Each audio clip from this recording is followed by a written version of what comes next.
And post in the chat what Swamiji revealed to you. What were you able to see as the image being projected? Can each of you post in the chat? Matthew Iskaraya, what did you see?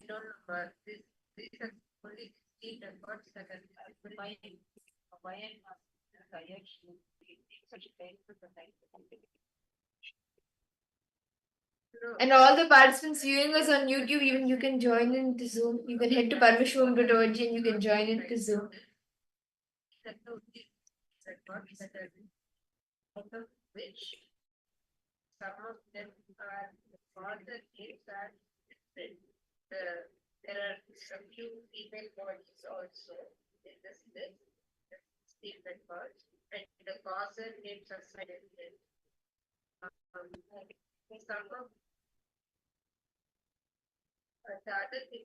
Come on, any other answers?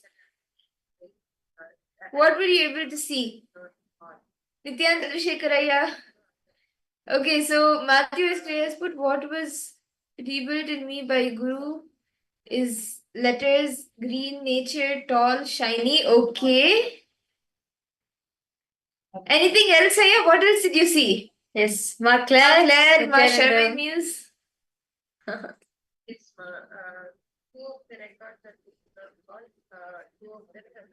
Nithyanandam. Would you like to join us, Ma, for the palm infestation?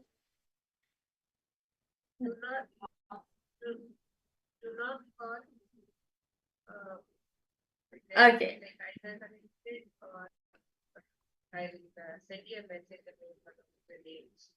Nithyanandam, Ma Saralananda. Nithyanandam, Ma. Okay. So shall we do another round of conversation? Okay. Ma Claire, that's not a problem. We'll do another round. I request all of you to please, actually, before we close again, we show the answer. We will be showing the answer of the image that was being projected. So this was the image being projected. It is a lotus. It's bright, shining. And Matthew Escaraya, you literally described the image. You saw nature, you saw green, you saw shining. A lot of pink, but even around there is greenish and blue. So that it's like, as I said earlier, you're seeing colors very well, and you were able to identify that it's shining. It's like a neon shine. That effect is there. So it's an AI lotus. That's amazing. Okay. So shall we all do another round? Can I request each of the participants to tie your eyes again? Let's do another round of power manifestation.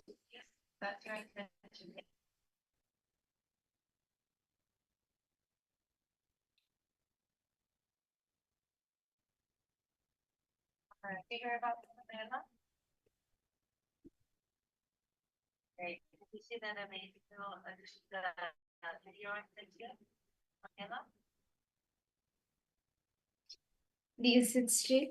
Connect to Swamiji. Chant the Mahavakya intensely.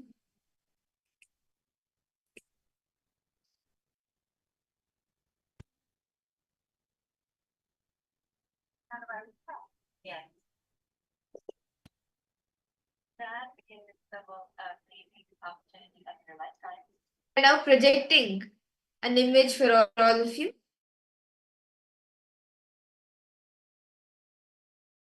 Themes of what is there in the image, colors, what shapes, what sizes of the objects, anything, whatever Swamiji reveals you, start verbalizing it.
rhythm.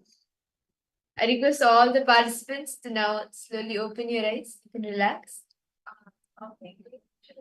And post in the chat, what did Swamiji reveal to you? How did Swamiji manifest himself through you?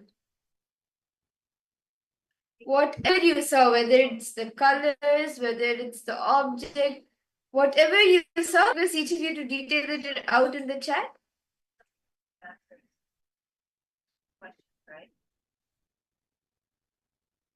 Ma Claire Lang, Matthew Iskaraya, Chandrasekharaya, Ma Shermaine,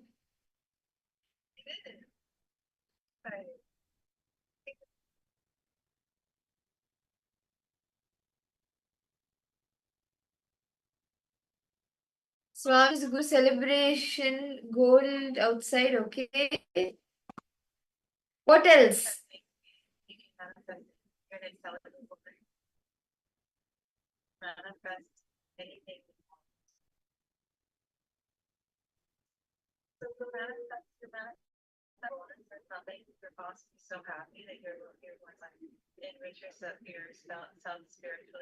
Ma Claire Lang? Ma okay, smiling, linga, ball, temple, spaceship, bell, temple, spaceship, beach, sun. Wow. Stars, birds, clouds, spark, red, purple, blue, car, red bed, blanket, skyscrapers. Okay. What else? Chandrasekhar, do you want to post here? What did Swamiji show you?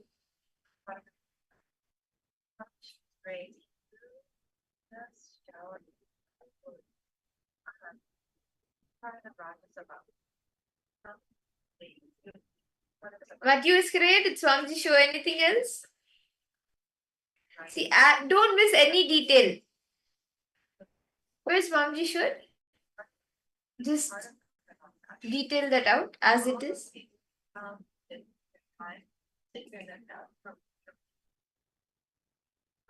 Shall we see the answer now? The image that we were showing to all of you in this round was an image of a room, and there are many computers, and like it's a wooden flooring, and there are some plants hanging, and there's lots of sun rays coming from outside. Maybe Matthew Iskraya, you have seen shining, and maybe this is what you saw, like the sun rays coming from the outside. And Mark Claire used some of the colors.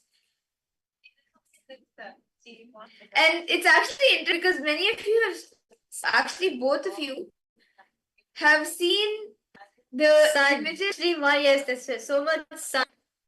Birds, okay, I'm not so sure about it. I look deeply at birds.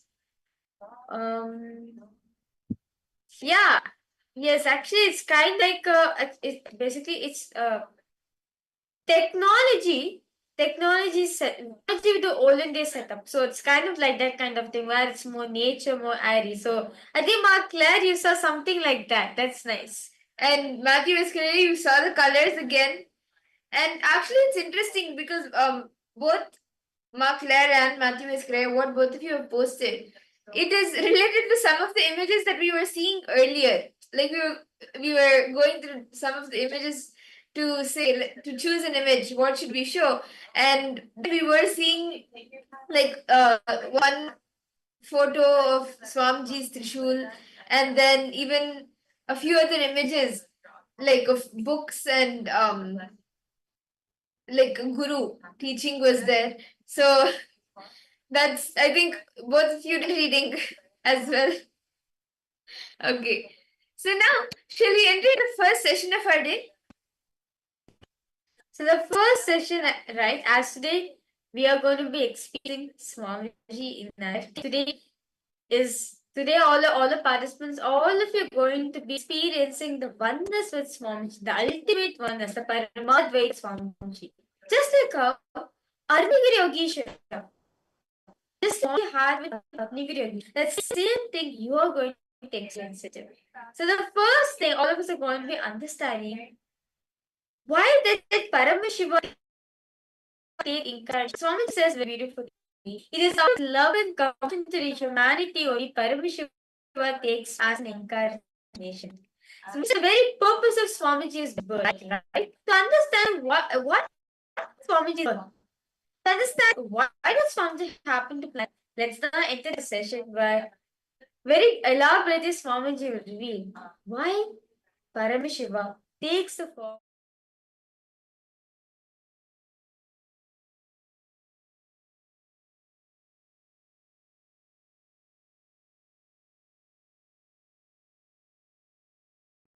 Today, scientists know that at the center of every galaxy there is a black hole. Please listen, this statement only I am saying. With this statement only I wanted to make it very clear. Every galaxy center, that black hole can be called as Atmalinga of that galaxy, or Kailasa of that galaxy. But all galaxies are going around one center. That center, which is the source of oneness, that is what I call Mahakaasa, Paramashiva. So understand, every galaxy center can be called as Atmalinga or Kailasa of that galaxy. And experience of rishis is only presented in the form of beautiful Shivalinga. Understand? When rishis experienced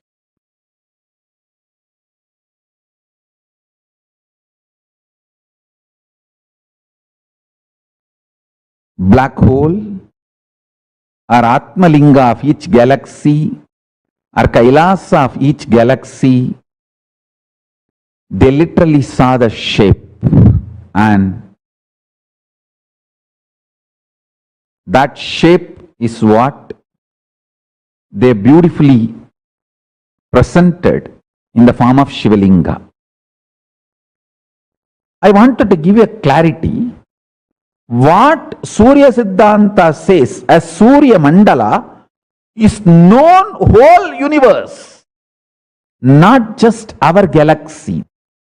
So, the multiple Surya Mandalas, which we know as Surya Mandala, are going around its centers, Kailasas. And all those Kailasas are going around Mahakailasa. Understand? Surya, as per Surya Siddhanta, whole known universe is Surya Mandala. All the manifest Vyakta is Surya Mandala. Avyakta is dark matter.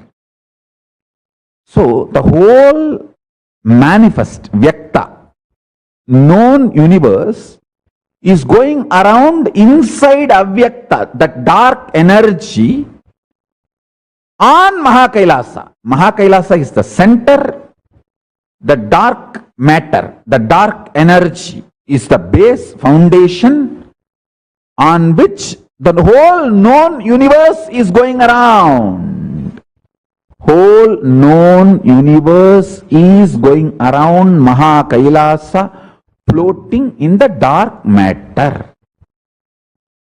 So everything manifested, Vyakta, is Surya Mandala. So now, the next revelation is, even Mahakailasa, Paramashiva, is going round himself, means he is doing Swapradakshina, and around him the whole universe is going around. Listen carefully. So, the next It's not conclusion, it's revelation.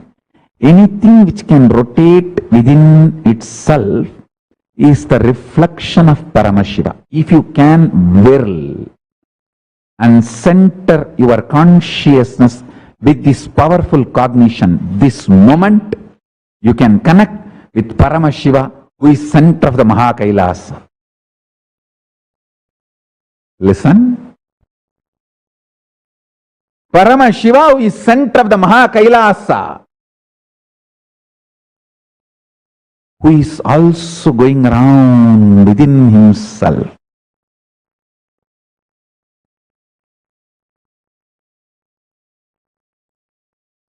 Swapradakshina, Atma Pradakshina.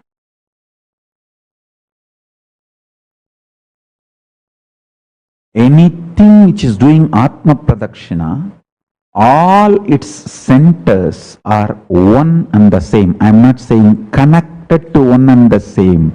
No, I am saying one and the same. If you can whirl, what is inside your center is the center of this planet Earth, is the center of the Aditya, is the center of Surya. Aditya's ultimate version is the center of Paramashiva, Surya's ultimate version. So, I am not saying all of us are connected, I am saying all of us are one and the same. Anything which can rotate itself can rotate macrocosm. Anything which can rotate itself in microcosmic level, who can do Atma Pradakshina, can do Paramatma Pradakshina, can do if you can do microcosmic rotation, you can do macrocosmic rotation. So anything which does microcosmic rotation, Atma Pradakshina, Swapradakshina, is center of the cosmos, Mahakailasa, Paramashiva.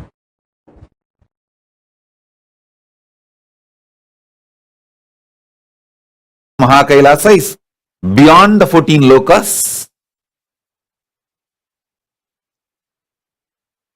There is only Turyadita in those 4 spaces, Vaikunta, Shripuram and Kailasa, Mahakailasa. Mahakailasa is Paramashiva in his pure formless space, beyond the form and formless space. That is Mahakailasa. In Kailasa, he lives as Paramashiva with form. Mahakailasa is a pure formless space. Intense life, alive. Even if you meditate on it, you will feel ecstatic.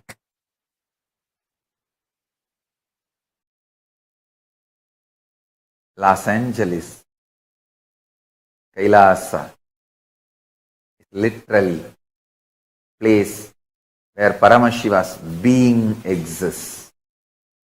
He is not only in the form of energy, superconsciousness, state, space, powers, he is in the very form of that being. Accepting, receiving our worship, prayers and responding with a grace and compassion and love and blessing.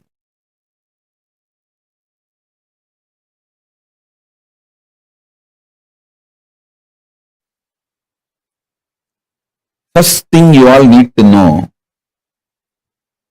for you to talk to a rich man, you need to have the confidence, either you also have a wealth or you have the knowledge which the rich man does not have.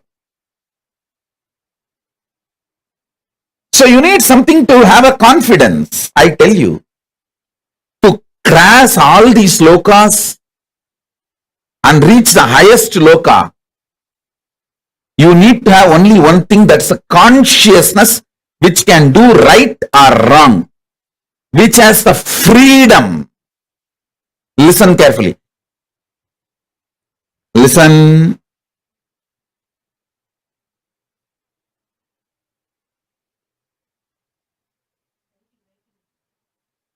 Listen carefully.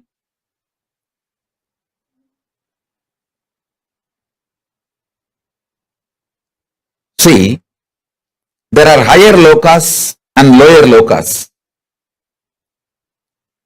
The only thing you actually need to move to all the higher lokas is your consciousness, which can do right or wrong out of its free will. All of you should know, Devatas cannot do anything wrong. Even what you describe as wrong, they cannot do. That is their problem. Demons, devils, the lower Graha, Rakshasas, they cannot do right. That is their problem. You should know, even great rishis, if they want to go to KAILASA, means ultimate enlightenment, they have to come to planet Earth from Tapoloka. From planet Earth only they can move to Mahakaasa. They cannot directly go from Tapoloka to Mahakaasa. You can't say, oh, the fuel will be very less from there if they directly fly up. The travel will be less. No, they can't. You need consciousness, free will, which can do right or wrong out of your freedom to move to enlightenment zone, the highest planes. I have a burning curiosity. How do we find out if any of us have come from those different planes to live the Bhuloka life in order to reach the highest plane of Mahakailasa? Listen carefully. This question is very beautifully answered by Nilakanta Shivacharya. Nilakanta Shivacharya is the Bhashyakara of Brahma Sutra. He deals with this question, which is directly my experience also. Listen to this. If you are a person deeply dissatisfied even after having everything human beings call as a success, money, relationships, house, even after everything, you feel deep dissatisfaction, then be very clear. You came here as a stopgap arrangement to go to Mahakailasa. First. Second, if you are consciously destroying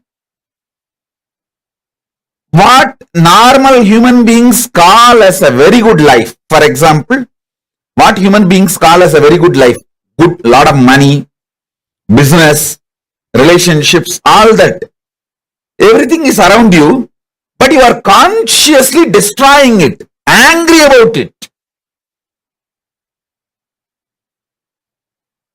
then be very clear, you are here as a stopgap arrangement. Third, by your very nature, you feel unclutched.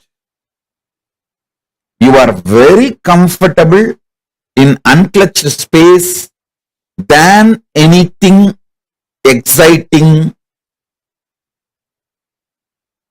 So unclutching excites you more than any senses. Then be very clear, you are here waiting for the plane. You are here with a boarding pass, waiting for the plane to take off, waiting for the airport announcement. I am the loud and loved speaker. I am the loud and loved speaker, giving announcements in the cosmic airport. Dear passengers, who are waiting for the Mahakaasa. The flight is ready. Landed from the last trip. The security announcements are done. Security gate is open. Please go through your security check and get into the flight. Buckle up, sit back, relax. For the flight takeoff.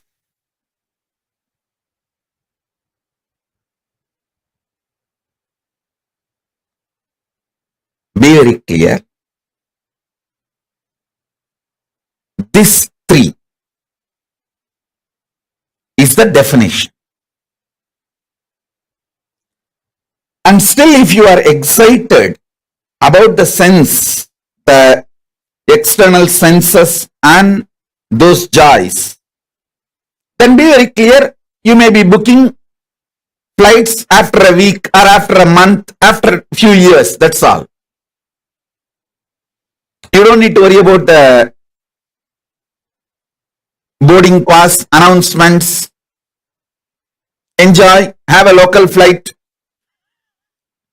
have domestic flights, and go around, have a vacation.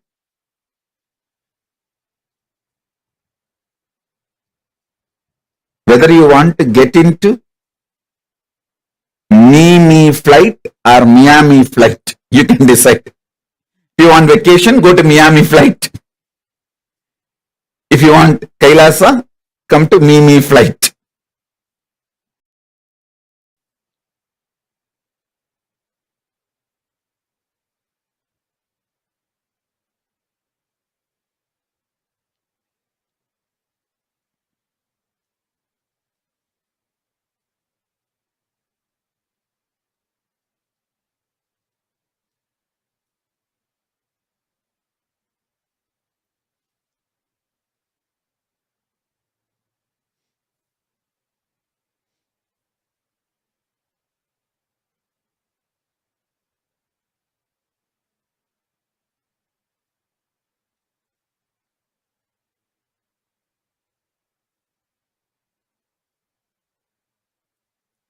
Balaji Srinivasan, be very clear. All anger is out of frustration. All frustration is clear understanding. Nothing of this world is going to give you satisfaction. That's all.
Peter Bloomfield, Tatastu. I'll give you a strong breakthrough in unclutching.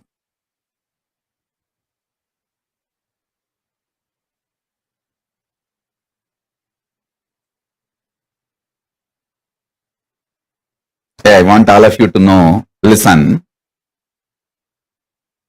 sometimes you will be so sure of you, you will not bother about this external world. You only want KAILASA. I'll tell you, just 2-3 days before, from my Purvashram family, I got a phone call. They sent a message, Swamiji, actually my grandmother passed away. I don't know how many of you know if you read my biography, At the age of 2, my grandmother opened her treasury and asked me to pick up what I want. I picked up Rudraksha and threw everything out, tumbled the box by pushing it aside, just picking only the Rudraksh mala. That same grandmother, she passed away. All her jewels are there. So they sent a message, Swamiji, your share will come around some 100 savaran. 100 savaran means I think 800 gram gold. Should we get it and send it to you? I laughed. Hey, at the age of 3, I rejected it. And you are asking me, do I want that at the age of 44? At the age of 3, I clearly picked up what I want from that whole box and threw it, all the other things. And you want me to have that at the age of 44? From 3, I am very clear what I want. That's all.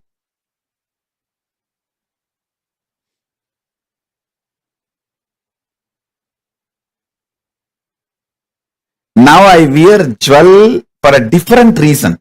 Because devotees will be happy. Like yesterday, I was wearing one Krishna jewel. I don't know how many of you know. Listen carefully.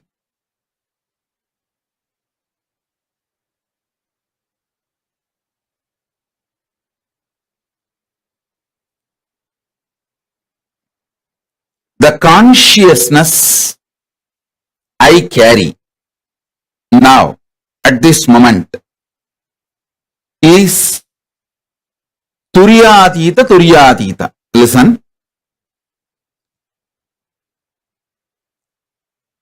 Listen carefully. Consciousness I carry is Turyatita Turyatita. The consciousness you all carry varies. Sometimes it goes to deep sleep, sometimes dream state, sometimes waking state, sometimes in the waking state you dream. It goes ups and downs. Listen. The good news is I can connect my breathing with all your breathing and infuse my consciousness into you. The great news is whatever infused permanently stays in you till you digest and make it as part of you. Till you make that as a permanent state. It stays in you. It can't leave you. Once I breathe this Turyatita Turyatita into you, means the enlightened consciousness into you, the seed cannot be killed. It stays inside you till you allow it to sprout and come out. See, in Indian villages, mothers will frighten the kids saying, don't swallow the seed of any fruit like a grape.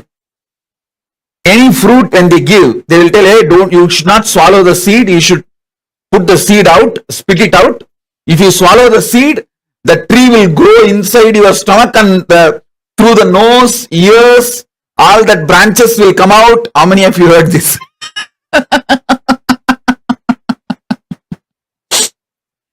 Because moms don't want that seed to get stuck in your throat.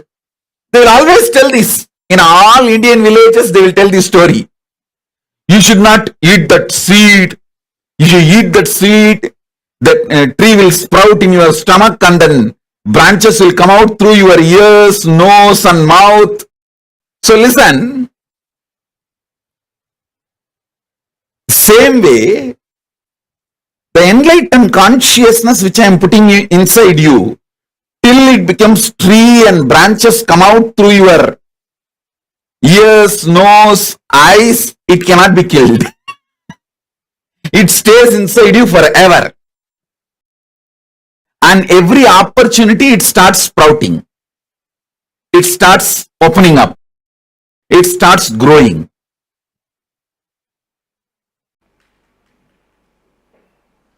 Mahadeva is a principle.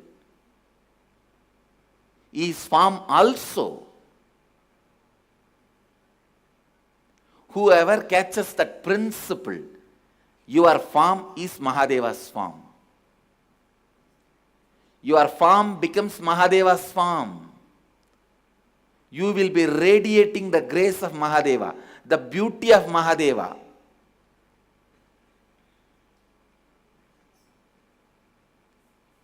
The beauty of Shiva, the beauty of Mahadeva, the grace of Shiva, the grace of Isha.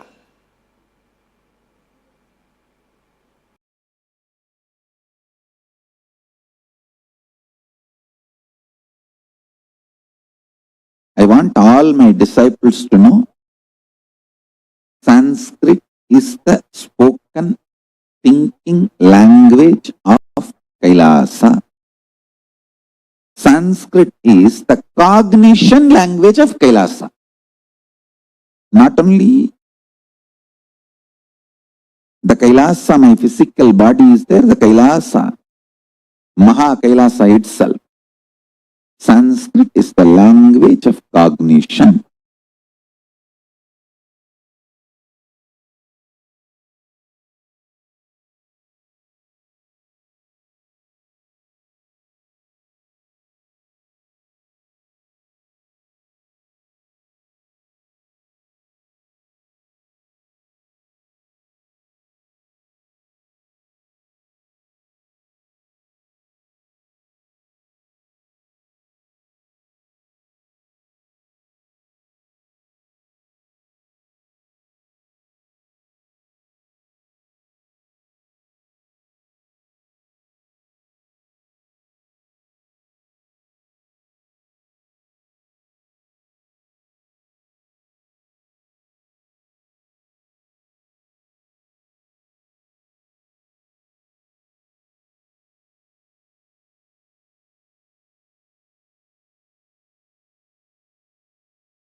Nithyanandam. Nithyanandam, to all the participants, we all just had a wonderful session. Like Swamiji elaborated on what Kailasa is, what Mahakailasa, the ultimate abode Paramashiva is. What did each of you love about this session? What clicks did each get? Very beautifully in the session Swamiji spoke about, right? The experiencing the formlessness as in Mahakailasa. So Paramashiva in his most unmanifest, most powerful form. The manifest he is. From that is a space from which incarnation manifests. See, Swamiji says, see, what exactly is Mahakailasa? All the galaxies going, Mahakailasa is all galaxies are going around one center, and that center, which is the source of oneness, is called Mahakailasa. That is precisely what Mahakailasa is and where it exists. Now, with that understanding of what Mahakailasa is, we all enter into a short internalization. Before that, if any of you have any questions, please feel free to ask. And then Sumati Shanmuganathan, Lita, Nithyanandam, Claire, Matthew Area. Actually, Matthew Iskasaya, Swamiji says, pets have high listening. So if you can get your dog also, keep it next to you, it will just listen to Swamiji. Right? By listening to Swamiji, it will be very calm. Well, I can give my own experience for this. So like before in Gurukul, I was a cat lover. Before joining Gurukul, I was a cat lover. So basically, like I have so much cats in my house, literally. So much cats in my house. Like, I think I grew up like 12 cats, I think. 12 to 15 cats, I grew them up. Yeah. So much cats. And one thing about them, the moment we play Swamiji's satsang, all 12 of them will be sitting in front of Swamiji. You'll be like, what just happened in the house? Usually they have been meowing every single time. But the moment they Swamiji is satsang, all of them line up in front of Swami, quietly be sitting and listening. So, so cats, especially not just pets, have because they're in lower frequency, right? When they have lower frequency, they don't have much identity actually. They're very raw. Like whereas as human beings, we have conditions, we have different types of things, right? So that's why we are not innocent. That's why Swamiji said we're not innocent. We have lost that innocence. But whereas for pets, right, they don't have an identity. If they want to sleep, they go sleep. Like it's very beautiful. Gives an explanation, like how a tiger, right? A tiger, when it's hungry, it will hunt for a deer. Any deer comes, it will kill. But once the tiger is filled, once the tiger's hunger is satisfied, even if a deer walks, it will not chase it. It will not touch because it is raw. When it wants to eat, it will eat. When it wants to sleep, it will sleep. It is as it is innocent. But whereas for human beings, we don't have that innocent space. We have corrupted that innocence we had. Unfortunately, that space, that the original innocence that has got diluted due to all the different conditionings that we have gone through. So yes, you can bring your pet right now.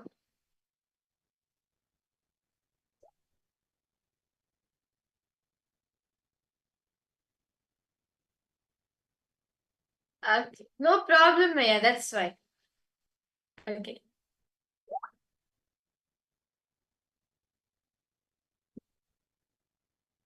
Okay. Malita, Nithyanandam, do you have any questions? Sumati Shanmuganathan, Chandrasekhar, what did each of you understand as Mahakailasa?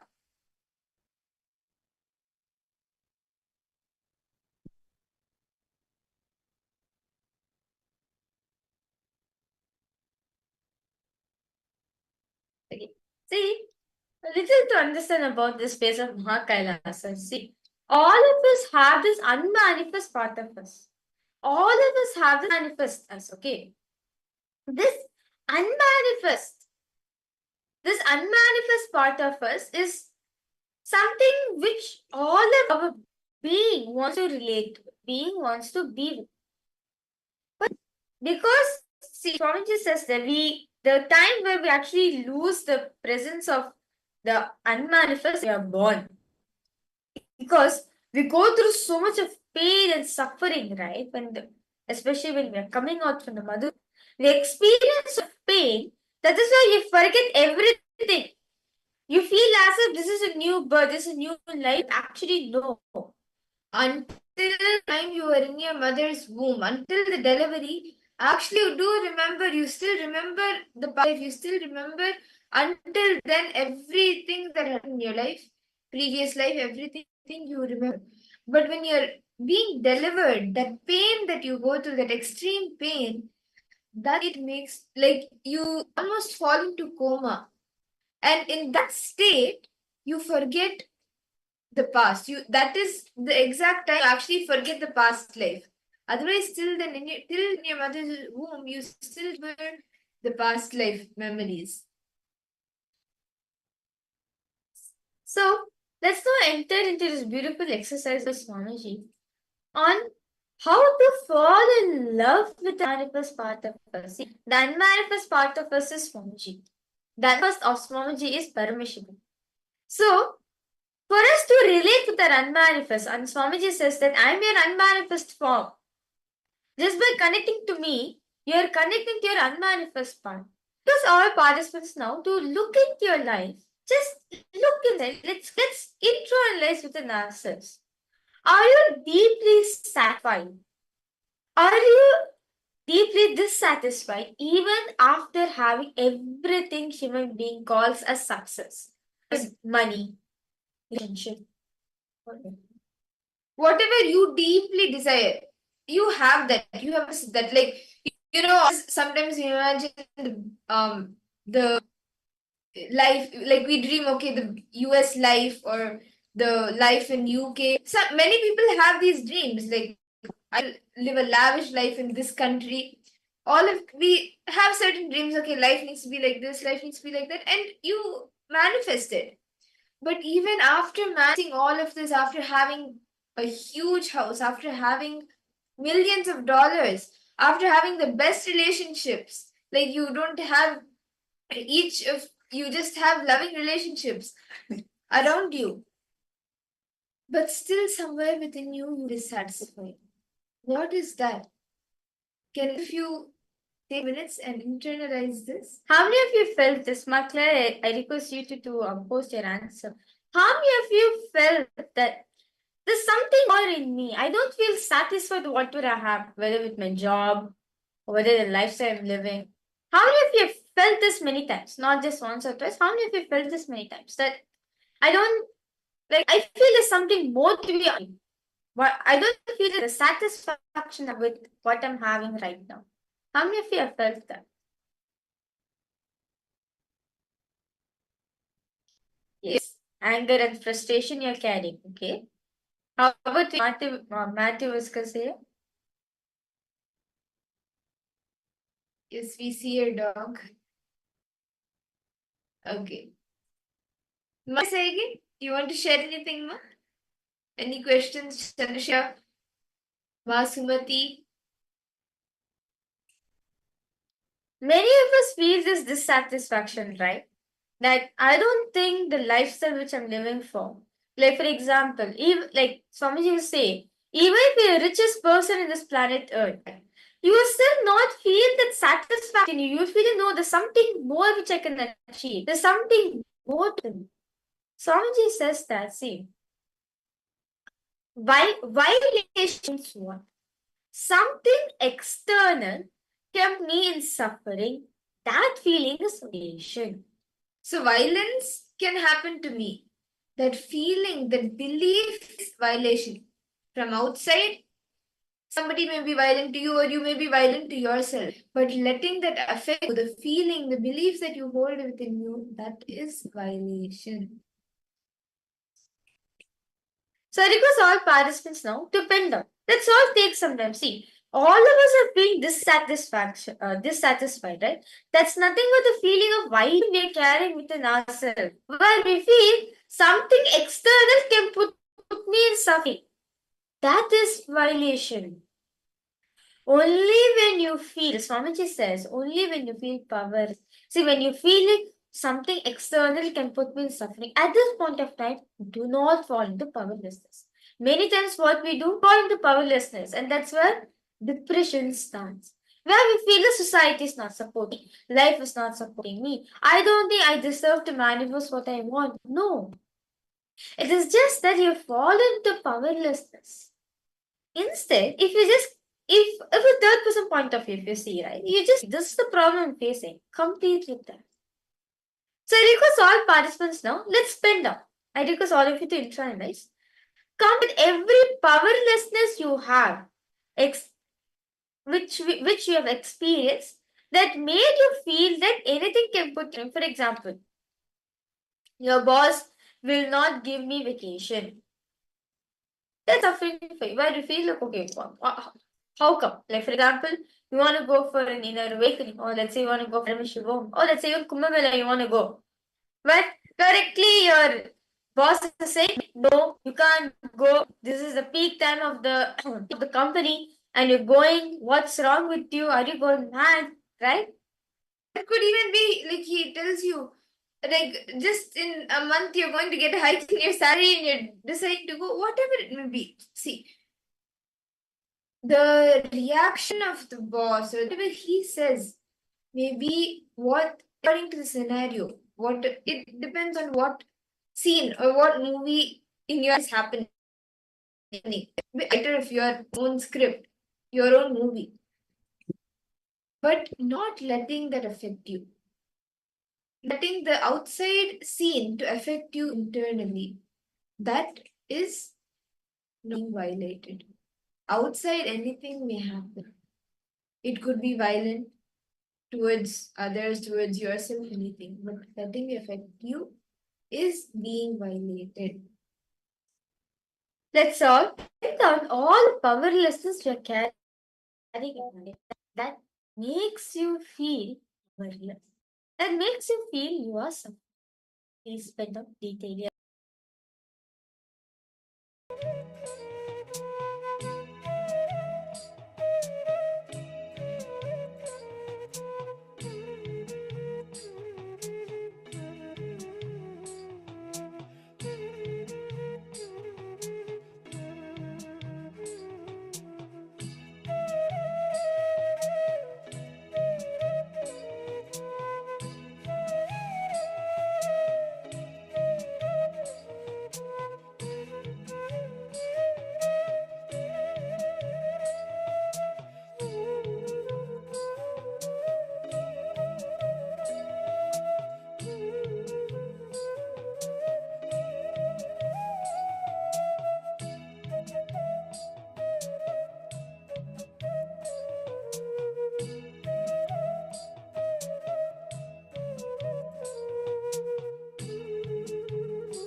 Nithyananda, I hope each of the participants have been able to complete these few steps, and complete with all of the areas where you felt vibrated, and you've been able to complete this exercise. Do any of you have any questions? Whether you have internalized and penned down and completed? Any questions any of you have?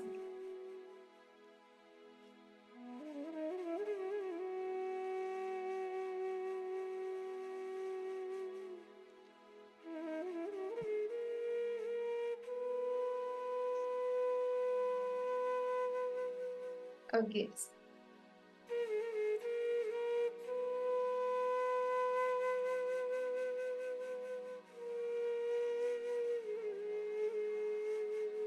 Chandrasekharaya, Veskaraya, Ma Claire Lang, Ma Lita. Have each of you finished? Ma Shaman Muse.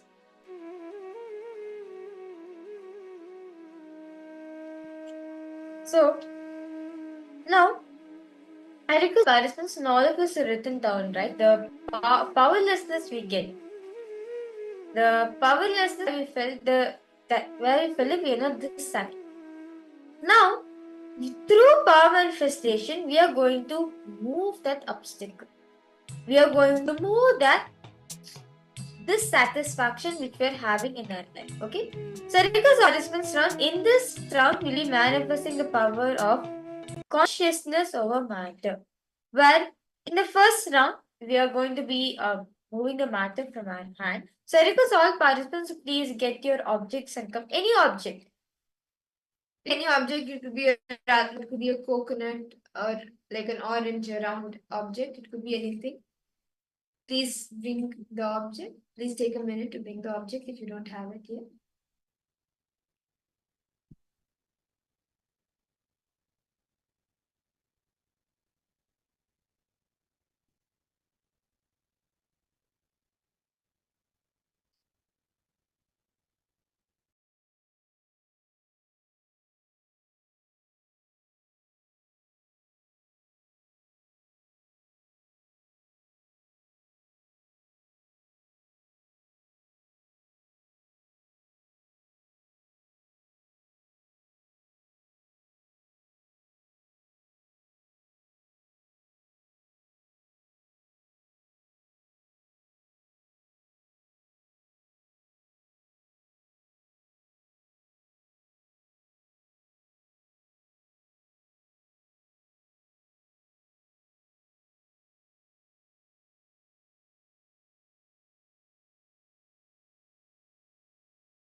I hope each of you have been able to bring your items. Shall we start with the power manifestation? Shall we begin?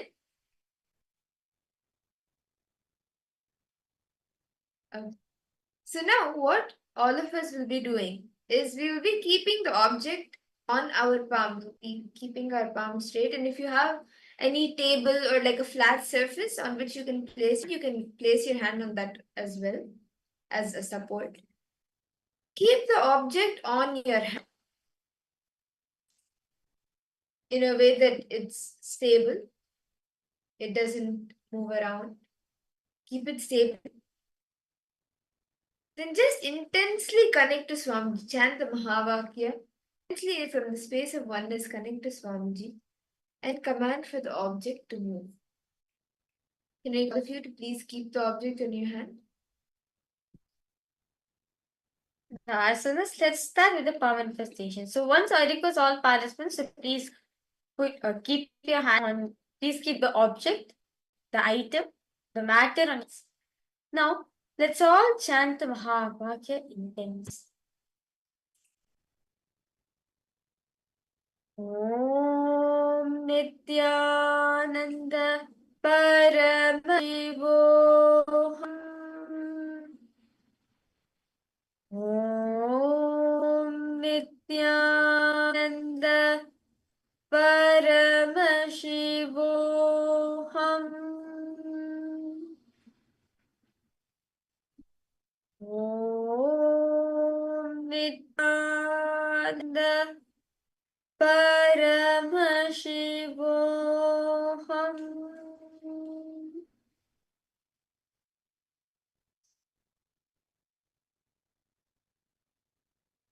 Intense chant the Mahabharata as you're connecting this one.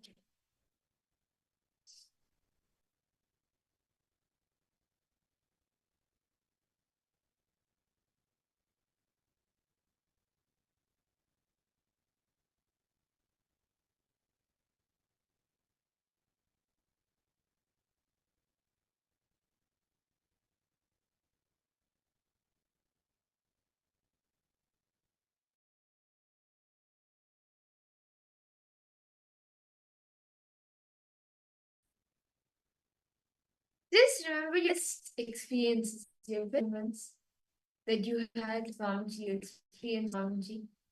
Whether it was when you were doing the power manifestation, or it was just a smile of his, a blessing of his. Just remember that and connect to him, to Swamiji.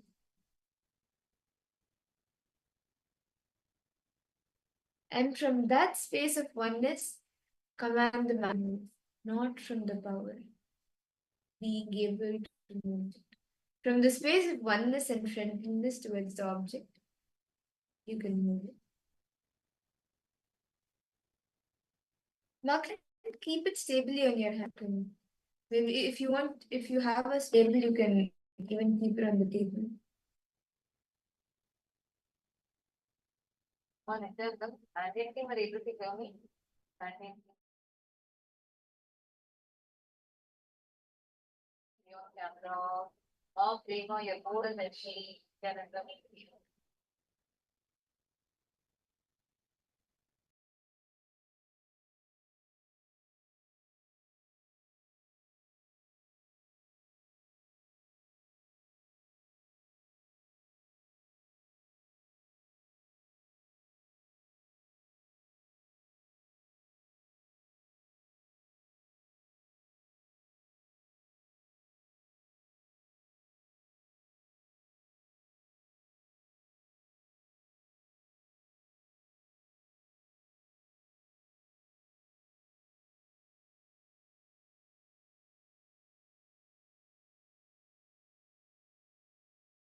Continue to chant the Mahabharata intense.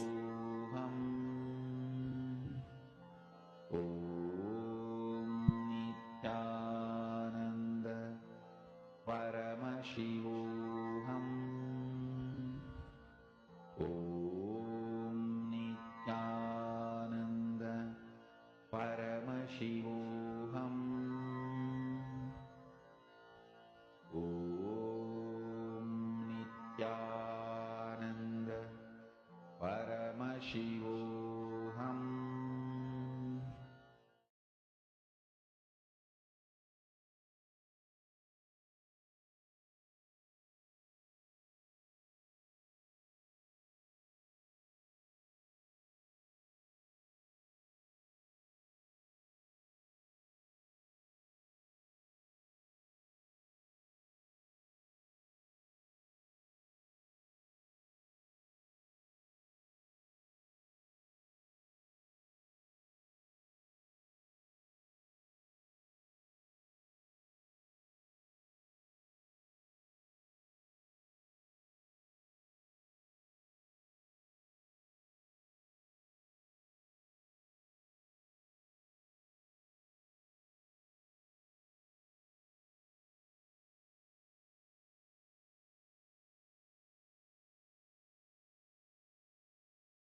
I request all the participants, please relax.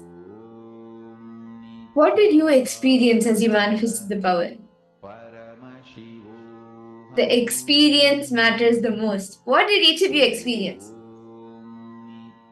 As we are going to be experiencing Swamiji, right? So we have to remove all the obstacles which is coming in our way to manifest this. So that's why this Paramashivoham our matter. See, that feeling which we're keeping, that anger which we're carrying within ourselves, right? Unfulfillment which we're carrying within ourselves. This power of consciousness over matter will actually help to remove the dissatisfaction. It's actually very, very power. You can actually use this to manifest your reality sources, Swamiji will say. Using this power, you can manifest what do you want. Okay, Mark Lehrling has put coconut was very easy, but Atmalinga I find harder. I also find left hand is harder than my right hand. Okay. See, actually, it's like a sort of content that has gone through some, like, this is hard, this is easy. That's why, actually, if you see children, right, they can write with both hands, right hand and the left hand. But we get so conditioned that, okay, you can write only with your right hand. Or, like, you're a right handed, you're left handed. Nithyananda Paramashivoham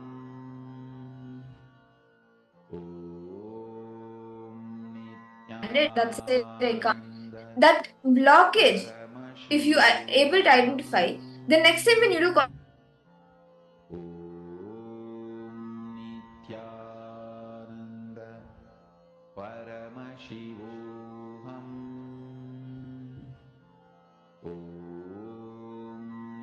Nithyananda Paramashivoham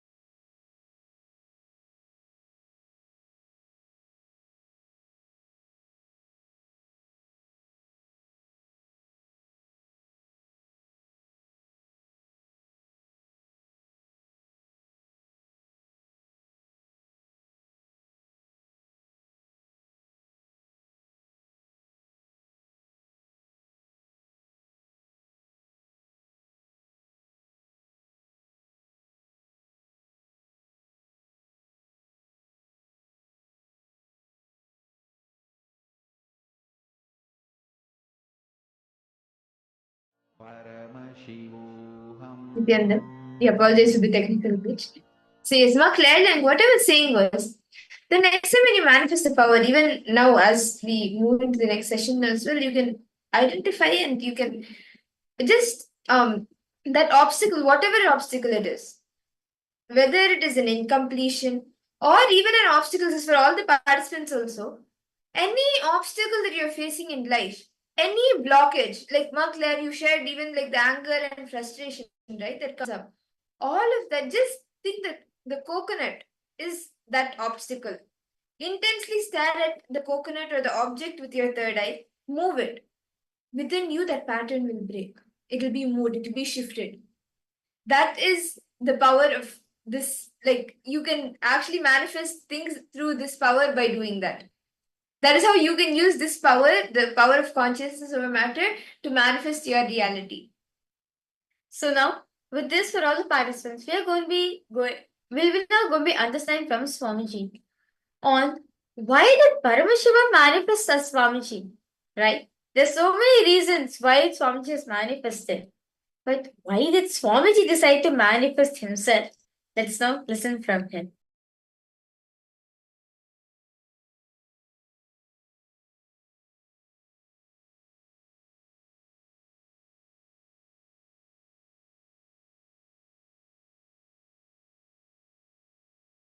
Love you. Love you all. I welcome you all with my love and blessings. Please listen. the core source material is love. Anbe Sivam. Love is Paramashiva. The source material of Paramashiva, the source happening of Paramashiva, the core happening of the cosmos, cause, karana, karya, result, action. The source material, mulya of the karana and karya, Paramashiva, Param, that core is the pure love. Understand? This whole universe is nothing but multiple versions of that core love. That's all. Whether it is the planet Earth, sun, moon, you, the best of your life and worst of your life, best of your perception and worst of your perception, best of your experience, worst of your experience, all are different versions of love. At this moment, if I give you enlightenment or a heart attack, both is the different version of love of Paramashiva, I tell you. It is just various versions of love of Paramashiva. When I utter the word love you, understand you are absolutely loved and protected and safe. Especially if you resonate and feel connected with that word love, when I say love you, even if you have a puppy love and resonate and get excited and little your eyes become big and smile, understand you are absolutely protected and connected and blessed, because the moment your eyes pop up and the smile increases, something goes on in your being. That love is reciprocated. Understand? The completion of the circle of love with the Guru, you are done. Your purpose is done. Nothing more to be worried, thought about. Understand? Whether the puppy love or the love you have with some heroic idea, attribute, nothing need to be bothered. Because everything is various versions of Paramashiva's love.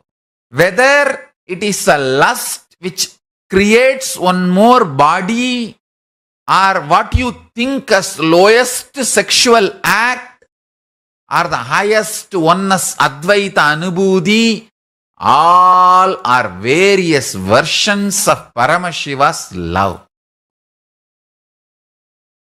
The cause and effect of the cosmos, Karana Karya of the cosmos and its mulya, the source of the Karana and Karya of the cosmos is love.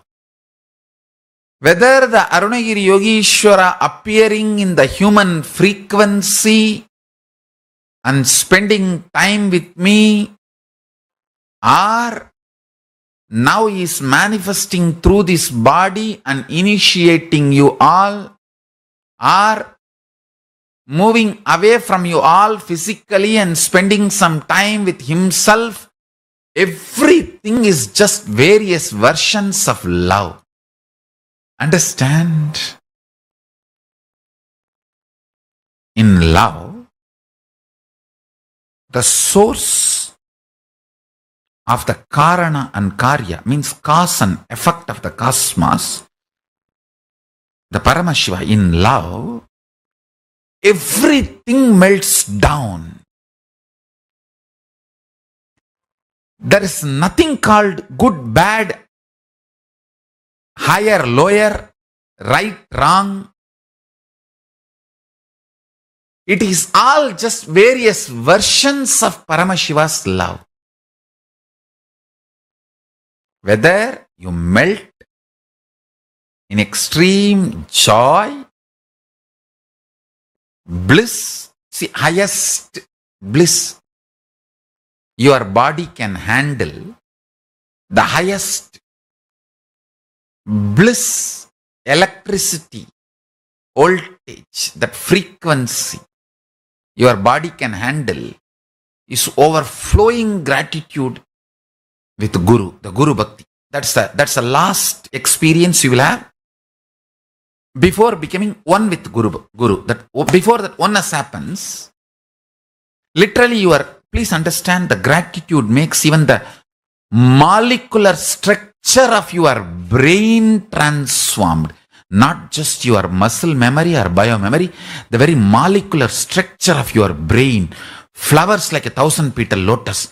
That is why the Sahasrara is always shown as a 1,000-petal lotus in our Vedic tradition, and the gratitude is shown as the quality flowers the Sahasrara chakra, your brain. Understand?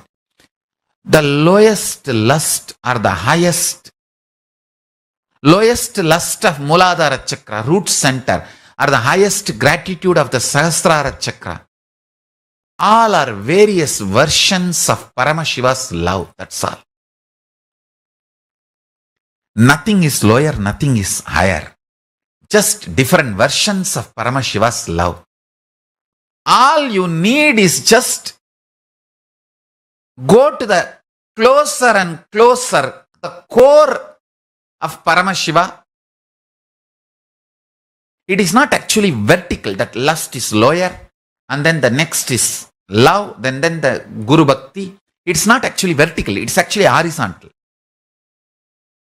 All of them are part of Paramashiva's core love, various versions.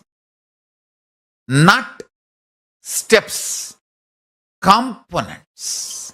Not the step by step, but the component of Paramashiva. Parts of Paramashiva. Components of Paramashiva. Surely the highest gratitude with the Guru, that Guru Bhakti, is best because that leads you to the oneness immediately. The ultimate is experienced immediately. Surely in that way, it has its own advantages. And I also want to tell you, most of you, 99.99% of you, really need detox, and you need to work only on your physiology, body. You all don't have a bigger problem in your psychology or the mind. I have given you so much of teachings, powerful cognitions. You don't need lack of knowledge or education or powerful cognition. You just lack the ability to retain it. So just build a yogic body, heavy body, and detox yourself.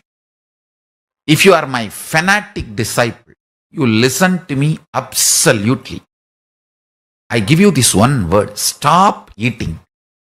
Live by drinking. Juices, herbal juices, even rice, if you want to have, make it into a juice, rice water, and take. I'm telling you, just if you stop giving the responsibility of grinding to your stomach, 90% of the detoxification happens. Stop eating. Why incarnations come to the planet Earth? Why incarnations happen on the planet Earth? Ramakrishna says beautifully. There was a big, beautiful garden with so many trees, with so many variety of flowers. with so many variety of fruits. 3 friends were walking near the garden. There was a big wall. One friend climbed that wall, saw the garden. Oh God, such a beautiful garden. He just jumped inside the garden and started enjoying. The second guy climbed the wall and saw the garden. He felt so beautiful, but he had a little bit of courtesy. He turned and said, "My dear friend," the friend who is below, he said, "My dear friend, there is a beautiful garden, come, I am going." He jumped and started enjoying the garden. The third guy, he climbed the wall. He saw the beautiful garden and he saw his 2 friends enjoying, and he understood the joy or the bliss which they are enjoying. Then he decided, no, I will go down and tell all my people there is such a beautiful garden, and I will bring them all, make them enjoy this garden. The man who comes down is incarnation. The man who descends from the divine is incarnation. The person who comes back to the planet Earth to tell you about the divinity, to make you realize what he experienced, he is called incarnation. Scientist is a person who creates a formula to understand the things of the outer world. For example, Newton saw something happening in his garden. He saw the apple falling from a tree. Suddenly some understanding came to him. He understood something. Why this is falling? What is happening? Why it should not go up? Why it is coming down? He started thinking. Some understanding happened to him. The glimpse of truth happened to him at that moment. Immediately, he analyzed, created a formula so that everybody can understand what is happening when things fall. Theory of gravity. He created a formula. Scientist is a person who creates formula for the outward things, for the things of the outer world. Same way, mystic, spiritual mystic, enlightened person is a person, master is a person who creates the formula to reproduce the inner world experiences. Scientist creates a formula to reproduce the outward experience, the outer world experience. Master is a person who creates the formula to reproduce the experiences of the inner world. Meditation techniques are the formulas. Incarnation is a person who can directly give the experience without even using the formula. All these great incarnations are coming down to the planet Earth to give the spiritual experience, to make people realize that they are divine, to make people experience they are God, to tell the people the other side is beautiful, there is a very big garden, come let's go and enjoy. Incarnation is a person who has come down, descended to teach divinity to the world. The magara, crocodile, fish, all these jivas, they lay the egg, the banks of the river, close it with mud, just by the constant remembrance hatches the egg. Please understand. The Brahmi, bee, makes swarm into bee by the sound, teachings. The hen makes the egg into chicken by the physical presence, touch, initiation. Keeping in the breathing space and initiation, the physical touch.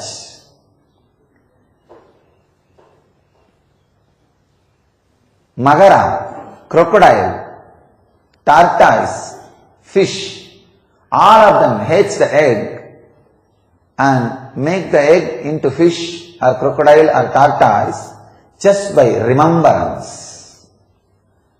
Master hatches you through all these three. Through his teachings, first level. Through the initiation, second level. Through constant remembrance of you, wherever you are, he hatches you into a new being. He makes you into very his self. First, the words, teachings, then the touch, sparsha, initiation, then wherever you are, because constantly you are connected to him, how you remember him, he goes on remembering you. I can see very clearly. Millions of people are living inside this body. Whoever is remembering, they are all living inside this body. Each cell is responding independently to all the people who are remembering this body. That is why the enlightened beings, the incarnations, will be available in the form of Divya Sarira even after they leave the body. When they give initiation to a disciple, they take a vow. Till you become enlightened, I will be available to you even if I leave the body. That is why when the masters leave the body, their Divya Sarira will be available in Aksharadama, means the imperishable space. Aksharadama is the gateway of Kshara and Akshara, perishable and non-perishable. It is the gateway of form and formlessness. It is the gateway of ice and water. Water is formless, ice is form. So where both of them are touching, that is the space called Aksharadama. We call it Shambhala. All enlightened beings, all incarnations, till all their disciples achieve enlightenment, reside in Aksharadama, in the form of Divya Sarira. Their Divya Sarira is available.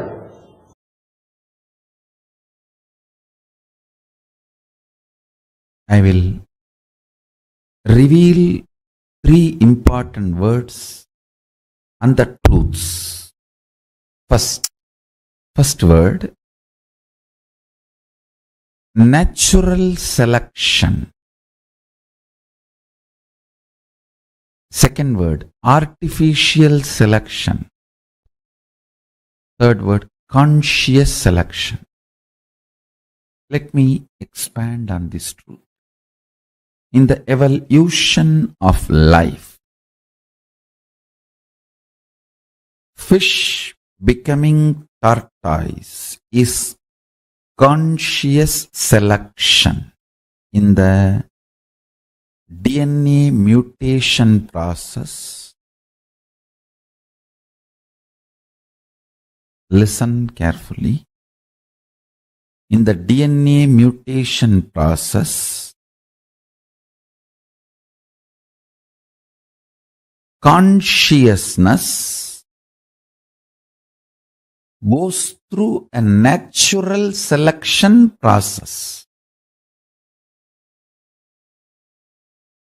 Maybe I can use a better word, conscious natural selection. The consciousness of the fish,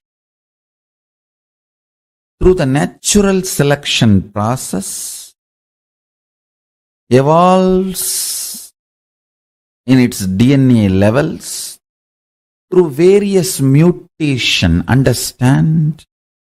No DNA mutation is an accident. It is surely for the sake of better way of existence. By the very tendency of the consciousness is expansion, survival and expansion, living and enriching. The very DNA's programming is integrity, authenticity, responsibility, enriching. It is integrated to its existence and authentic to its experience of identity, I, and it takes responsibility for further expansion, enriching. Because of the fundamental quality of the consciousness, consciousness goes through a natural selection process in the DNA mutation. And fish becoming tortoise is an example for this conscious natural selection process. Second, conscious artificial selection. Example for this is human beings breeding various types of dogs, various breeds and varieties of dogs. First,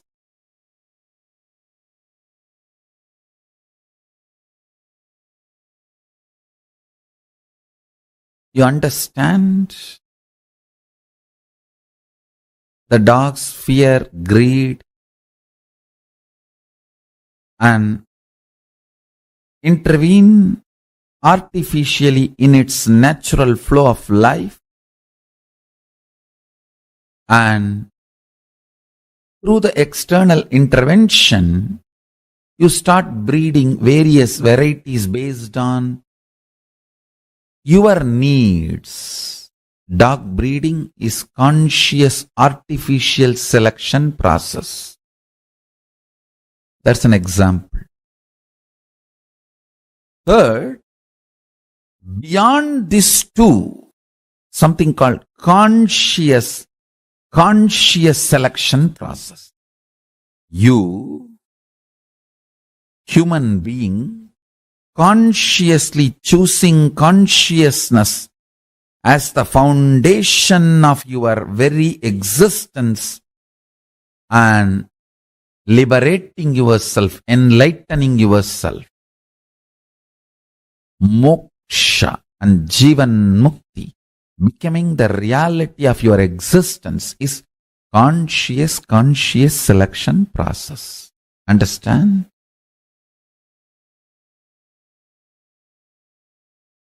For this process, an incarnation happens.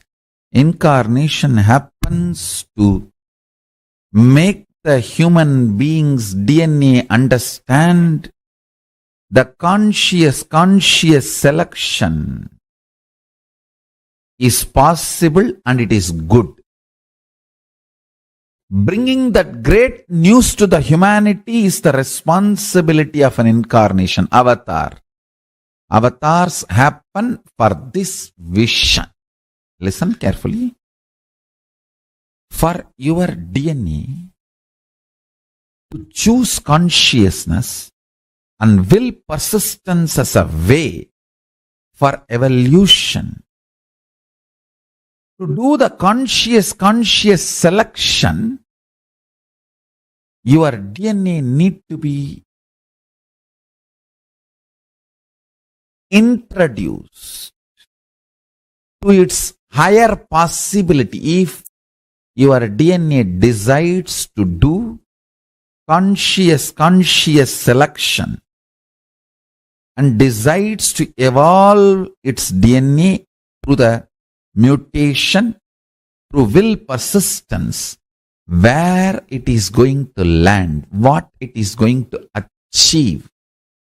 Your DNA need to be told about the end result. That is why an incarnation happens to inspire your DNA to go through the conscious selection process. Understand? Today's subject for the webinar, happening of the avatar. Let me explain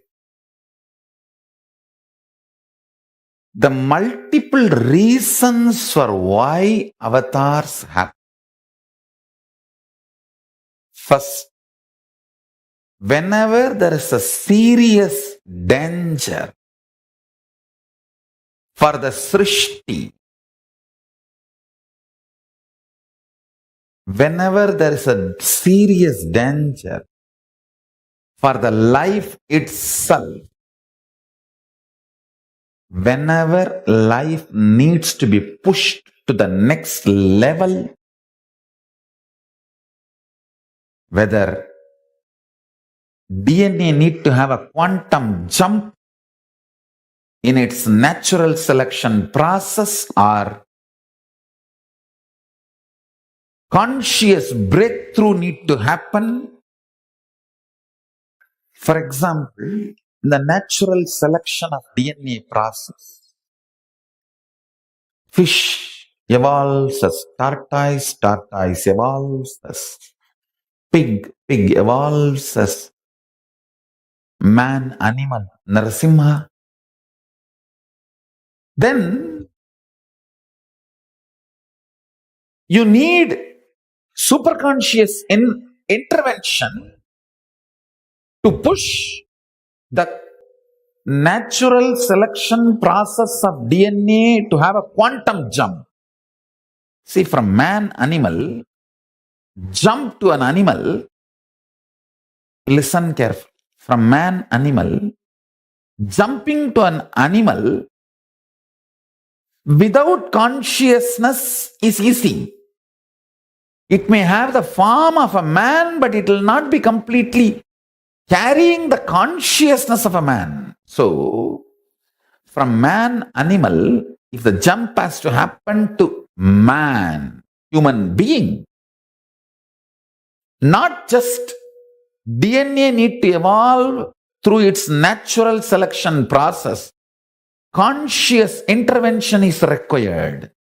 That is why when Vishnu comes as a man animal, Narasimha, and pushes the natural selection process of DNA to the next level, Paramashiva comes as Sarabeshwara and pushes the conscious intervention and takes the whole thing to the next level, human being. Every time when Vishnu comes as incarnation to give a natural selection breakthrough of a DNA, a quantum jump, Vishnu comes and gives a breakthrough in the natural selection DNA process. Paramashiva comes and gives a breakthrough in superconscious level. Purpose of my incarnation is to get the attention of scientists to study the non-material, superconscious happenings which is not perceived usually by the five senses, and the small definition of the proof of existence needed to be expanded. Understand? What you call as proof of existence is too small. The definition of proof of existence is too small. Scientific community need to expand the definition of the proof of existence, one, and should start studying non-material phenomena and happening, superconscious happenings and phenomena, attracting the attention of the scientific community to that phase of non-material phenomena and happening, superconscious phenomena and happening is the purpose of my happiness.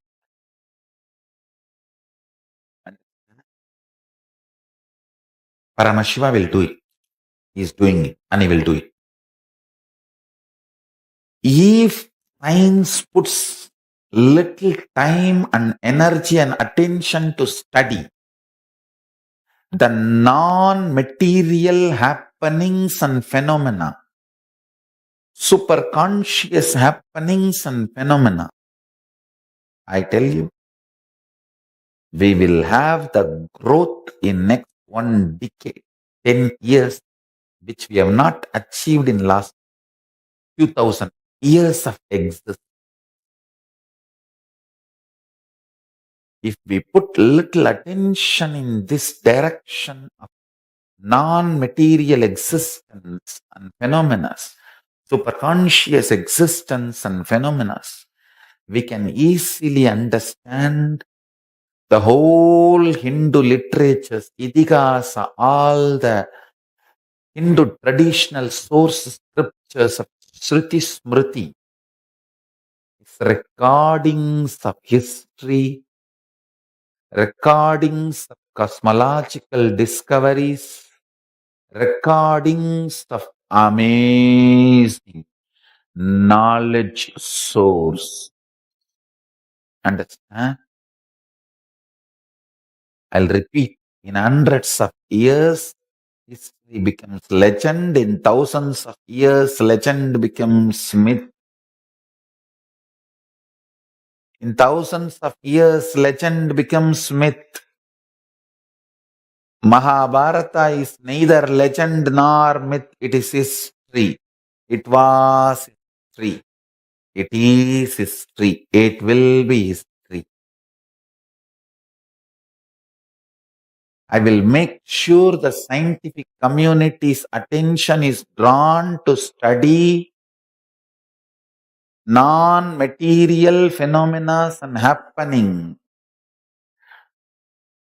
And I'll make sure science expands its definition of proof of existence from the mediocre definition which we are having. Anything can be perceived by the 5 senses commonly. Understand? This scale of proof of this scale called proof, this scale used as a proof for any existence itself is mediocre. The scale need to be upgraded to the reality, and scientific community should start studying the phenomena and happenings of the reality, superconscious. Then whatever I am revealing, you will understand very scientifically, and science will catch up with whatever is revealed in Hindu source books, Shastra Pramana, Shruti and Smriti. At least let few thousand kids learn this power manifestation science, and not only they manifesting, I will train them to initiate others manifesting. So let few thousand Nithyanandas be reproduced before it is too late. Before it is too late, let us reproduce few thousand Nithyanandas, where this power manifestation science is kept alive. Oh, Hindus, enough. You guys have had a silly conversation and judged me. I am not attacked because of my so-called right-wrong, keeping this science of enlightenment of Hinduism alive. Oh, Hindus, wake up. Anti-Hindus know my potential before Hindus know my potential. The purpose of happening of the avatar this time is to revive Sanatana Hindu Dharma and get its spiritual legitimacy, religious legitimacy, social legitimacy, cultural legitimacy, economic legitimacy, literary legitimacy, judicial legitimacy, and political legitimacy of Sanatana Hindu Dharma. I'll do it. Let's all make it happen. Thank you so much, Swamiji. Swamiji, the next question I have is specifically for all the people who are watching you on YouTube. There are like 1 million people who are watching you on YouTube and another 1 million people who are following you on Facebook. Now, for somebody who has never met you, never met you physically, not attended any of your programs, not taken your initiation, but they are sitting out there in some part of the world, connecting to you through your videos. They feel immensely connected to you. Do you recognize them as your disciple? How do you know that they are sitting there, or do you? Of course you know, but how is that whole process happening? Understand, this is only one of the rooms I am using. This is only one of the quarters I am using.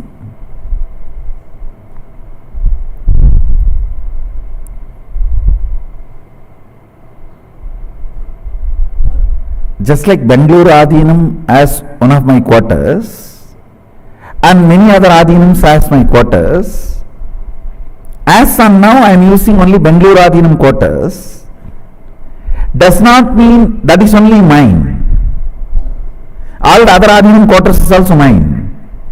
Same way, this body which I am using is only one of my quarters.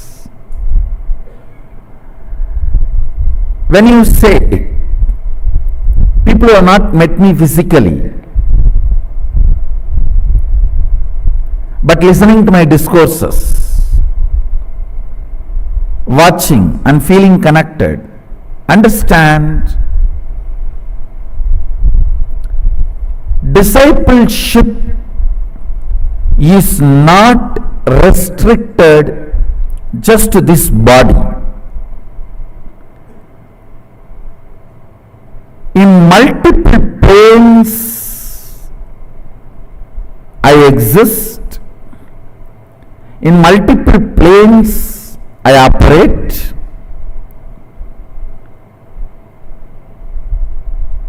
each one, the way they are connected, the same way they get the response. Just few days before I declared, now people are going to have darshan and vision in their dreams. Like they will have the vision, darshan of me appearing and blessing them and showering gold coins and diamonds, or showering them with wealth. When they wake up and see, really they will see all around on their bed that literally the gold coins and diamond, whatever has been blessed in the dream state in the real. And you will see in next few days people putting this kind of experiences and blessings in the Facebook. You will see these happenings, the mystery, the mystical happenings are all not restricted only to this body. I should say that this is one of the body I am using. To relate with all of them, there are some more bodies which are being used, and I should say that there is an automatic 911. Whoever calls from wherever, they get the response. And it is not necessary all that information should be known to this body and mind, but whenever needed, this body and mind gets those informations.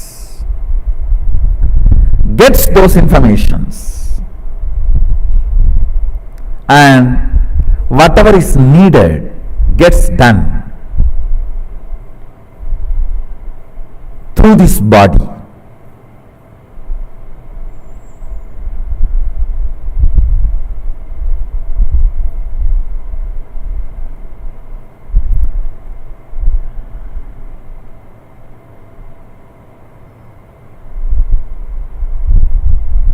It is such a intense subject. Maybe I'll use few more examples and give you an understanding. In various planes, like in dream state, the body of Nithyananda is different. In the deep sleep state, there is another one body. In the waking state only you are seeing this body. And Turiya, there is another one body. In Turiya Atita, there is another one body. In all those states, the bodies which are being used, they all respond automatically from the calls received in those planes.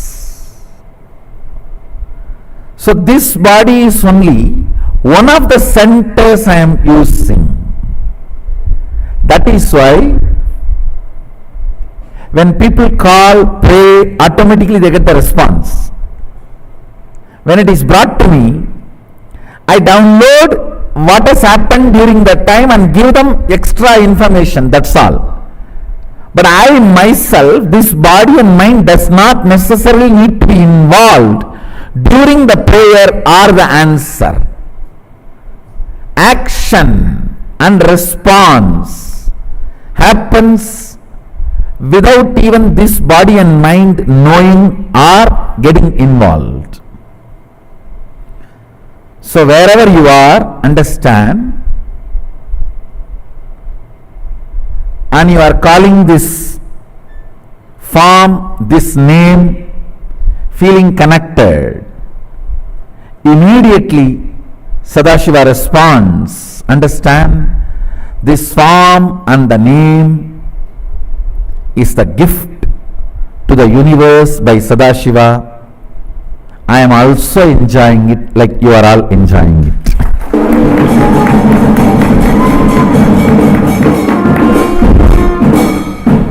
This name and this form is the gift to the universe from Sadashiva. Just like you all enjoy, I am also enjoying it.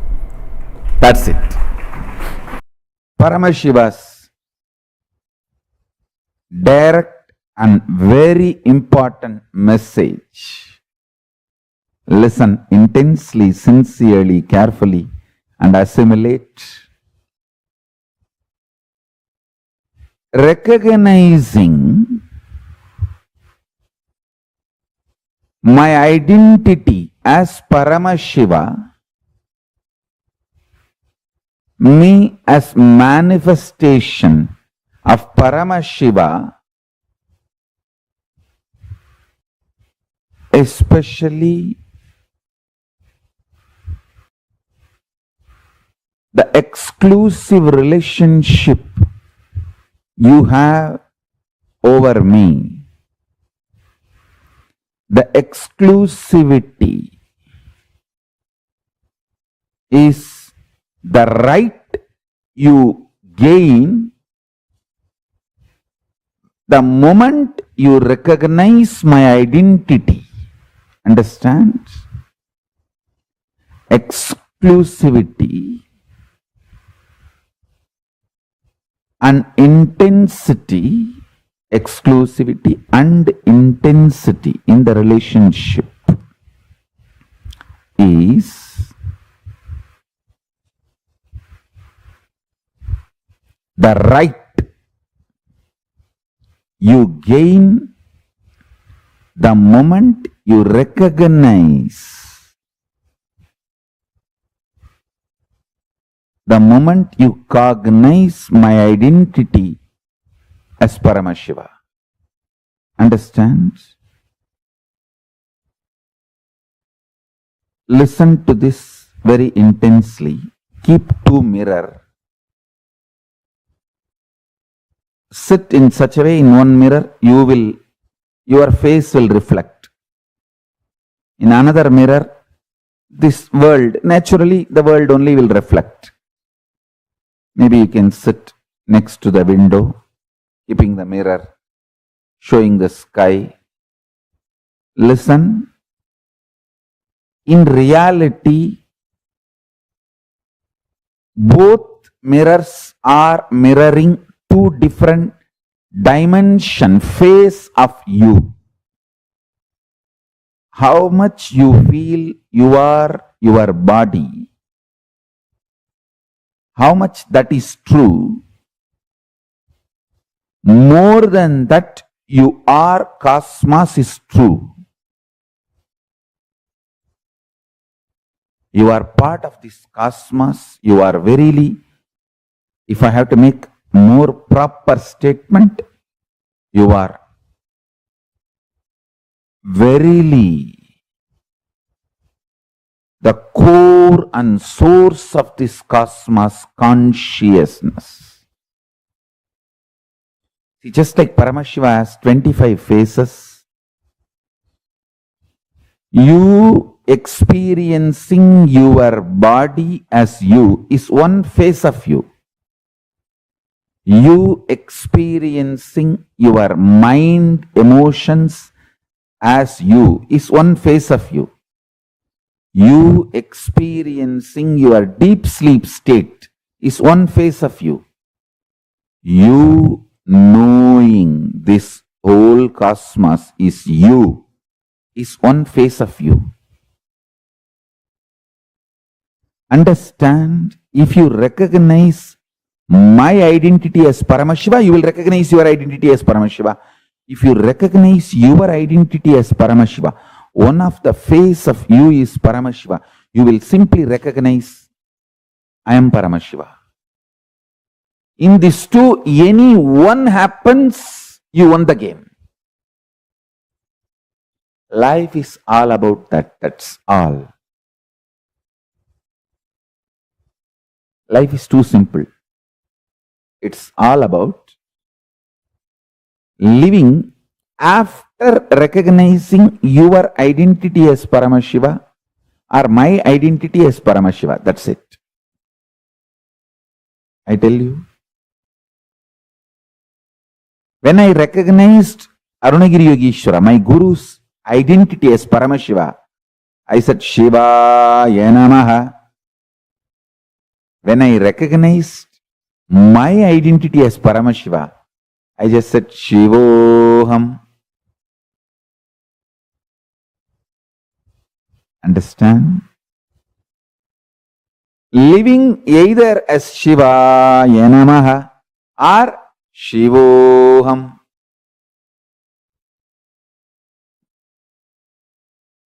Both are okay, but this is life. Life is too simple. Understand, recognizing my identity as Paramashiva is literally living enlightenment, conclusion, completion of your fulfillment. You achieve fulfillment, you start living fulfillment, enlightenment, the moment you recognize my identity. Understand? When you recognize my identity, you recognize your Ishwaratva. The Ishwaratva starts oozing out of you when you recognize the Ishwaratva oozing out of me. But the good news is, anyone recognizes my identity is going to just walk around as superconscious mutants. I tell you, the best lifestyle is conscious communities, KAILASAs. See, you don't have to give up the comfort of your home and your personal space, privacy of your home. but create conscious communities, e-kailasas. Like have your own home, but gather once in a while for doing yoga together, puja together in Zoom. You don't even need to gather physically. In Zoom, online. E-kailasas. Just gather and do yoga, do vakyart sadas, do puja together, do power manifestation. That's all. This is the best lifestyle. Just liberate more and more people from conscious slavery. Abolish conscious slavery. Recognize my identity deeper and deeper and deeper. As Paramashiva, you will recognize your identity deeper and deeper and deeper as Paramashiva, and you will experience the exclusive relationship we both have. That's all is the essence of enlightenment. You will just manifest the state, space, powers, being, superconsciousness, KAILASA of Paramashiva.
Nithyananda, to all the participants, we all had just a wonderful session where we understood from Swamiji himself, we listened from Swamiji himself, how he has come down. He himself has come down manifesting Paramashiva. Very beautifully session, right? Swamiji spoke about the Paramashiva manifest as Swamiji, meaning the very purpose of Swamiji's birth. Like, why did Swami manifest on planet Earth? The reason. What exactly is the reason? Very beautifully, Swamiji says that that compassionate Shiva. My God, see, Swamiji will say that I manifest on planet Earth out of love and compassion. Okay, Matthew Eskraya has put, what is the food which is supposed to be organic, isn't very healthy anytime.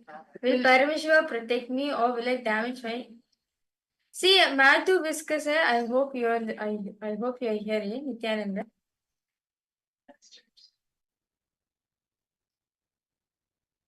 If you hear, you could put up yes in the chat, and we can really answer your question. It's an absolute question.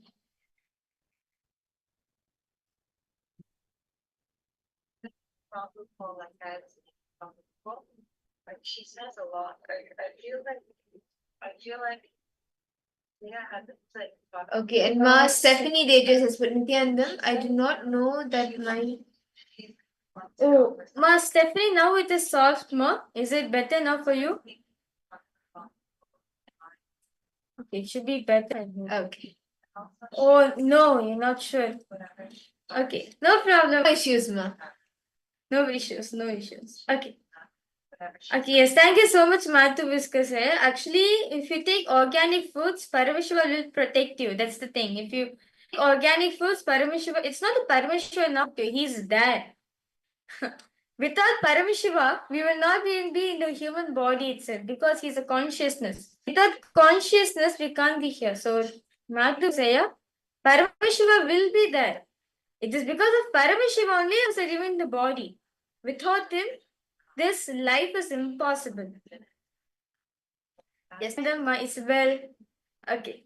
So all of us learned about how Shiva manifests Swamiji for all of us in our life. Right?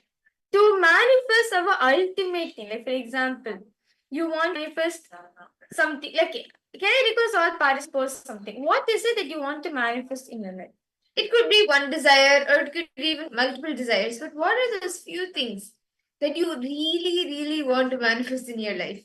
What is it that you want to manifest? I request all participants.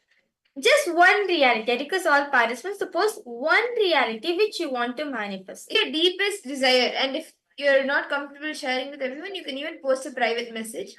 But deepest desire, what you want to manifest into reality. Ma Stephanie, Madita,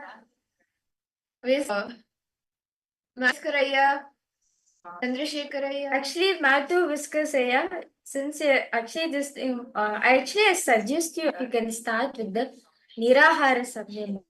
But this is actually a very beautiful science given by Swamiji, where for 21 days you'll be liquids. This is actually process, there's a specific way you should be doing it. I'll share with you here the link. You can head befoodfree.org. You can head to this link. There's guidelines on how to do this Nirahara Samyama. Very beautiful. Swamiji conducts the whole process. Okay. Manuskasaya, you have posted financial speed and spiritual living with Sangha. Okay. Let's take this desire, Raya, which you want to manifest. So, now, understand, it is only with the conscious this life manifested. Like Swamiji will say, imagine the year in the Paramashiva's cooking. So this is called the recipe of life, Swamiji will say. The recipe of life is Paramashiva's consciousness. So Paramashiva, like Swamiji will say, imagine Paramashiva's cooking. He is putting all the ingredients, but life was not coming out. Life was not manifesting. Instead, something else was manifesting. At the end, when he manifested, when he put his conscious, when he added himself, his consciousness into it, life started manifesting. So understand, this shows the power of our conscious, that anything you want, you have the ability to manifest out of your consciousness. And it is possible. Matthew Viscasaya, see, you want to have this, right? You want to have the spiritual living, the spiritual community around the Sangha you have. And you want to be financial free. Now, I request you, yeah, take a conscious decision right now. Just sit, close your eyes. Take a conscious decision right now that I'm going to be this. Consciously visualize it manifesting, as anything that consciousness is always possible. It manifests. Visualize every single thing happening. Every, like, whether if you want a financial breakthrough, if you want to be financially free, visualize all the happenings actually manifesting in you. Whether you want to manifest, like, from where do you want the source of the funds to be, or what exactly do the people do to become a reality. Every single visualize it actually in your conscious.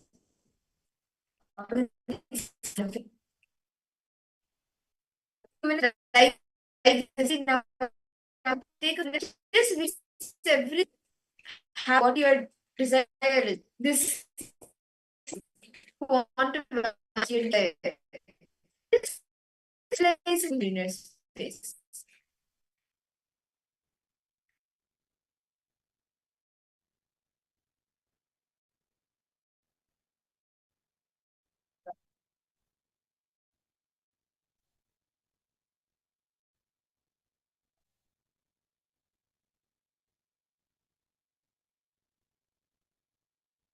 The participants have Stephanie. Do you have any questions?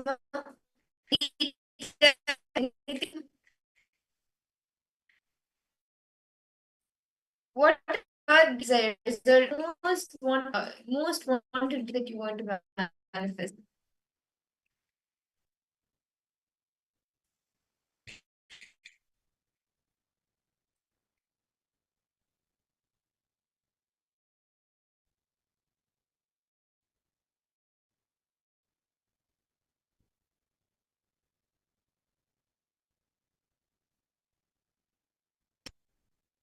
I request all participants. Okay. All of us have a certain reality which we want to manifest. It is possible. Okay, every day for puja, I manifest. Okay.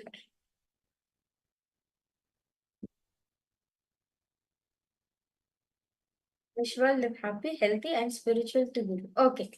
So you want to manifest a relationship for yourself. Martha Viscasa, you want to manifest a good relationship for yourself. Okay. See. Yes. So I'm just reading Matthew's message. Yes.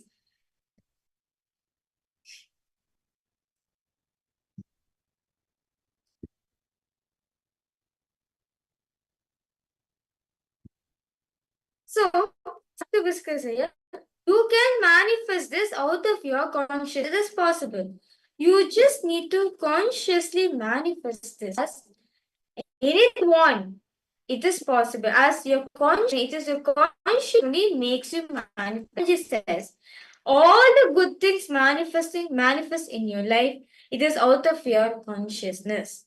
All the bad, like all the negative things, all the sufferings which are caused upon yourself is from the unconscious part of it, basically from your body which have manifested yourself. But all the good things which you have manifested from your life is from your consciousness. The fundamental thing we need to understand.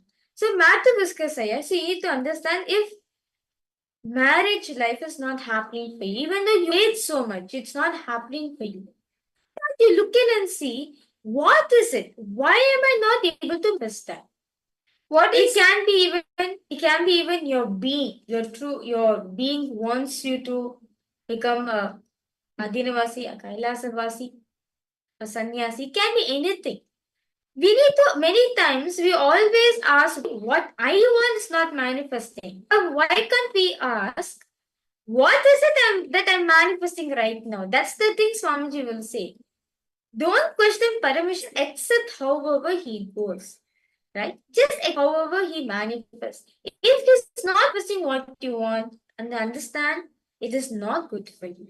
Swamiji will say, you desire something and it's not manifesting for you, even if you ask, like, let's say 4 times, and all the 4 times you're not present, that means it is not good for you. So sit with yourself for some time and see what exactly your being is desiring for. What exactly is, if any desire is not manifesting, even multiple times of trying, see what exactly you're seeking for. If it is seeking for what your desire is, then go ahead. See, there is nothing wrong in desiring for something and manifesting your desire. There is nothing wrong with that. But see what actually your consciousness, your being is actually seeking for. And all the good things, understand, all the good things manifest only from your consciousness. So, this is impossible, and all the participants, this is for all of you to understand that you can manifest whatever you want. An example like how Claire line, right? She wanted to manifest the car. Did the completion out of her consciousness, decided that I want to manifest the car. And guess what happened? Out of her consciousness, she manifested that work. In literally the beginning of the program, Claire had said to manifest the car, and before the program is over, she has manifested. The same way, each and every one of you. This is just one example. Claire is sitting here program, but so many of us, so many people. Most of people have manifested. In Matthew's way, you also can manifest. Just visualize it actually happening. Make that conscious decision to manifest it. Actually, Claire, I request, why not you take a view of this experience, of this breakthrough which you got, and post it. You'll see, so many people will get inspired by this, what Swamiji has given to you. Great. Yes. So I don't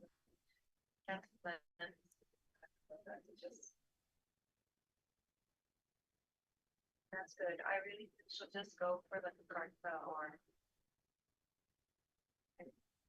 she's got it in material sense.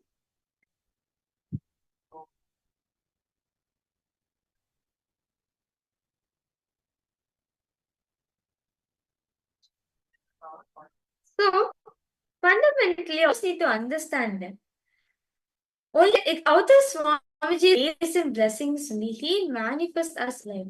Only by his grace you can even remember him. Swamiji actually beautifully, Swamiji beautifully reveals, when I utter the word love you, understand you are absolutely loved and protected and safe. Especially if you resonate and feel connected with that word love when I say love you. That is, Swamiji is very good for all of us.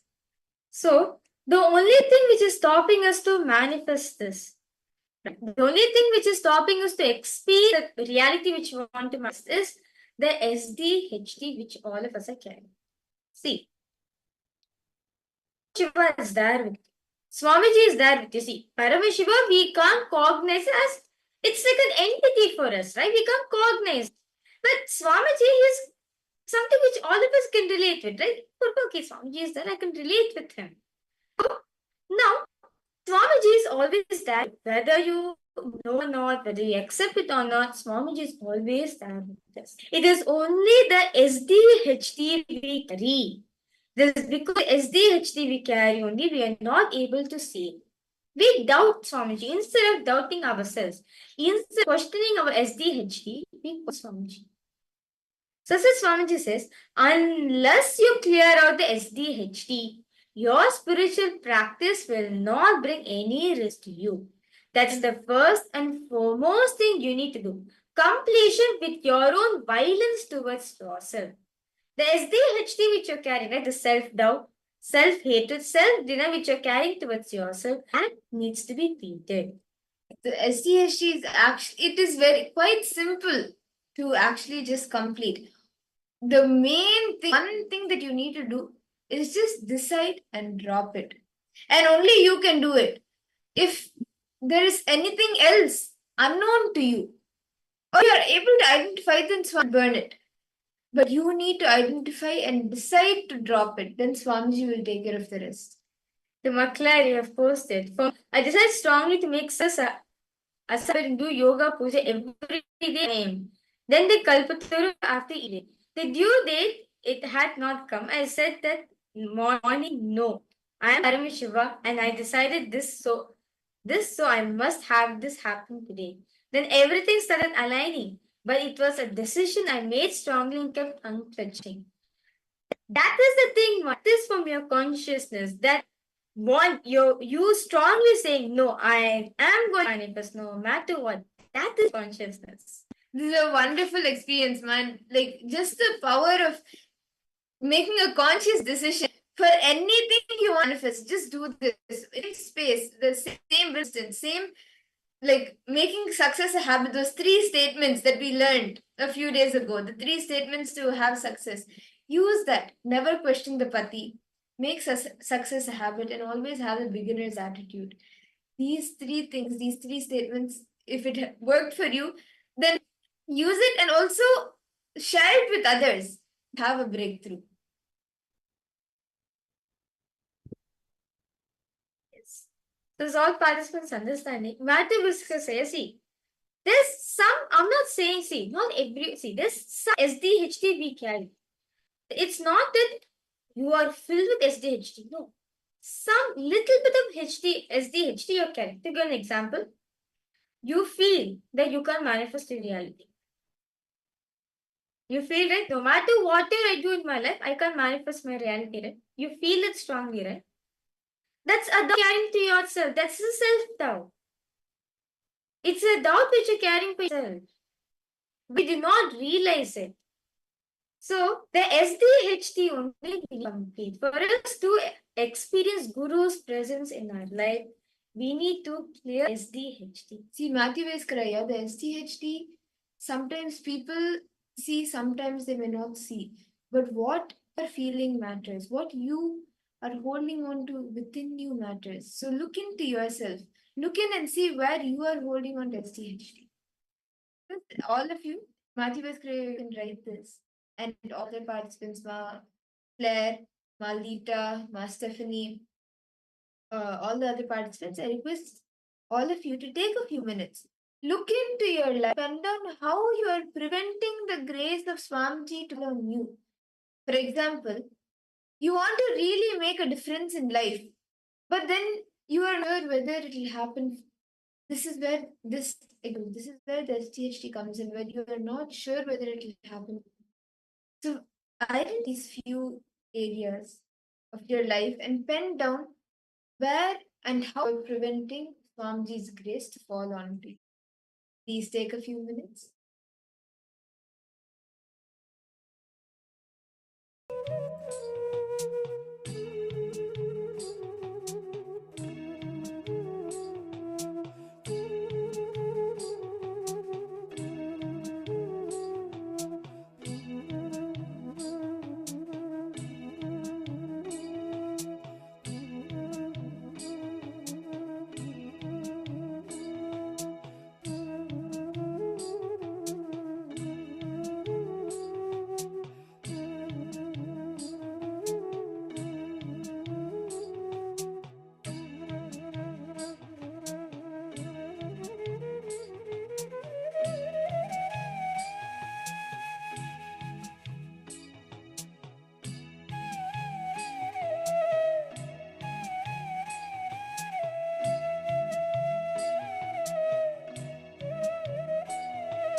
I hope all of you have been able to write down and complete with all the SDHD that comes up within you, which is there.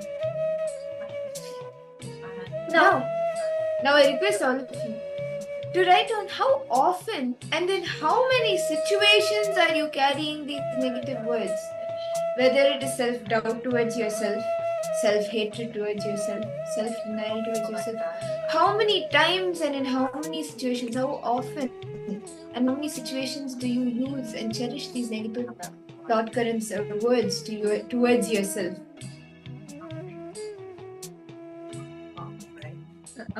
No matter which we are continuing on the exercise. So all participants understand. See, many times we have self-doubt. See, like Mark Claire, to give like your example, right? You had this self-doubt in you, right? Am I going to really manifest? But you decided ferociously, right? No, I am not going to give powerlessness to it. That made you to manifest what you want, right? So this is for all the participants to understand that anything which is not manifesting in your life, you need to understand that you are not manifesting it from your consciousness. Because if you have manifested out of your consciousness, it will manifest. No matter what deadline you give, whether today, tomorrow, or whenever you give the deadline, it will manifest. So the fundamental thing which all of us need to complete is the SDHD which we are carrying within ourselves. Many times, instead of thinking of the possibilities we carry, right? Instead of thinking about the possibility we are carrying within ourselves, the positiveness we have within ourselves, we only carry the negative words which we utter to ourselves. Such as, it's impossible for me. I am not able to manifest my life the way I want. See, the more and more you give power to your negativity, you're going to empower that. You're empowering that side of you. At the end of the day, you are manifesting the desire, but you're not able to manifest your reality. And those are like the restrictive words that you put around yourself. You build a wall around you with those words. You don't, and when that wall is created, you can't see beyond that wall. You don't see the different possibilities you have beyond that wall. Now, like if you have a wall right in front of you, and on the other side of the wall, you have your dreams. You have to remove that wall. You need to go past that wall to actually see what is there on the other side. What is that possibility there waiting for you on the other side, right? The STHT is that those restrictive thoughts which form like a wall around you, stopping you to see the possibility you have. So request all participants now. Let's take a few minutes. Now you can then see how often do I encourage this negative thought current within me? How often do I empower these negative thought current, these self-thoughts which are carrying within myself? I request all participants, please detail me, write this.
Nithyananda.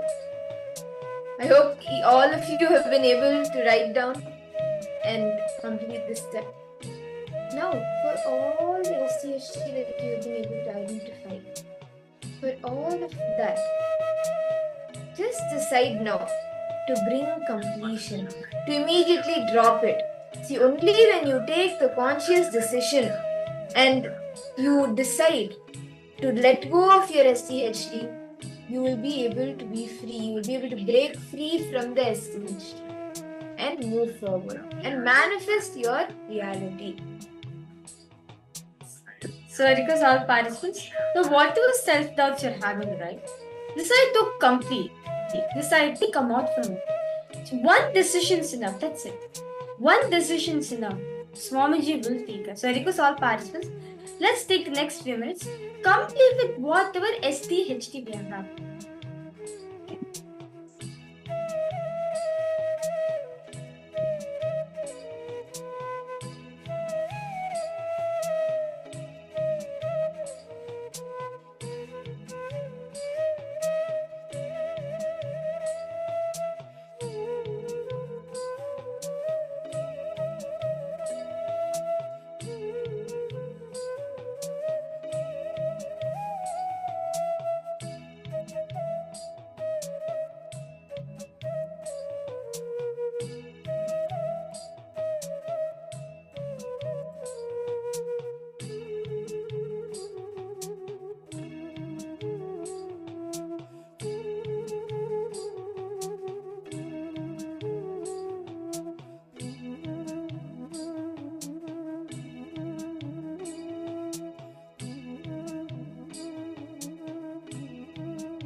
Nithyananda, to all the participants, sorry for a technical glitch. Now all of us have internalized, right?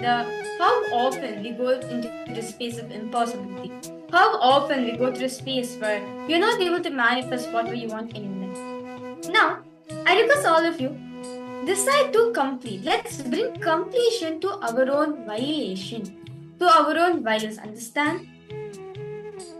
Causing suffering to yourself is also considered as violence.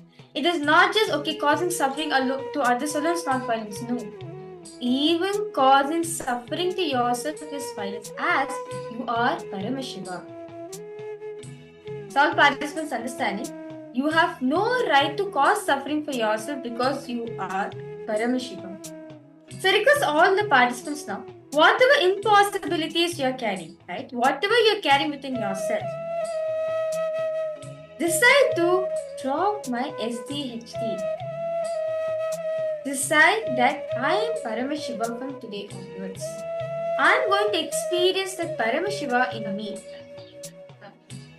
Let us bring completion this as one decision to bring completion is enough for all the incompletions to get through. And we all take a few minutes and request each of you to just take a conscious decision to drop all the SDHT that you are facing. Let's take a few minutes to declare completion.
Nithyananda, I hope each and every one of you were able to make the conscious decision, decide to drop all the SCHC and bring completion to any of the violence wherever you have gotten violated by the outer violence. I hope each of you have been able to complete this step. Do any of you have any questions until here, or do any of the participants have any questions? Please feel free to post in the chat. Matthew Escaraya, Ma Claire Lang, Ma Shaman Muse, Ma Tanya, Ma Lita, Nithyanandam.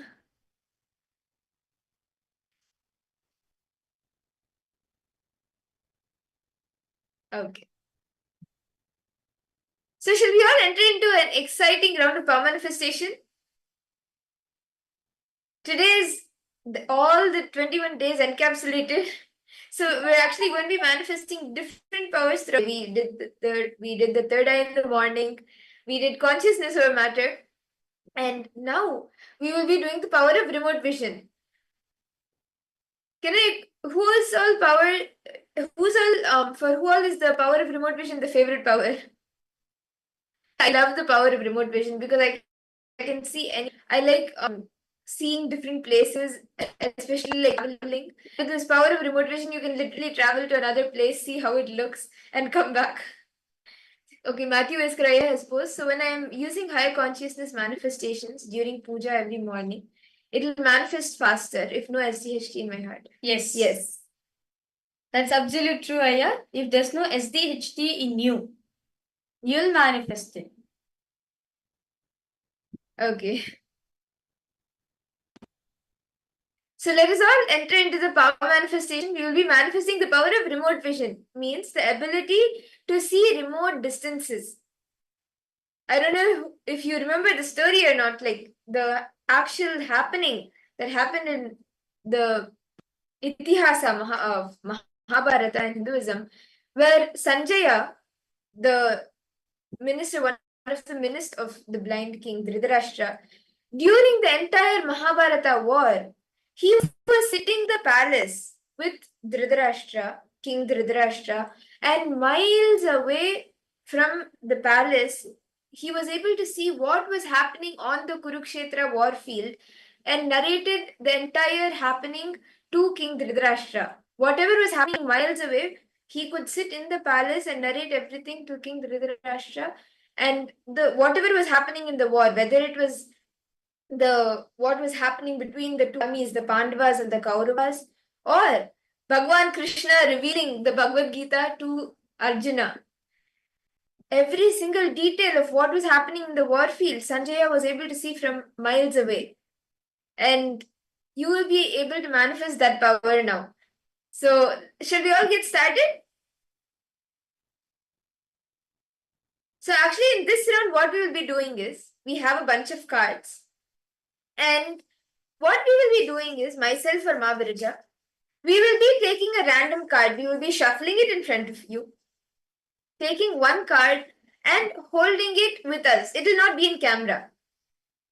You will be scanning, doing the remote vision and scanning what are the details of that card. So the cards have different colors and they have different words written on them. So you will be doing the remote vision and seeing what is the color of the card and any words that Swamiji shows you. Yes, Matthew Escaraya is ready.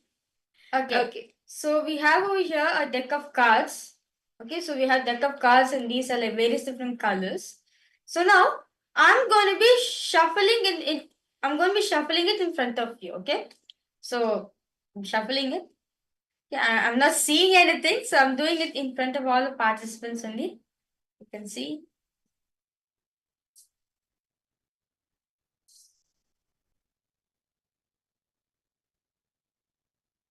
Okay.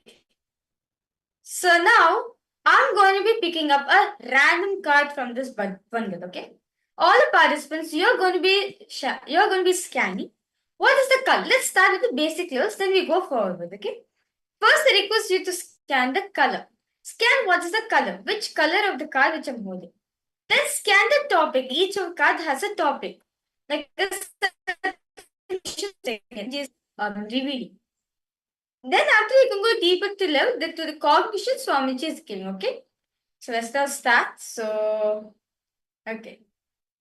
Okay, Swamiji, okay, so Swamiji, so this is the card I'm picking. Okay, so I've kept it aside, and the rest of the cards are being kept aside. So okay. You can scan. So currently there's one card in my hand right now. So there's one card which I'm holding in my hand right now. I request all participants now to scan. What is the color of this card first? Okay, let's all start with that.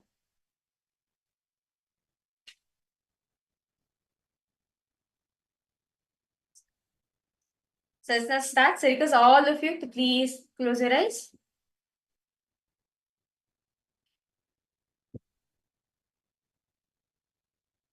Start chanting the Mahavakya intensely. Om Nithyananda Paramashivoham Om Nithyananda Paramashivoham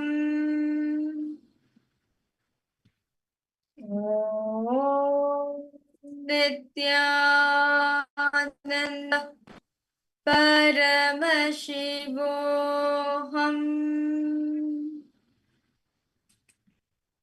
Om Nithyananda Paramashivoham. Intensely chant the Mahavakya.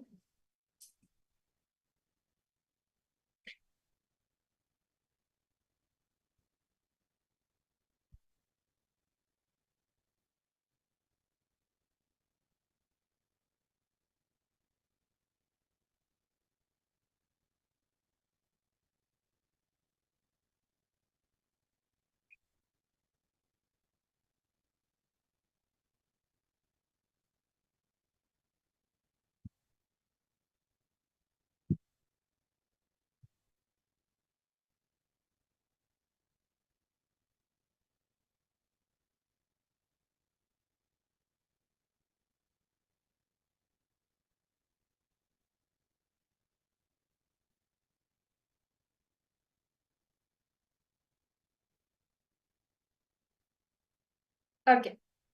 And I request all participants to post. What did Swamiji show for all of you? What is the color Swamiji showing?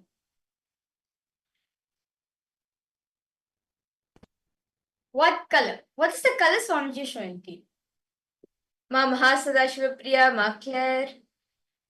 Just post immediately. As it is Swamiji showing you, post it in the chat section. That's all. Ma Dita, Ma Tanya, Nithyananda. Okay, you saw orange and pink. Okay. How about for you, Ma Stephanie? Pink, red, rose. Okay.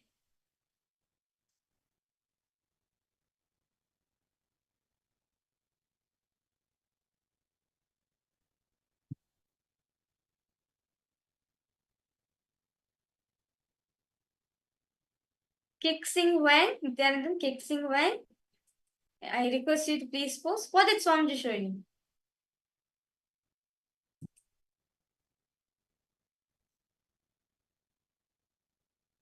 First, I have seen pink. When I started closing my eyes, I seen orange. So similar to what Claire Lang also saw. Okay, so let me reveal the answer. So the card which I'm holding for all the participants is actually pink. It's pink color. Wow. I think all of you have gotten Matthew Escaraya, Ma Claire Lang, Ma Stephanie. Yes. Okay, so let's do another round, and this time all of you will be seeing what is the word on it. So, okay, we will be scanning the color. Okay, so as you just start this, let's continue the color. So now, Ma Madaraj is shuffling in front of all the participants. Okay, so she's shuffling the card. Okay. Okay, now she's going to pick one card. Yes. Okay. So now she has one card in her. Okay, now I'm having one card in my hand. So I request all participants now to scan. What color of the card? What's the color of this card? Yes, I request all of you. Please close your eyes.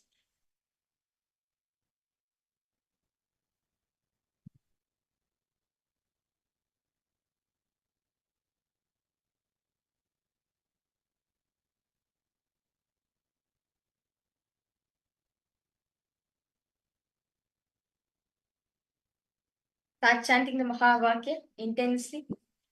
Om Nithyananda Paramashivoham. Om Nithyananda Paramashivoham.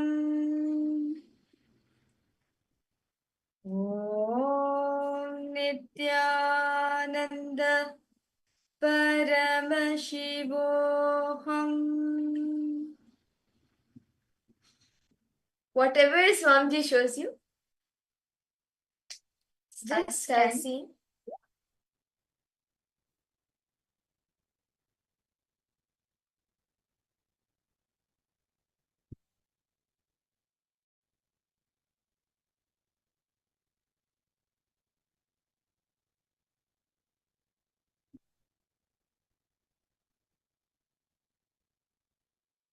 Okay.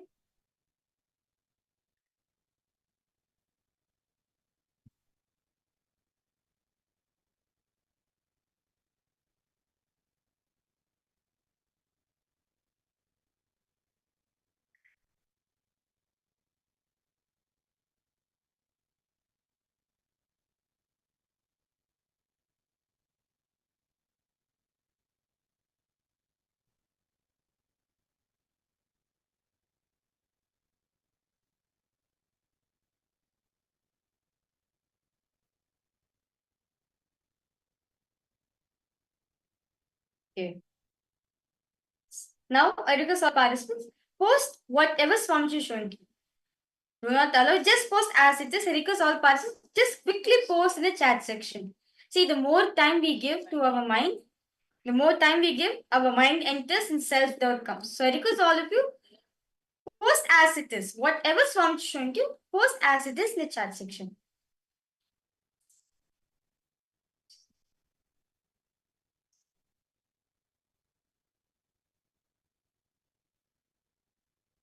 Yellow saw the word you and peace. Okay. First I've seen Leela/Violet. Okay. Okay. That's nice. So, and Matthew Escrea has put bluish green turquoise. Okay. Okay, so let's now reveal the answer. Ma Tanja, Ma Lita, Ma okay, Mahakaasa Shivpriya. Okay. So let's now pessimistic. Okay. That's fine, yeah, that's fine. Okay, so let's now so let me reveal the answer. So the exact color which we picked for all the participants, basically Swamiji picked for all of you, is blue. Blue card. It's a blue card. Matthew Escaya. Well, it's the second round and you have manifested. Yes. And Swamiji says so here unfulfillment. Unfulfillment is the word Swamiji has kept over here. So I think Claire Lang, I think you have a message for this one.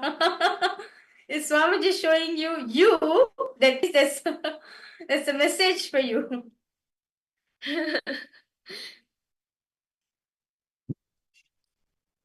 Matthew Escalaya, Swamiji is manifesting for you. And the best way actually you can offer your gratitude to Swamiji. Just it's Swamiji manifesting through you. Yes. So, Claire, do you have any unfulfilled desires? Swamiji is going to manifest it for you. That's it. Okay,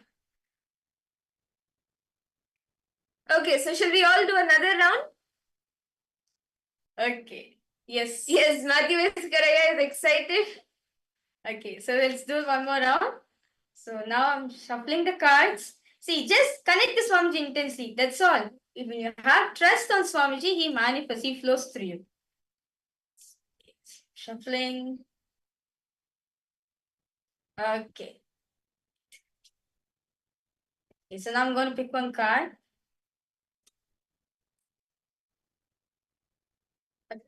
So I have a card in my hand. So request all participants now to please close your eyes. Connect to Swamiji. Start chanting the Mahavakya.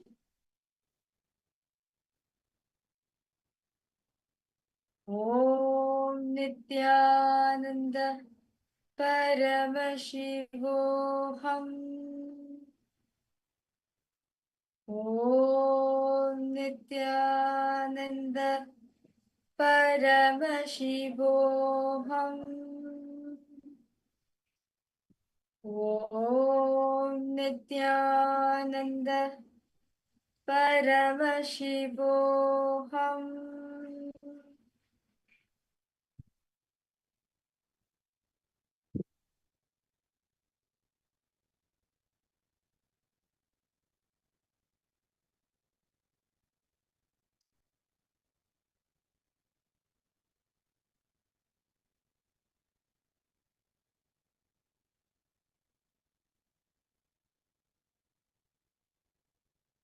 Intensely chant the Mahavakya. Connect to Swamiji intensely.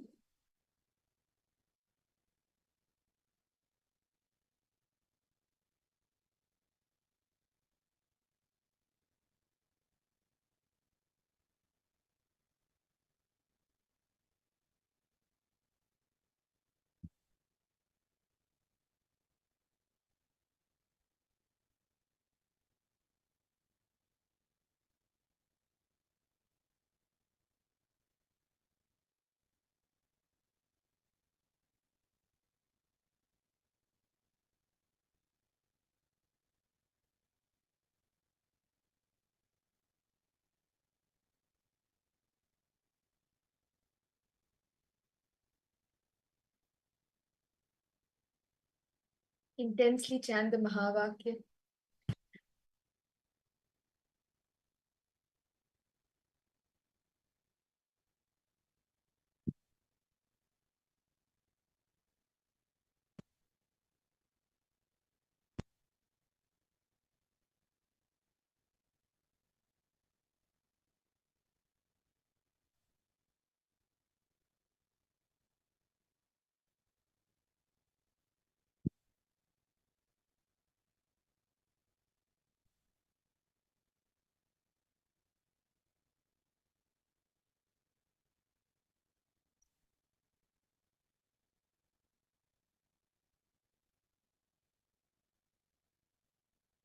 Okay. Slowly, request all participants to open your eyes. Post what is Swamiji showing you? Exactly this one. What are the colors Swamiji showed you? I request all participants to post. Do not allow your mind to come.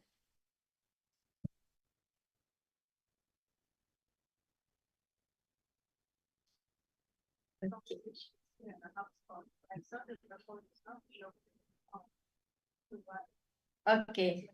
Swamiji told me purple or maybe gold. Okay.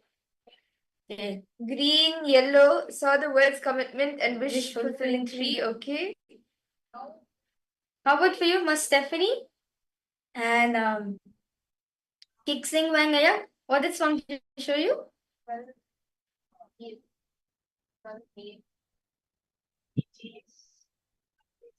So nice to see the Kiksing Wangaya. It's like quite late for you, like it's early in the morning. That's so intensely participant in the program. It's nice to see you here.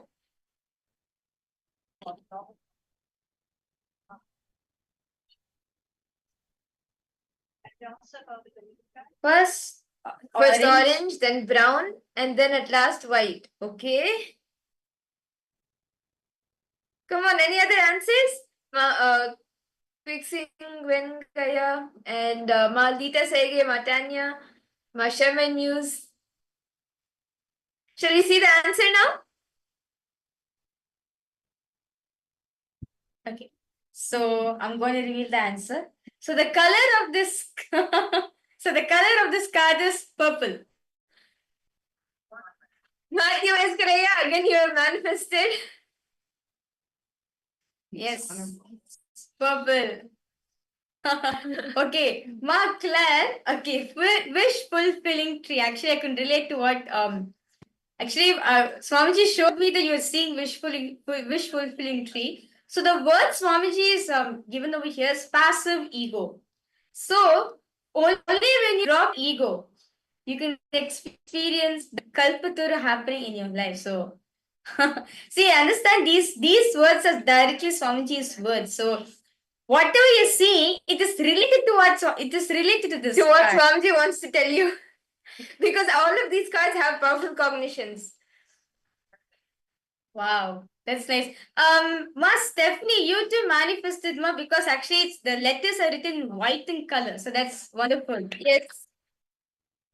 Matthew is correct. Actually, you can practice this power 21 times, the power of remote vision. You can even go to practice different levels as well, like scanning houses and scanning different far off places. Okay, so should we all do one more round? Okay, yes. Okay, looks like it's very interesting. Okay, let's do one last round of this power. So I will be now shuffling the cards.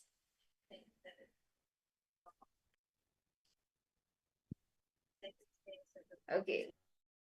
Now I'm choosing one random card in the center. Yes. So now I have chosen the card. I request all of you to please close your eyes. Start connecting to Swamiji. Intensely start chanting the Mahavakya. Om Nithyananda Paramashivoham. Om Nithyananda Paramashivoham. Om Nithyananda Paramashivoham.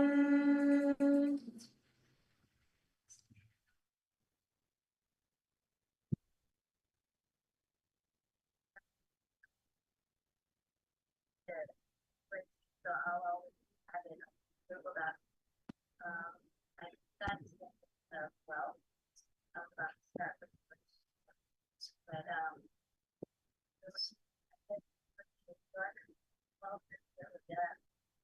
on my mind. I can tell.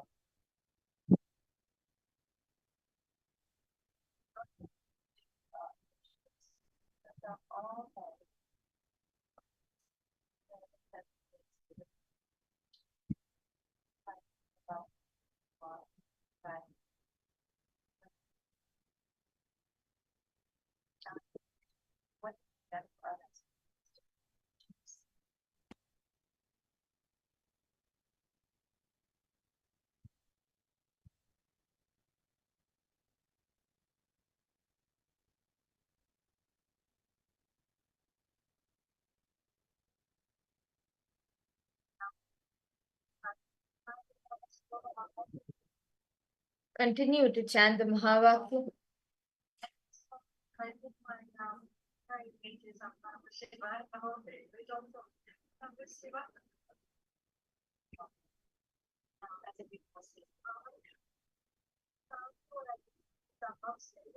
Intensely and being to chant the Mahavakya. So when you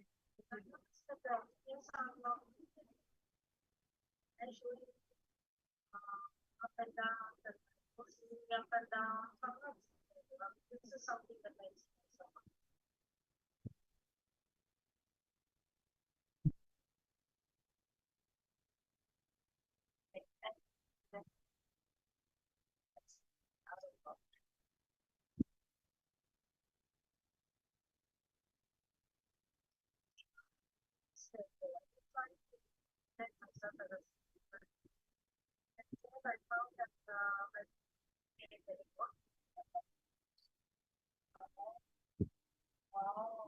Okay, now I request all of you to please relax and you can post in the chat what color you are able to see. Now I'm eager to know all of your answers.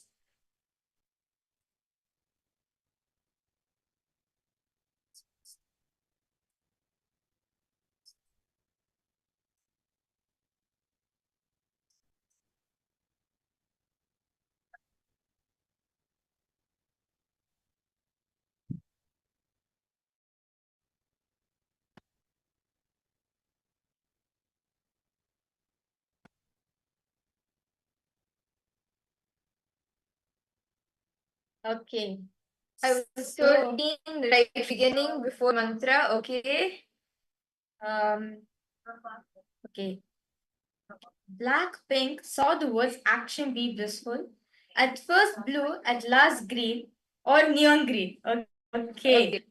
So, kissing mania. What did Swamiji show to you? You want to give it a try? What did Swamiji show to you? Yeah.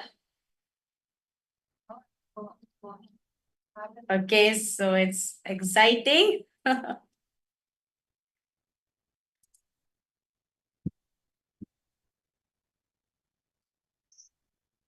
Okay, so let us now reveal the answer. So the card was pink and it says love and inner space. That's the words. Ma Claire, you got the word be blissful right. And you even got pink. Amazing, Ma. Great. And Matthew, see, sometimes the mind comes in, but don't worry at all. And Ma Stephanie, see, everything is a manifestation. Whether Swamiji shows it or not, Swamiji is only manifesting. So Matthew is correct. Actually, if you continue to play with the power, you will literally become adept at this power. And you can start using it in different areas of your life as well. So yeah, so actually, Ma Claire, this message is for you, Ma. Be blissful. So basically, the solution for you is have a blissful inner space. Come with your passive ego so that you can have wish fulfilling tree kalpatari in your life. Yes. Okay. Yes, so let's now. Yes, so that was a really wonderful power manifestation. So with this, let's now move ahead to the next session where we are going to be understanding from Swamiji on how to practice the presence of God. How do we actually practice it? How do we actually experience it in our life? Well, the only person experiences is the one who has masters the science, Swamiji himself. So we are going to be entering to this session where Swamiji is going to be explaining how to practice the presence of God, how to experience God wherever you are, how to experience Paramashiva wherever you are. So let's now enter the session.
All right.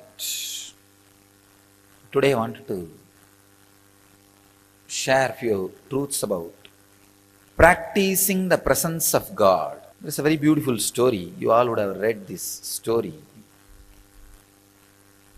in school,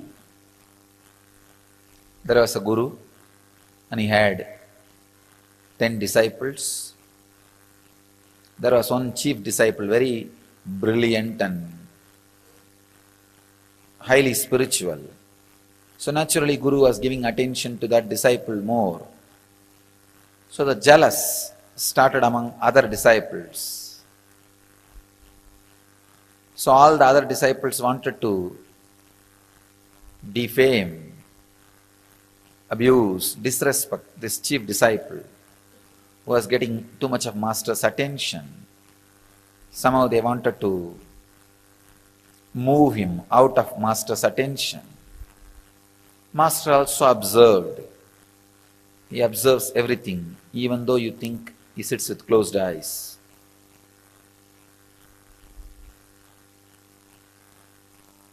He observed what goes on, all the absurdity which goes on when he is with closed eyes, or when people think he is with closed eyes.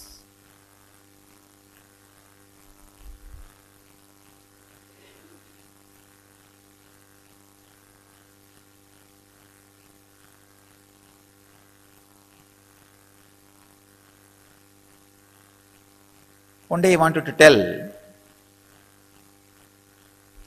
all the disciples why he is giving more importance to the chief disciple, the sincere disciple.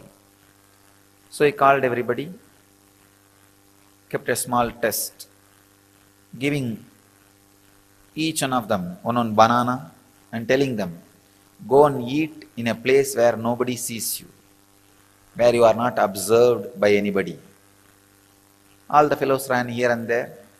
One ran behind the kitchen, one ran behind the sarovar, one ran outside the gate, one was hiding in the temple godown. They all ate and came back, except this chief disciple. He came back with the banana without eating it. All the disciples asked, why? You did not find any place. He just kept quiet. Master asked, you did not find any place where nobody was observing you. The disciple says very beautifully, it's a very small story. All of you would have known. Master, I am not able to find any place where God is not observing me, where God is not seeing me. I feel everywhere His presence. This story was known to all of you as a knowledge. Unfortunately, it did not become wisdom. The story has multiple layers of meaning and understanding.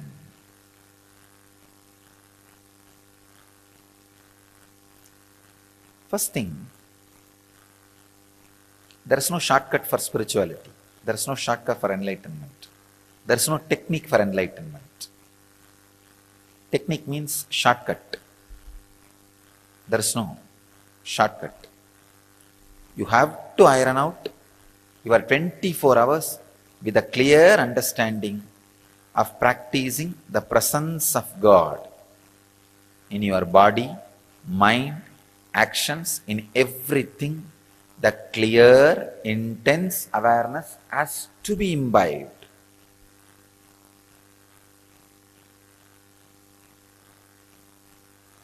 Second thing, whatever you experience as God, when you experience me, some will have 30% fear and 30% love, 30% confused emotions. Some will have maybe 50% fear, 40% confused emotions. Some will have 100% fear. Some will have 100% love, no fear. Different ways you will be experiencing the Guru. Whatever you experience as Guru, that's what your experience as God. You have no other experience. Whatever may be the experience you have about Guru, whether it is with fear, or the attitude of master and disciple, or the attitude of father and son, or the attitude of mother and son, or the attitude of friend, or the attitude of beloved. Practice 24 hours. Two things. One, your action will fall into awareness. Second, that fear, whatever the lower experience you have about the master, will extinct, will be burnt away. The percentage of fear you experience with me will be burnt away. The percentage of other emotions, except pure surrender, you experience with me will be burnt away. These two things is possible only by practicing intensely the presence of Guru, practicing the presence of the Master. When you sit in your office, think, this place is owned by Swamiji. How Swamiji will maintain this office? When you sit and talk to people, if Swamiji is here physically, how will I talk? When you do Guru Puja, when I am here physically, just remember, if he is sitting with open eyes, how I will do.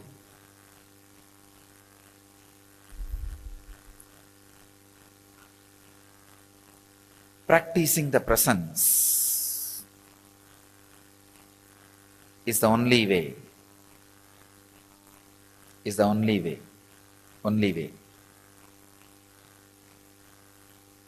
Your arrogant egoistic logic can go on justifying, no, there is some other technique. Or you can go on postponing with it. That is what I call hypocritic loopholes.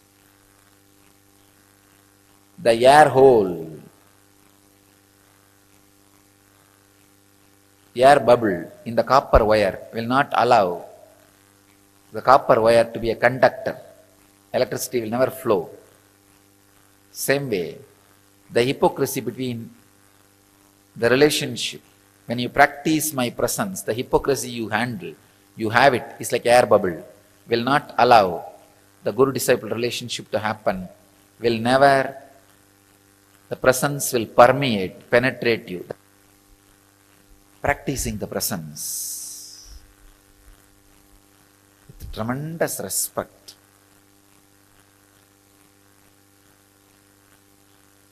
is the only way. That is the only way.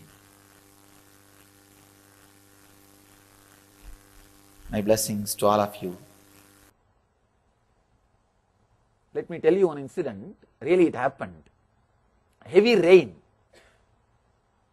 Maybe around the time when I had my first experience, I was going for a circumambulation of that hill.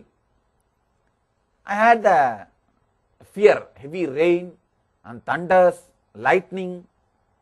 Immediately I thought, how Annamalai Swami will behave? He won't bother. He will just walk. Let me also do the same way. And I was walking through the traditional crematorium, where people are cremated in India, cremated and buried. In India, both are done in same place. Burial and cremation, both are done in same place. I was walking through that because when you go around the hill, you are supposed, that path goes through that crematorium of Arunachala, the city's cremation ground. Suddenly I saw one dog biting something and eating. When I went near, the dog was trying to bark to drive me out. First thing, when the fear came, I saw that. I thought, how Annamalai Swami will behave? He won't bother. Just let me go. I started moving. Anyway, when I started moving, the dog got frightened and ran away. When I went near only, I saw it was a dead body which was not completely buried, came out in the rain, and it is lying on the road. And just imagine, 12, 13-year-old boy, midnight, dead body, without head, because head is in the mouth of the dog. And the moment the fear started, it did not even reach my being completely. The shock, fear stroke did not even happen completely. The moment even the first thought started coming, the awareness was so intense, I thought, how Annamali Swami will behave now? He will just walk around and go. Just walk around and go. I went, that's all. That's all. Just I took bypass, detour, walked, did not even bother to turn back and see. Just walked. The fear stroke did not reach my whole body. The fear stroke, which was like a pebble which started, or which was about to start, did not even open up and reach my body.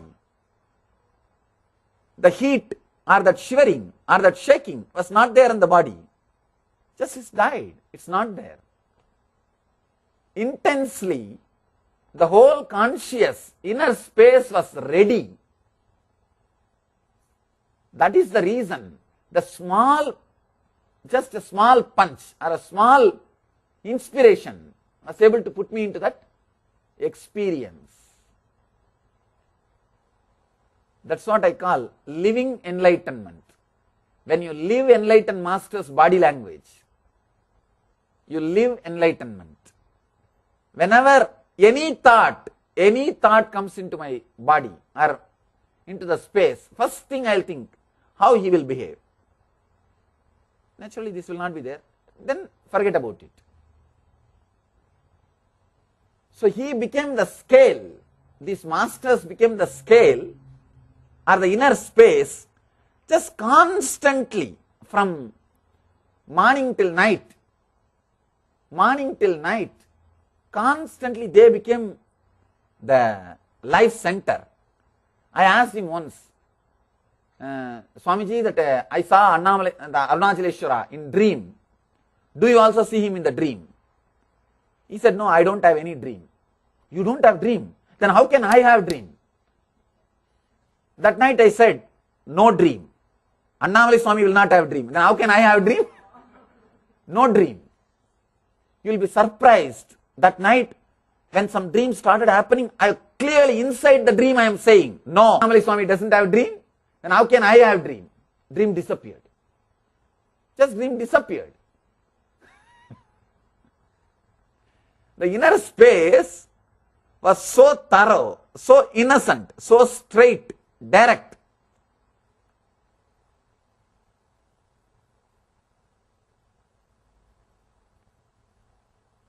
It just happened. It just happened. Even if I feel cold or anything, I'll remember how he will behave. He doesn't bother, he won't bother. Then don't bother, over. There was no further questions, arguments inside. Om. Om. As the ultimate manifestation of Paramashiva's Bhagavan Nithyananda Paramashiva Murti, I bless you all with Paramadvaita Anubhuti, with the Diksha, initiation, Anubhava, experience, Anubhuti of Paramadvaita Diksha, Paramadvaita.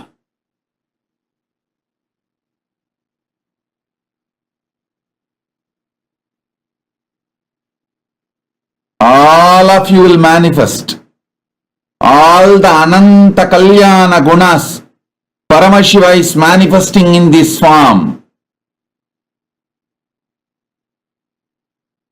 and experience Paramadvaita oneness.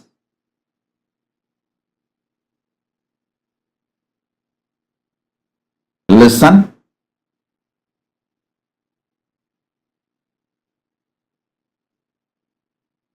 Listen to this one powerful cognition.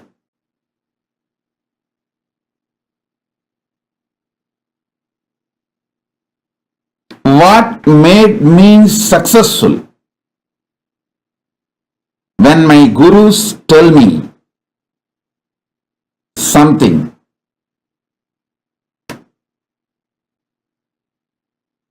I apply Karana Dana Nyaya. Listen, in Vedantic literature, in Hinduism, there are many Nyaya, like Pramarakita Nyaya, Rajyasarbha Nyaya. There are different analogies. Rajyasarbha Nyaya means seeing the snake as the rope or the rope as the snake. That is Rajyasarbha Nyaya. And then waking up to the truth.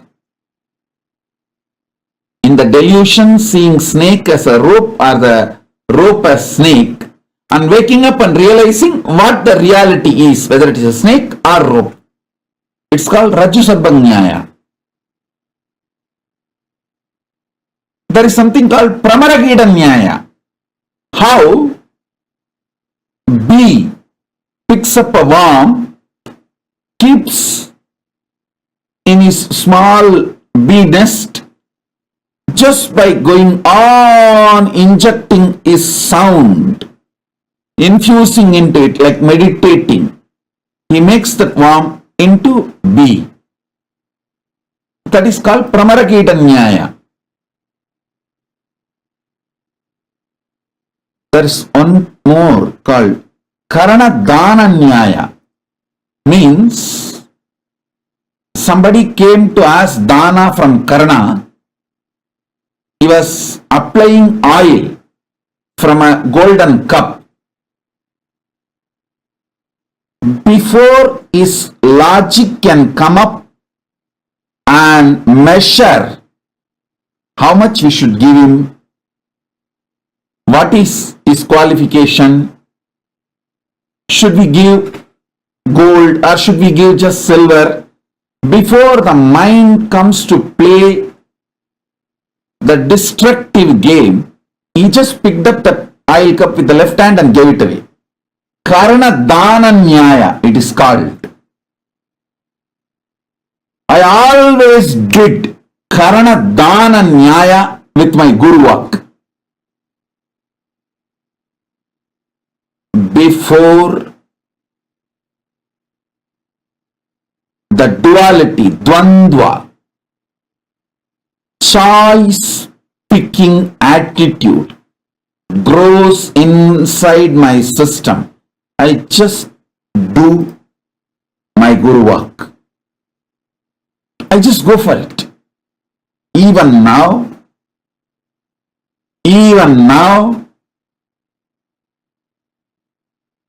people who live around me, they can get to see this fun. They will come and ask, Swamiji, today, are you going to wash your hair? Before the mind starts choosing. Of course, I don't have mind. That is different. Mine is different space. Before yes, no, I'll just pour the water on the head and say, come on, we should have a head bath. Head need to be cleaned, hair need to be cleaned. Same way, neem juice. Today should you take neem juice? Today should you take aritaki? Before the second thought can grow, I'll just gulp it. I'll just put the aritaki powder, that's it. No Brahmarakita Nyaya, no Rajyasarbha Nyaya, only Karana Dana Nyaya. With Guru,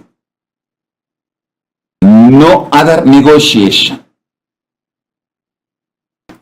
See, the Pramarakita Nyaya means getting the getting the Guru walk. Does he have any vested interest, or am I qualified for it? I am so angry with myself. I am so angry with the Guru. I am so angry with life. How can I complete? When will I complete all this? When can I make decision?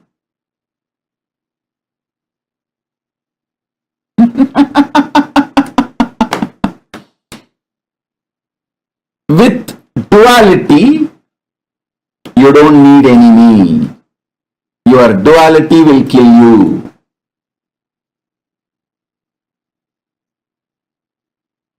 Same way with Rajasarbanyaya. Mistaking rope as a snake. Rope is actually your protection, security. You can use it to drive the snakes out. If you take the rope and just whirl it around in the wind, that sound rope, the snakes will disappear. And even if you beat the rope on the ground, with that sound, the snakes will disappear. But unfortunately, due to your delusion, you start seeing rope as a snake and real snake as a rope, and you try to hold.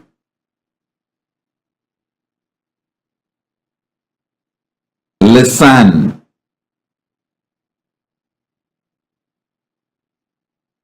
I've seen many people telling me,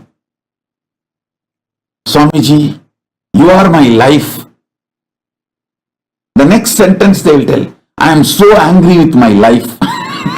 It means what? You are directly angry with me.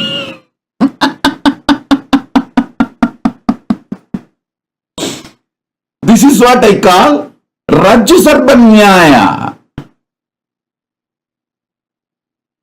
In your deep delusion, you utter words, you make decisions which has no meaning. Rajasarbanyaya or Pramarakita Nyaya is enough to destroy you. With Guru Vak, your relationship with Guru should be very clear. Karanadana Nyaya. There are many Nyayas.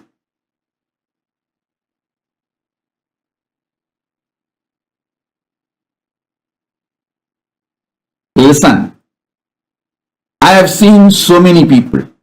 They will have such intimate relationship with my Atma Murti.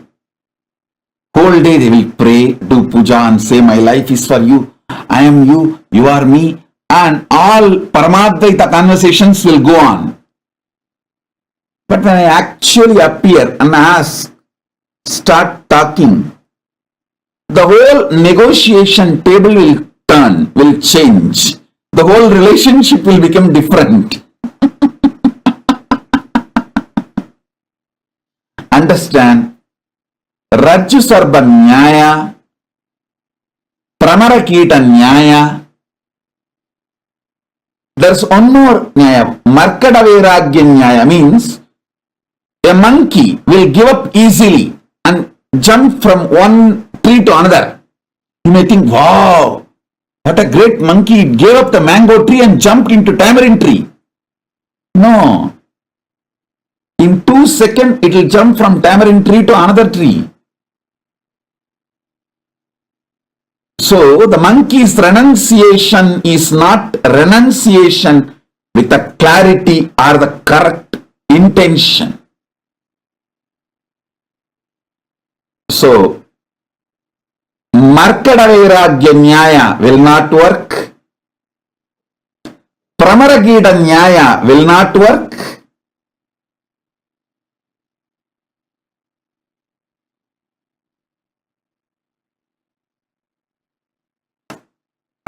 With Guru, only Karanadana Nyaya works, because I have always seen whenever my gurus tell me something, or even when I smell, they expect me to do something, I just do it.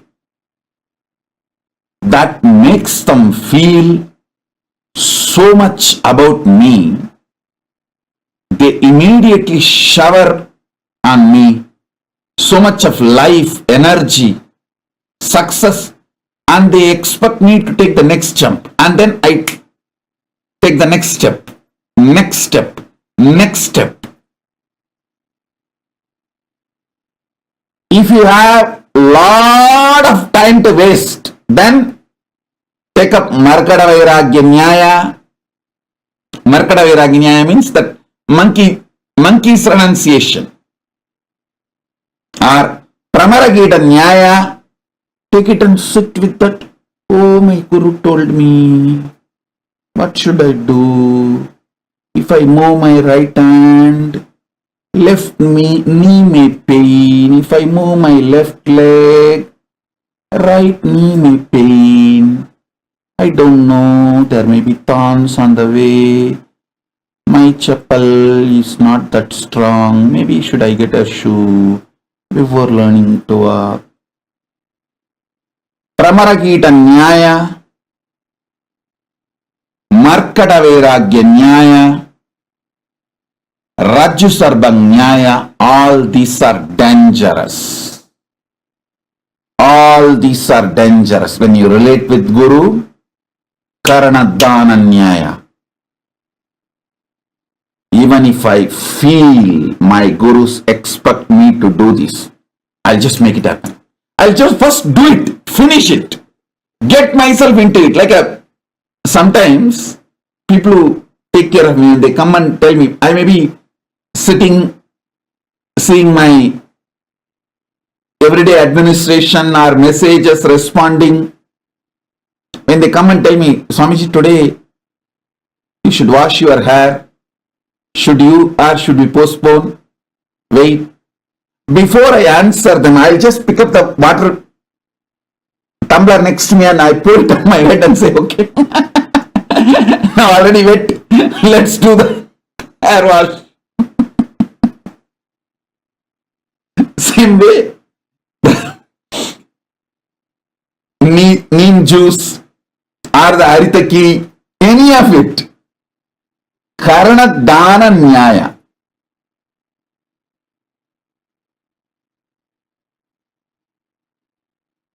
Anything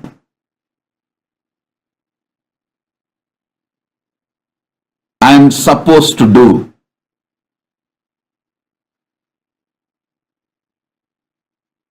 Karana Dana Nyaya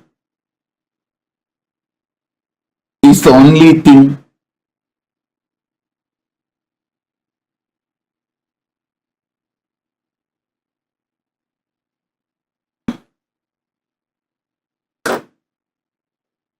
Before second thought grows, do it. Every time you behave ferociously with your patterns and break, you manifest at least one power of Paramashiva. Listen.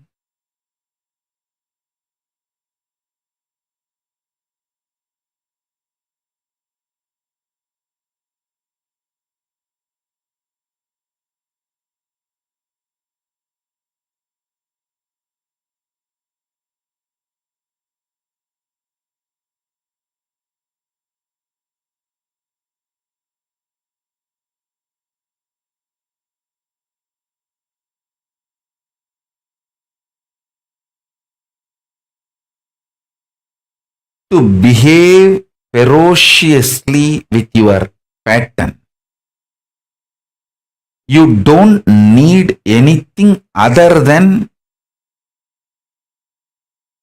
feeling connection or trust on me, because the trust you have on me will naturally manifest as the courage to execute my words.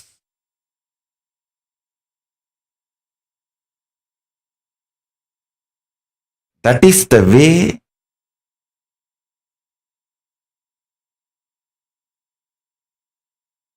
I manifested Paramashiva. See, my extreme love for my gurus,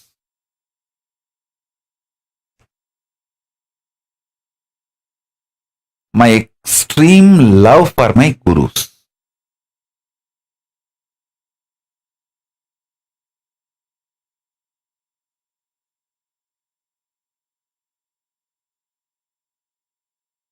I'll tell you one small incident.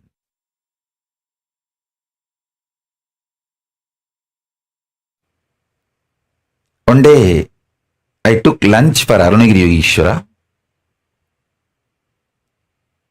He ate, and after eating, I was sitting next to him. I used to be so attached to him. I picked up his left hand. In his left hand, the little finger used to have a long nail. Many fingers had a long nail. I picked up his little finger, and through that fingernail, I was cleaning my teeth. And he is such a sweet person.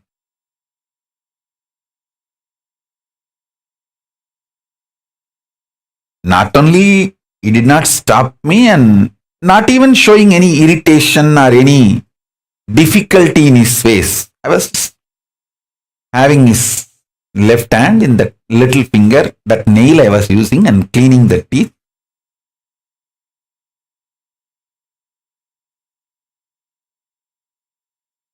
He was talking something about mukti, goal of life, all that. I was deeply listening, and the same way using his left hand little finger nail, and not that I did not cut the nail. With the holding the whole finger, I was cleaning my teeth using his little finger nail.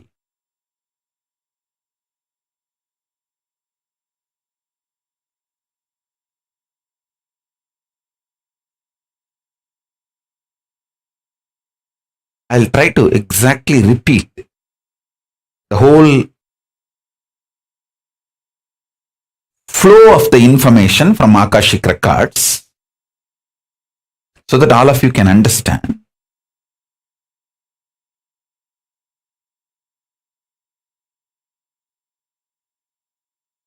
He asked me, what you understand as mukti, liberation.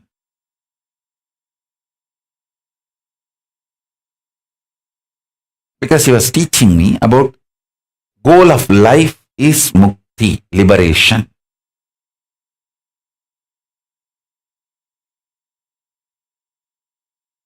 I told him that I should become one with Arunachaleshwara. Arunachala is the word I know as the ultimate.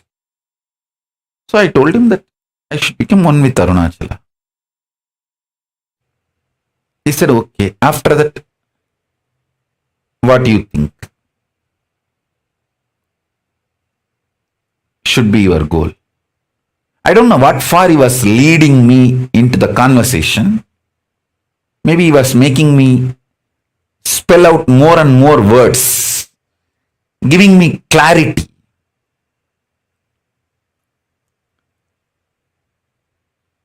So I told him that if I become one with Arunachala, whoever remembers me will be naturally remembering Arunachala, so they will also get liberated. Because Smaranat Mukti Arunachala. At the time when I uttered this, he had a wide smile in his face. I was holding his left hand and cleaning my teeth and talking and cleaning, and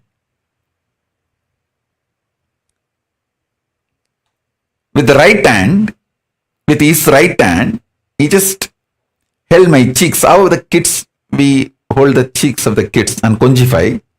He held and shook my face and said, Tatastu, Tatastu, Tatastu. Blessed me, and I could see very clearly that very blessing entered into the whole being and started manifesting. Not only as my liberation, me becoming one with Paramashiva, Arunachaleshwara, and liberated. Anyone remembers me, remembers Arunachaleshwara. So I am only just a symbol of Arunachaleshwara. I am just one stone of Arunachala hill, that's all. Or one small tree. We should not even say small tree. Anything in Arunachala is great, uncomparable. One tree or one small, so I should not use the word small. A stone or a tree or sand, dust of Arunachala. That's all.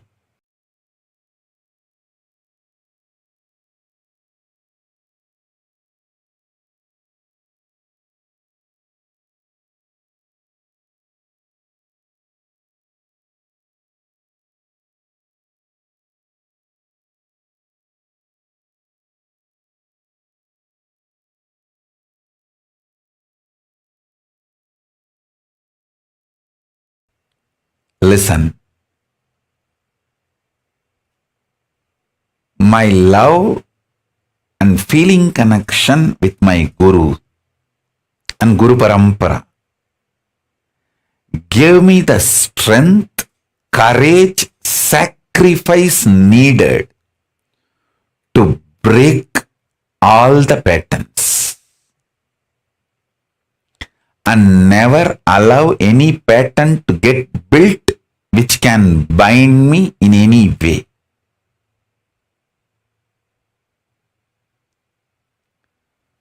Guru Bhakti as a direct utility value. I tell you, I have seen thousands of cases. The moment they lose their Guru Bhakti, all the great ferociousness, powerfulness they had, and broken their compulsive reactionary patterns, that whole strength they lose when they lose Guru Bhakti and fall back into that patterns, and even voluntarily they attract that patterns and say, wow, so many years I did not eat onion, green chili, garlic because of this fellow. Let me go and eat even meat. Okay, go and eat meat. Who is the loser? Not me. I tell you, when you gain Guru Bhakti, it is not just Guru Bhakti. Millions of good things comes to you along with Guru Bhakti. Same way, when you lose Guru Bhakti, millions of things go away from you. Millions of good things go away from you along with Guru Bhakti.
Nithyanandam to all the participants. Wow, that was a beautiful session where we all understood what the presence of God is and what that means. Can I request each of you to post what clicked with you the most and how do you experience this in your life? Very beautifully, Swamiji spoke, right? Elaborate the presence of God. How Swamiji used to feel, how Swamiji used to relate with his deities. Nithyananda, Ma Gracina, Ma Airi, Nithyanandam. Nithyanandam.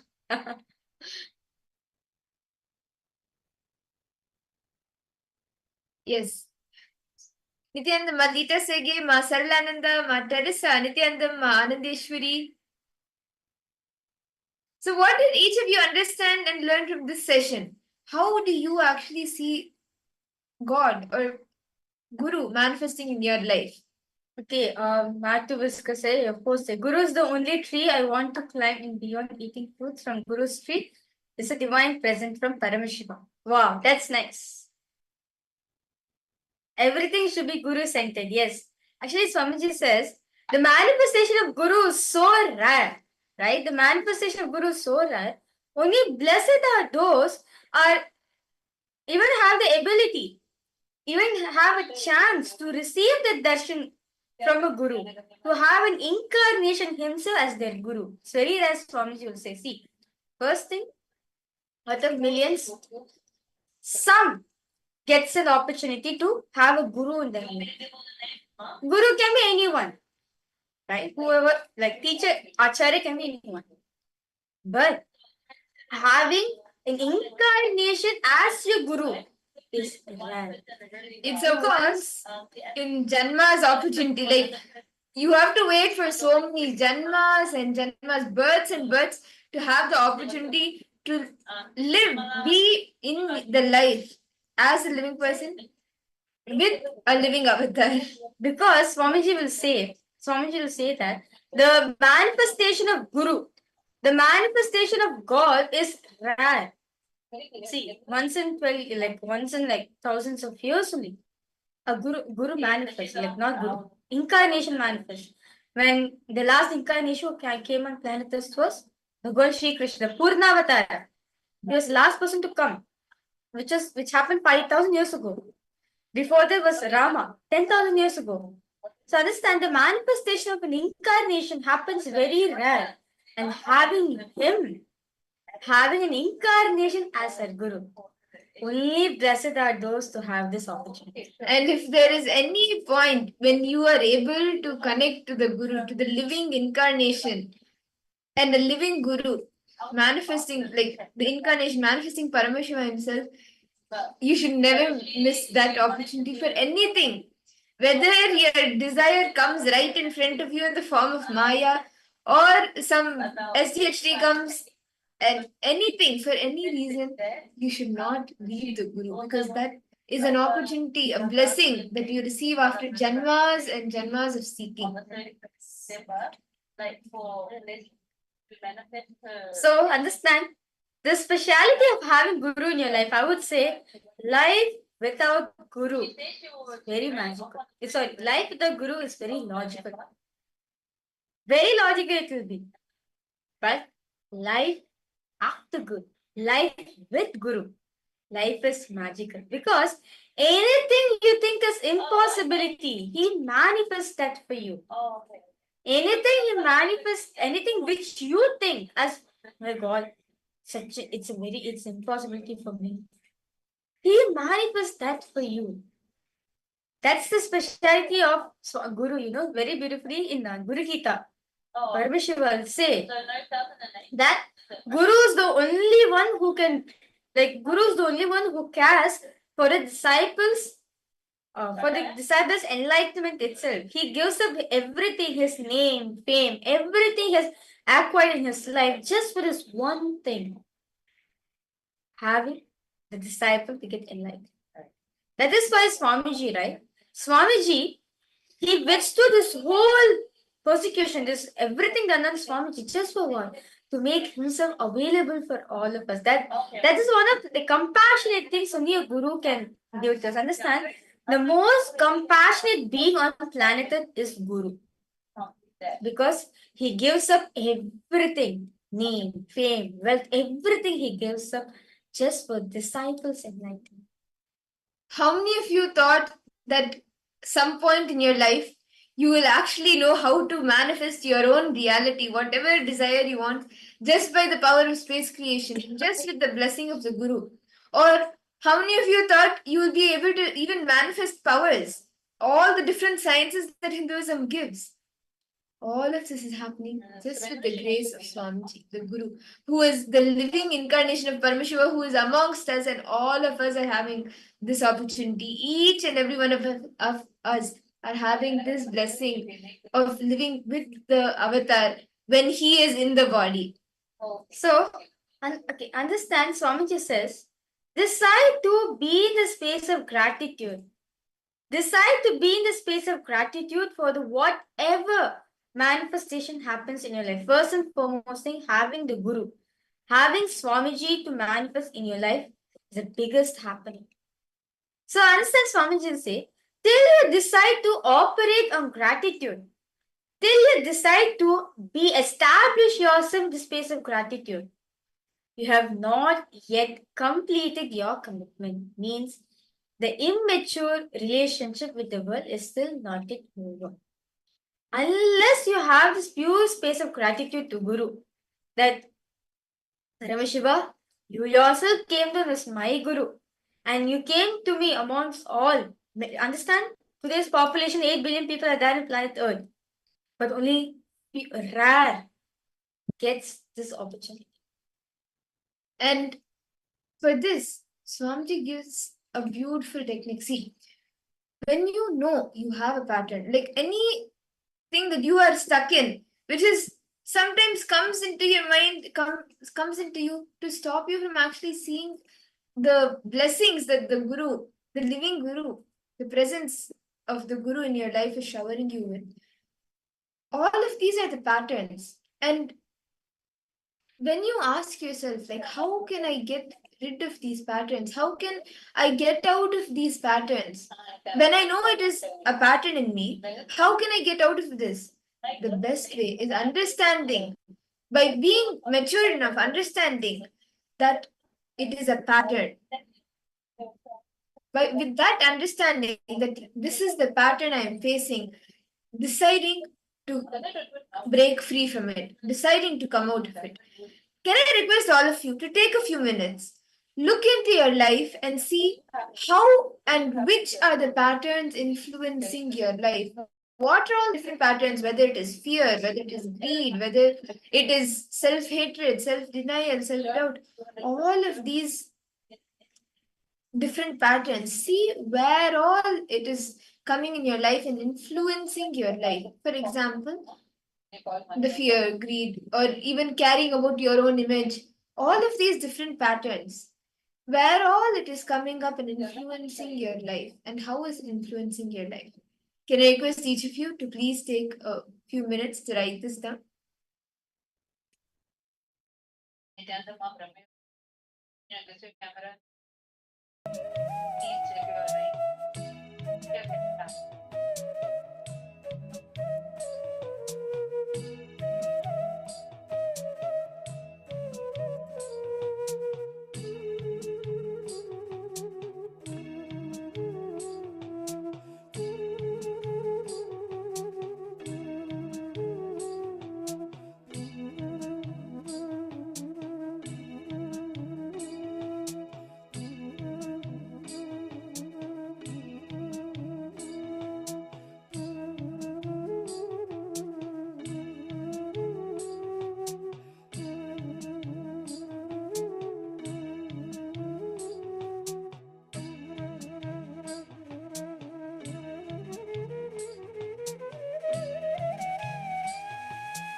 Nithyananda. Nithyananda, to all the participants, I hope all of you have been able to write down all the different patterns.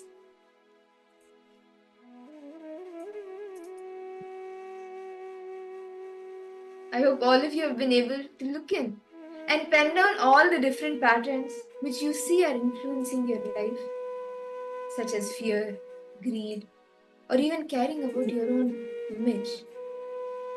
See, we need to understand one thing. Swamiji says that declaring that you are consciousness and oneness with your Guru, Swamiji, who is embodiment of Paramashiva.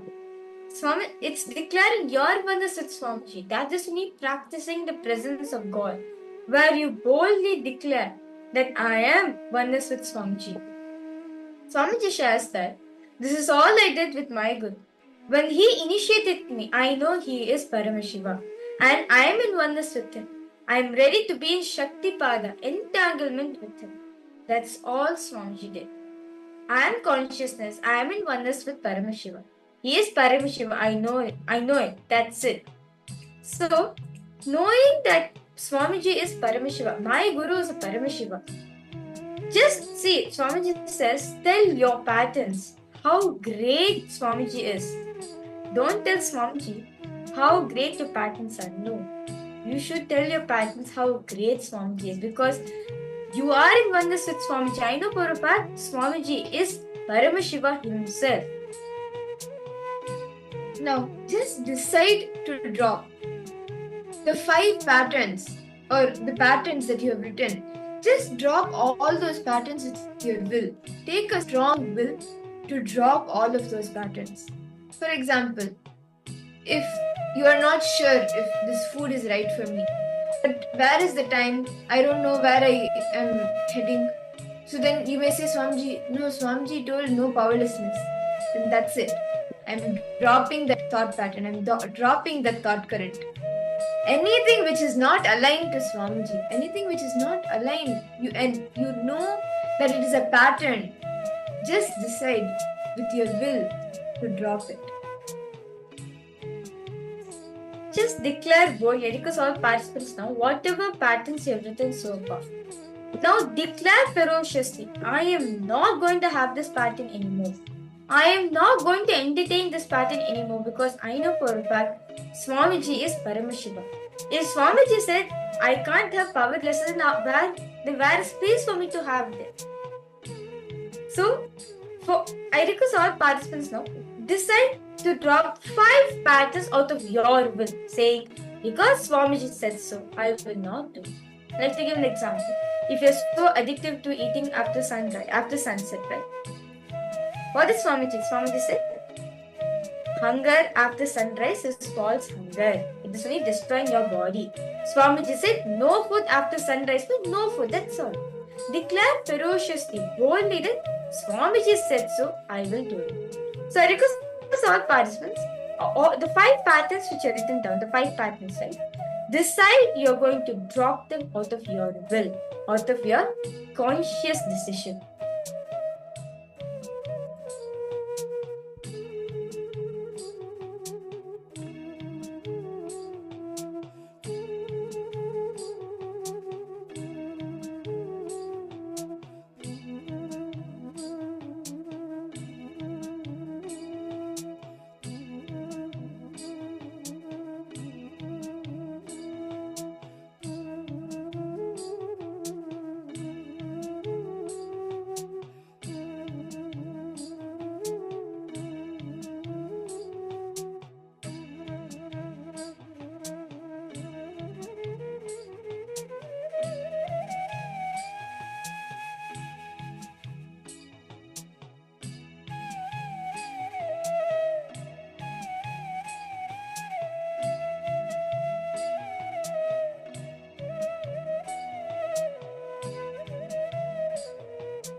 Nithyananda.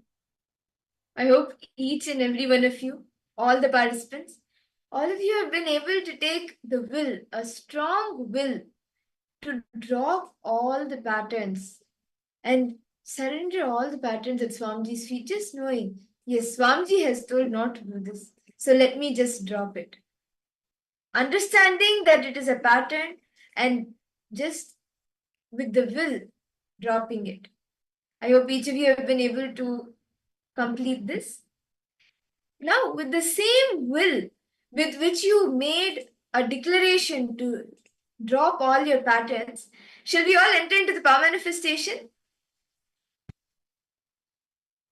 We will be doing the power of consciousness over matter, where each of you will be manifesting the power to be able to move the Atmalinga on your hand. And the power of consciousness over matter itself is, with that, you can just move your patterns, remove all the patterns, incompletions that are within you. So can I request each of you, all the participants, to please take a minute and bring your Atmalingas. If you don't have an Atmalinga, you can bring any other object as well.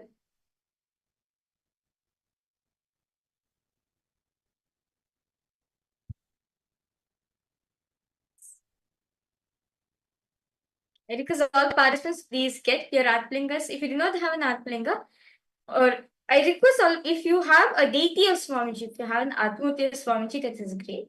Or if you do not have, you can get your Atmalinga also. Yes. So we are going to be requesting, we are going out of our will, right? We are going to be connecting to Swamiji and asking the Atmalinga to move from our hands. Like as Swamiji said in this, right? In every situation, everything in point in Swamiji's life, Swamiji will always think, how will his gurus react? How will Arnivira Yogeshwara will say for this situation? And that is how made Swamiji as he is right now. And as Swamiji says, if you want to practice the presence of God within yourself, right? You want to practice the presence of God, you should be always be thinking, how will Swamiji do? How will Swamiji react in this kind of situation? When we think from that angle, we'll always find solution. We'll always find the best things manifesting in our life. So let's not enter the power manifestation. So I request all participants now to please get your Atmalingas or your deities and come. If you have Swamiji's deity, please get it and come.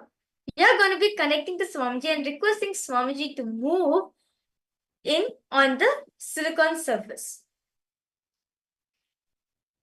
So I request all the participants now to please, you can start setting up. So you can get your device. You can place Swamiji's Atmurti, or you can place Swamiji's, you can put Swamiji's Atmurti, or you can put those Swamiji's, you can put the Atmalinga, your Atmalinga you can put. And yes, let's now start with the power manifestation. I request each of the participants to please post in the chat if you are ready.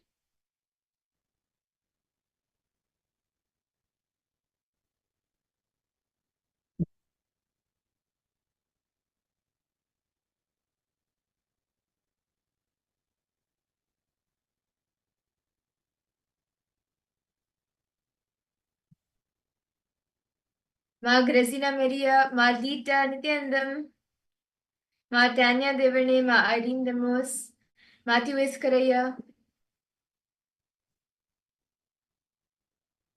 Matthew Eskaraya, actually the power manifestation breakthrough that you had today, you can even take a testimonial, you can share your experience. Whatever you experienced while manifesting the power, you can share and take a video of it.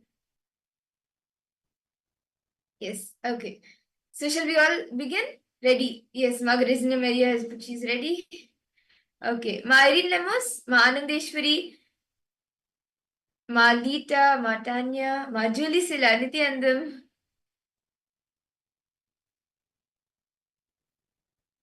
Okay.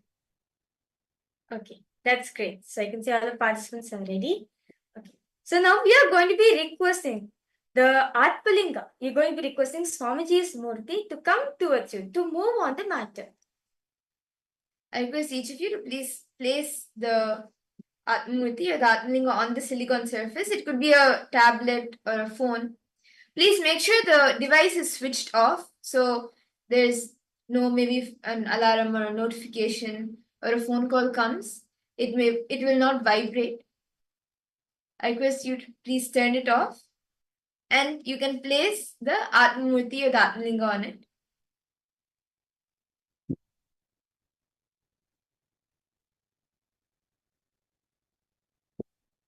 And if you are able to set up the camera, I request each of you to please set up a camera as well.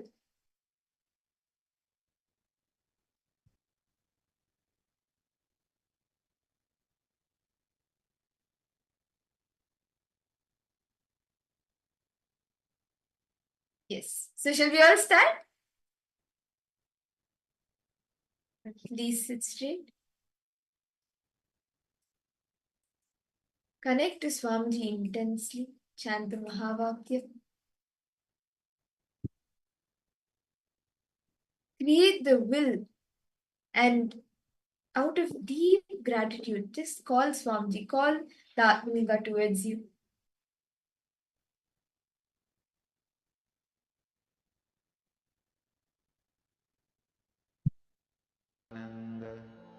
Paramashivoham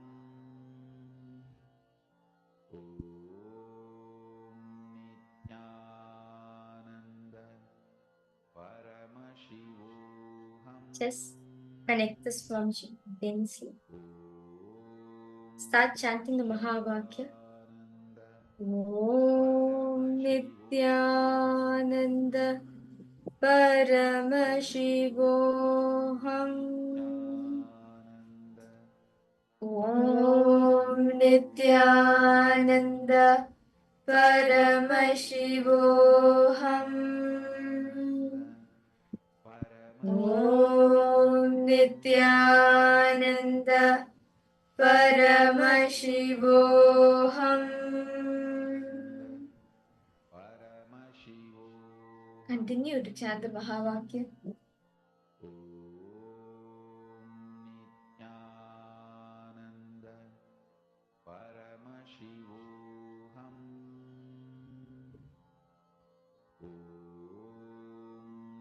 Nithyananda Paramashivoham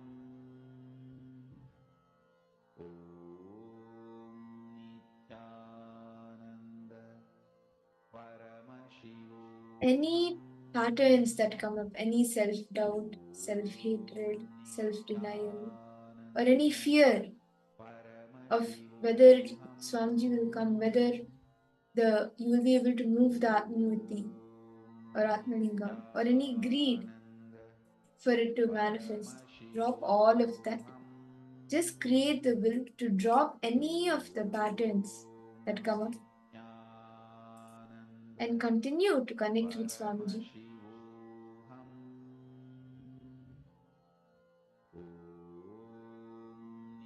Tell your patterns how strong Swamiji is.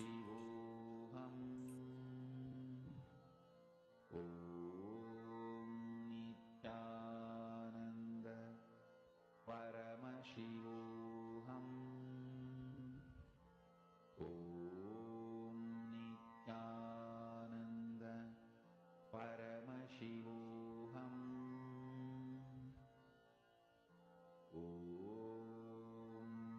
Nithyananda Paramashivoham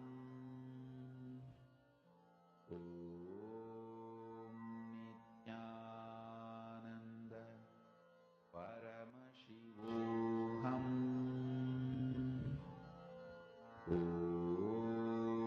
Nithyananda Paramashivoham Nithyananda Paramashivoham Nithyananda Paramashivoham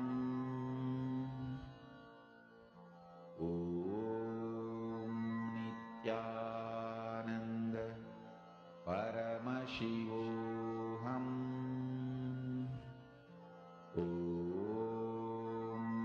Nithyananda Paramashivoham Om Nithyananda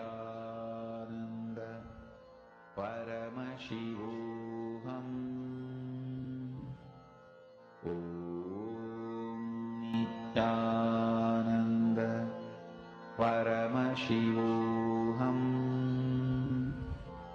Om Nithyananda Paramashivoham.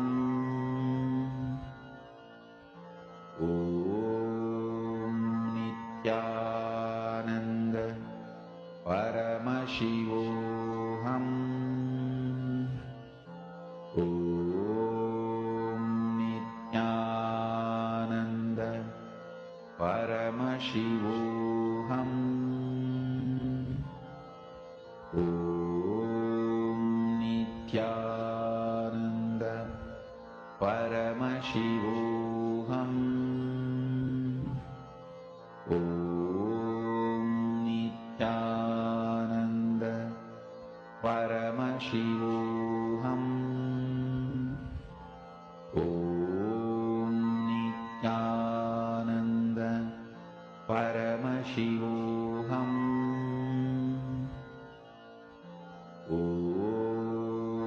Nithyananda Paramashivoham. Surrender all the thoughts Om Nithyananda and to Mahakaasa. Paramashivoham. Om Nithyananda Paramashivoham. Om Nithyananda Paramashivoham. Om Nithyananda Paramashivoham.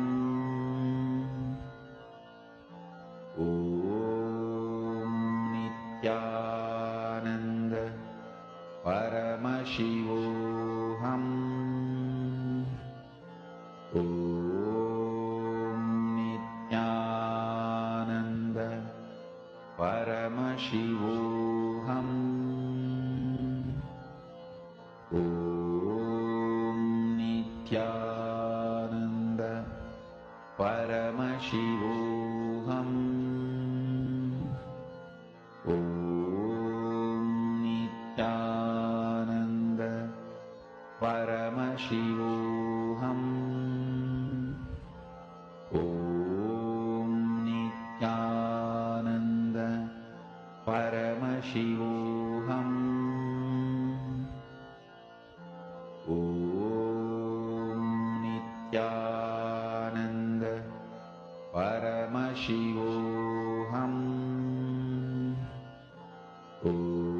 Om Nithyananda Paramashivoham. Om Nithyananda Paramashivoham.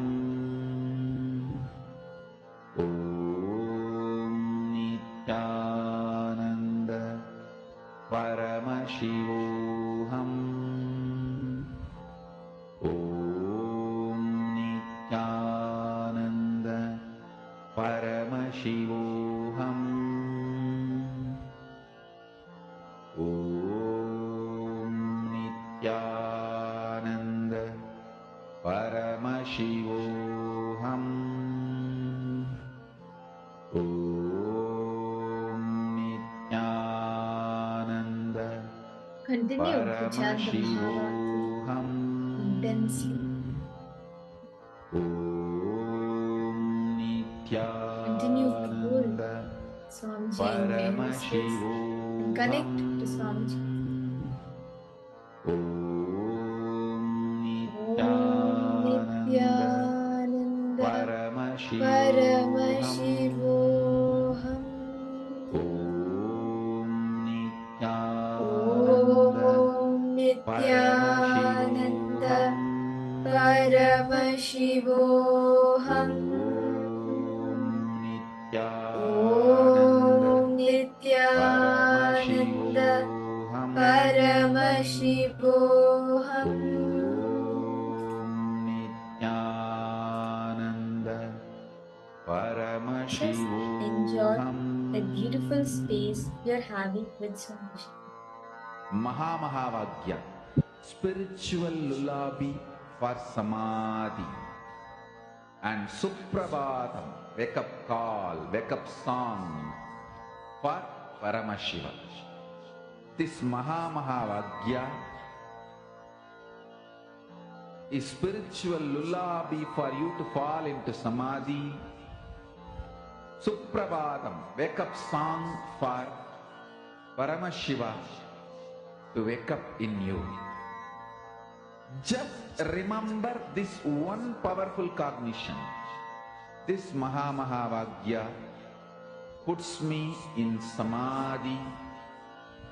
This is spiritual lullaby for samadhi, and Suprabhatam, wake up song for Paramashiva in Do me. not sustain any thoughts.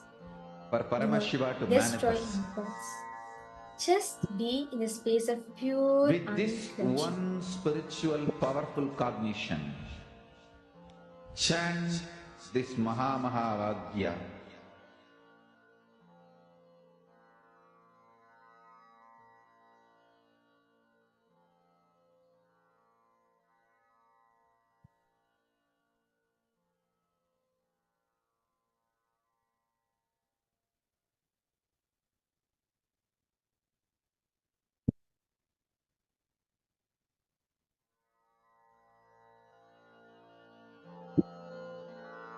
Mahakaasa, spiritual lullaby for samadhi, and Suprabhatam, wake up call, wake up song for Paramashiva. For Paramashiva to manifest. Space of oneness. With this one spiritual powerful cognition, chant this Mahakaasa. Om Nithyananda I request all the participants Paramashivoham as all of us are continuing to manifest. Just continue to manifest this beautiful power. Nithyananda Now, Paramashivoham. we'll be now listening from Swamiji on section, a very special session where Swamiji will be saying, will you become me? Are you ready to experience me in your life? So, let's now enter this beautiful session by Swamiji.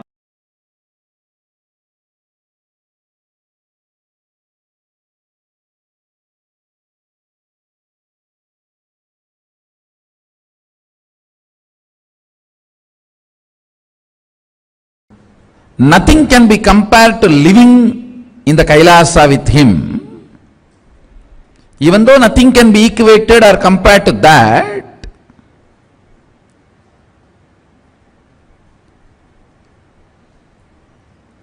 why you are supposed to live in Kailasa with the Guru? For the chemistry to happen, for the biology to happen.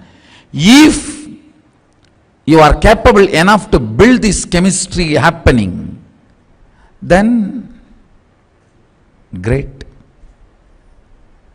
The nearness of the physical presence may not be required. Understand the chemistry of Guru-disciple relationship. The first point is powerful cognitions. Listen. What is the most powerful cognition Guru carries about himself? Guru carries about the universe. Guru carries about the society. Guru carries about the God. Manifesting that same powerful cognitions.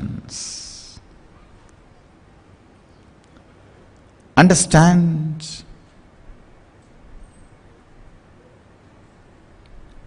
Just before the satsang we had somebody from scientific community sharing his experience about Kalpataru. It's fundamentally wrong to assume science and scientists are supposed to be atheists. No. Understand, modernization does not mean westernization. Science does not mean denying the ultimate.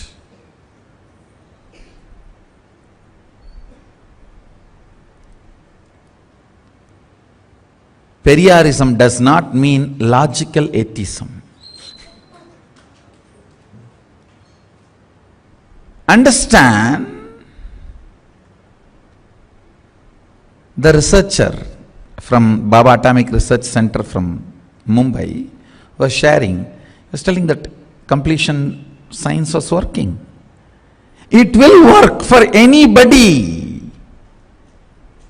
because it is a powerful cognition. You are nurturing, building. Understand?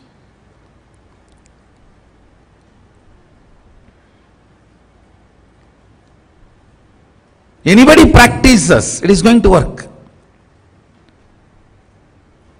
Understand? Nurturing the powerful cognitions constantly. Constantly. How? In a common life, a secret crush is nurtured, built and grown into romance, then evolves into love, then evolves into commitment, then evolves into ripe, stable relationship, then achieves the completion. A real relationship should go this way only. Same way, a guru-disciple relationship. Whatever may be the reason the secret crush started, for some people just a haircut of the boy, or the way the girl drives her scooty, or the color saree matched with her lipstick.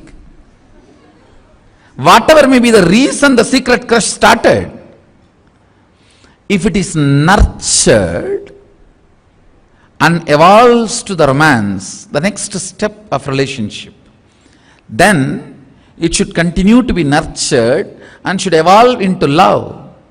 Then it should be continued to be nurtured and then evolve into a commitment.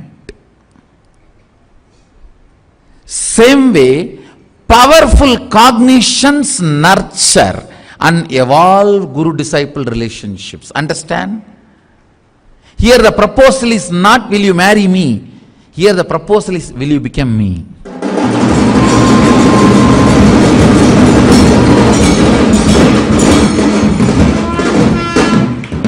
It needs to be nurtured.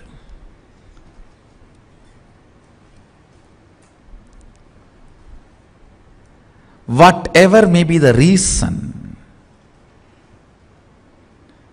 the first connection starts, it should be nurtured with powerful cognitions. Every day, every minute,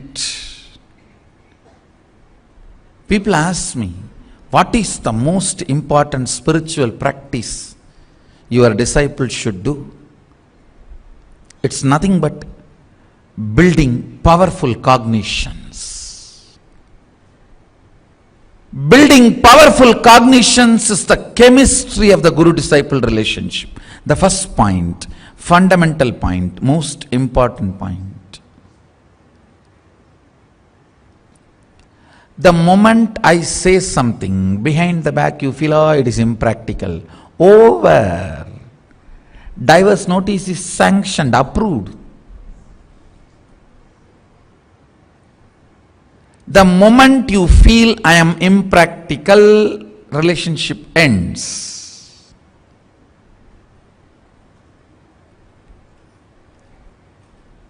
constantly building the powerful cognitions nurtures the relationship. Understand?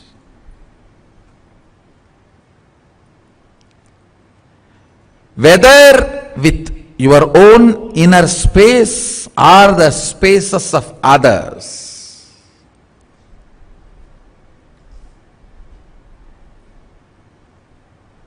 what you consider as the individual goal or what people around you consider as your goal, you need to understand. Everything need to be nurtured with powerful cognitions. Understand? Not only the guru-disciple relationship, even husband and wife relationship, father-mother relationship, friends relationships, all relationships need to be nurtured. Whatever relationship you want in your life, they need to be nurtured with powerful cognitions. They need to be nurtured with powerful cognitions.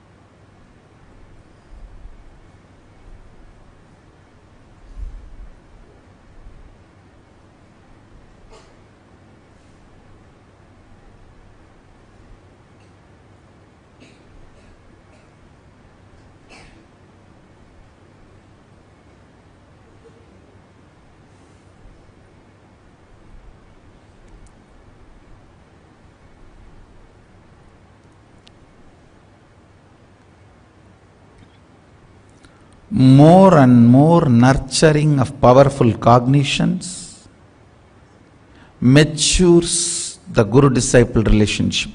The first point in the chemistry of guru-disciple relationship is nurturing powerful cognitions.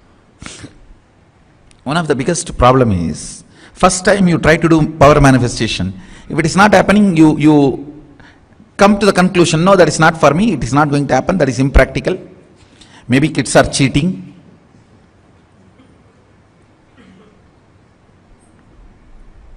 Understand, if I am saying something, in your personal life, if you are feeling it is impractical, then there is no communication. Forget about communion. After communication comes communion, after communion comes oneness.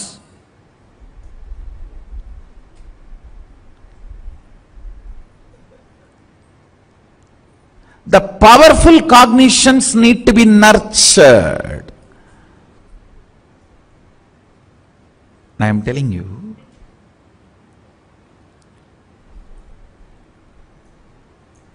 the flavor of powerful cognition is constantly being alive and active. Whoever is constantly active,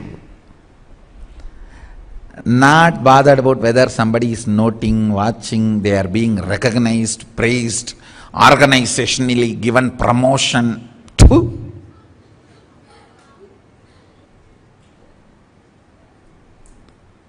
Being active is your spiritual flavor.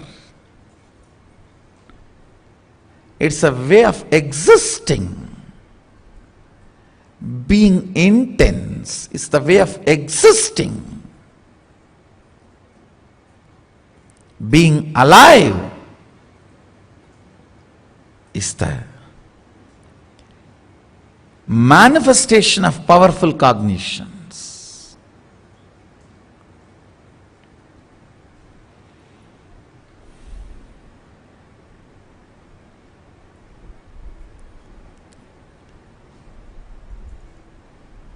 I tell you, do not be part of any ladder system, because if you feel you are not given the higher rungs, you will destroy your creativity. Be your own boss, so you go on manifesting your creativity. Manifesting your creativity becomes the quality of your swabhava of your life.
As long as you feel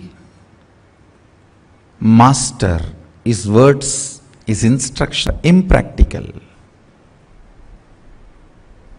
you have not nurtured your secret crush to become love, love to become romance, secret crush to become romance, and romance to become love, and love to become a commitment, and commitment become a stable relationship, and relationship becoming completion.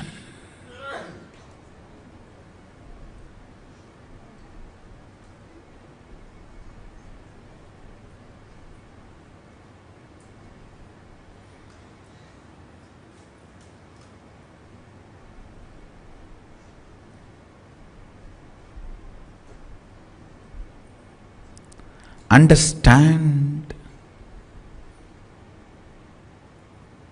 if you don't build powerful cognitions, you are dangerous to you and the people around you.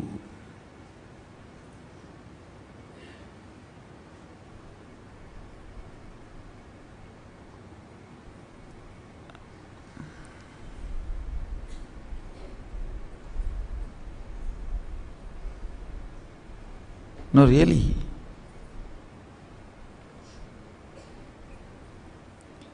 Person who has not built the powerful cognitions will be violent. His mistakes are not mistakes. Her mistakes are not mistakes. It is conscious violence. A person who feels low about himself or herself will be life destructive, life negative, will be frustrated, will be only interested in pulling things down, collapsing, burning.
understand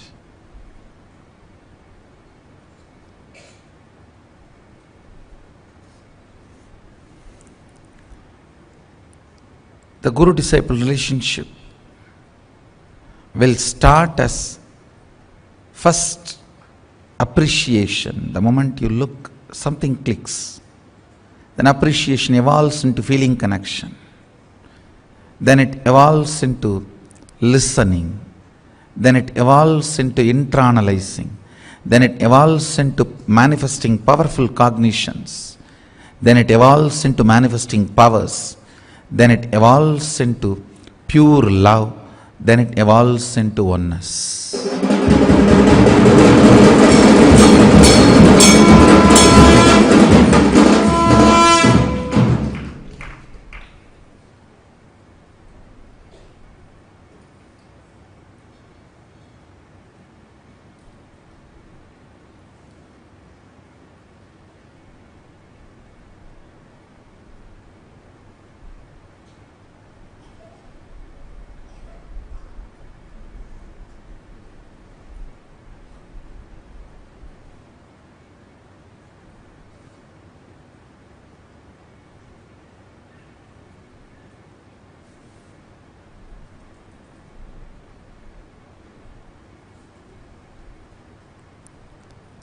Understand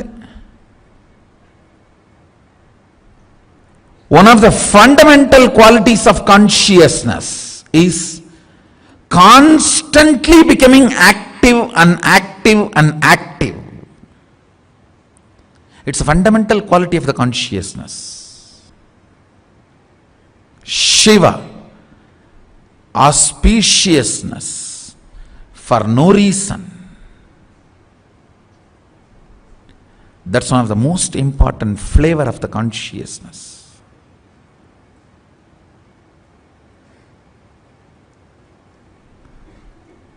Tiredness and boredom is nothing but cherished negative cognitions, cherished powerlessness. So if you see constantly tired, bored, inactive people, don't feel sorry for them, be frightened about them. Run away from them, they will kill you. They are terrorists. They will destroy you.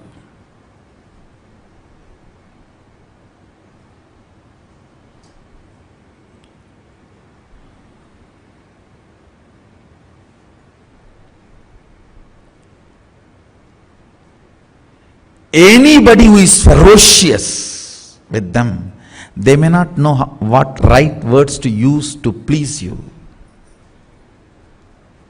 but they will be right to you. They may not be pleasant to you, but they will be right to you.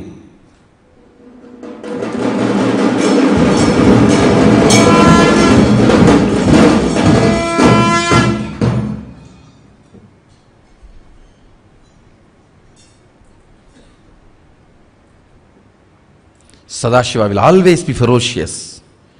Demons will always be very sweet. They will be very sweet.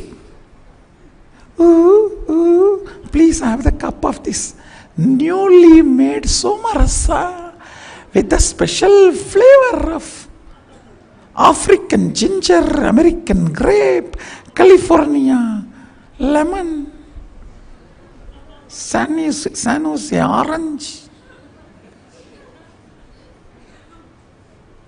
Drink, you are dead.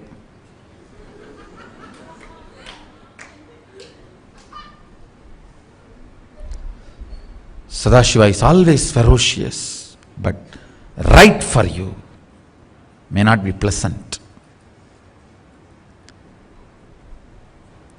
Uncles are always pleasant because they don't have a responsibility for your future. It's mom and dad who are responsible for your future, are all the time protecting you and disciplining you.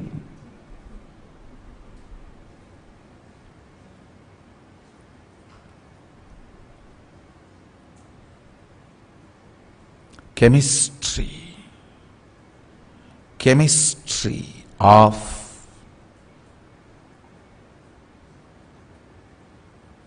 guru-disciple relationship is nurturing powerful cognitions.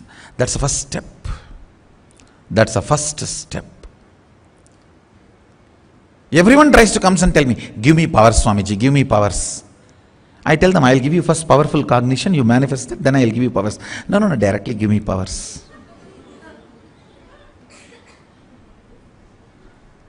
Directly giving powers is like giving boon to Bhasmasura.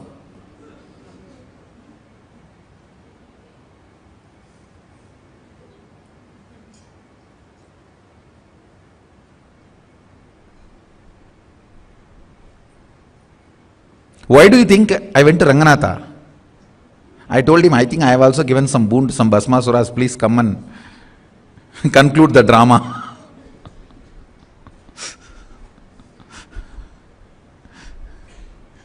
He said, done.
Understand.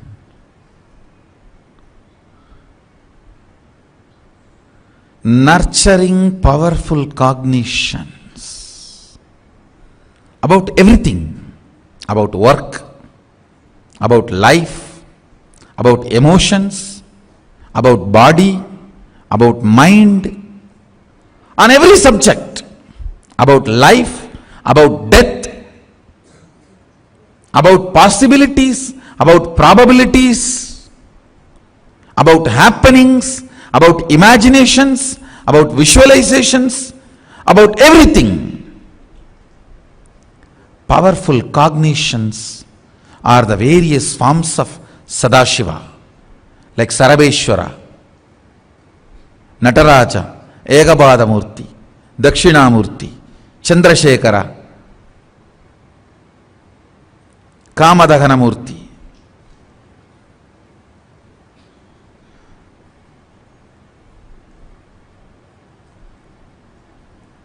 All the various forms of Sadashiva is nothing but the embodiment of powerful cognitions.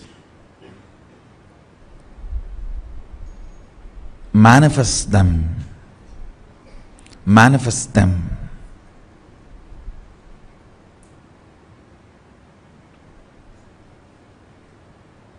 Manifest them.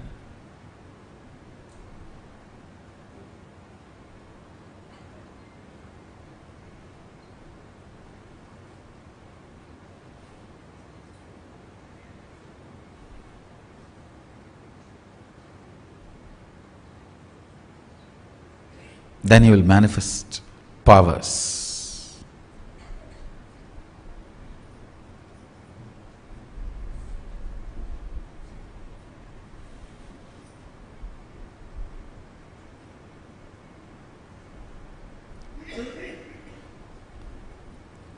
About everything, nurturing powerful cognitions. About everything, evolving powerful cognitions.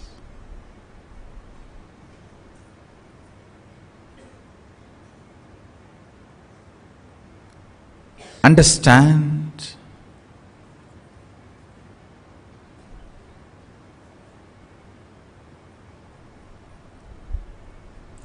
if you don't manifest enough powerful cognitions, sometimes the love marriages fail just because it is too early to get married. Not that there was no love. The love need to evolve with a lot of powerful cognitions to become a committed relationship. Without enough powerful cognitions getting added, if it becomes commitment, it becomes a load and it breaks, ends in divorce. That's why many Adinavasis run away. Of course, we can't equate, because the marriage has physical component. Here there is no physical component, but it's the whole spiritual evolution. If the Guru Bhakti is not added, if you don't add powerful cognitions to your Guru Bhakti, your Adinavasi decision will be failure. The Kailasavasi decision should be, Adinavasi decision should be adding enough powerful cognitions to your love.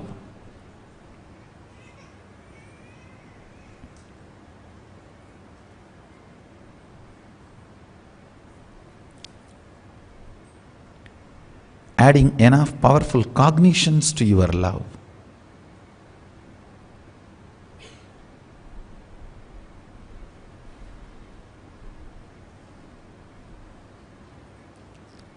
If you run anything out of your powerful cognition, that will add to your being. Today one devotee was asking me for a spiritual counseling in some situation in their life. Should I go for settlement or a aggressive, strong stand and take legal action?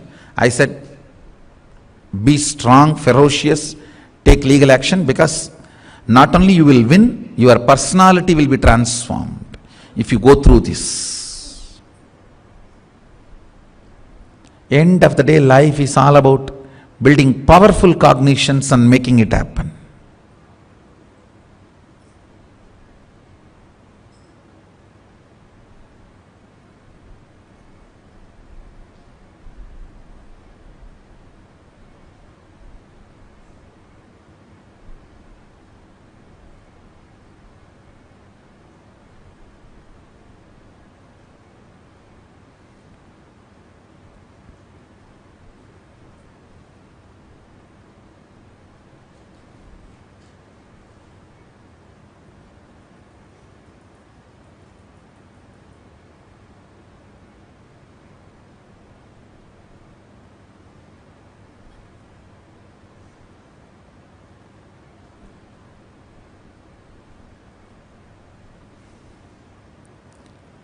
Build powerful cognitions.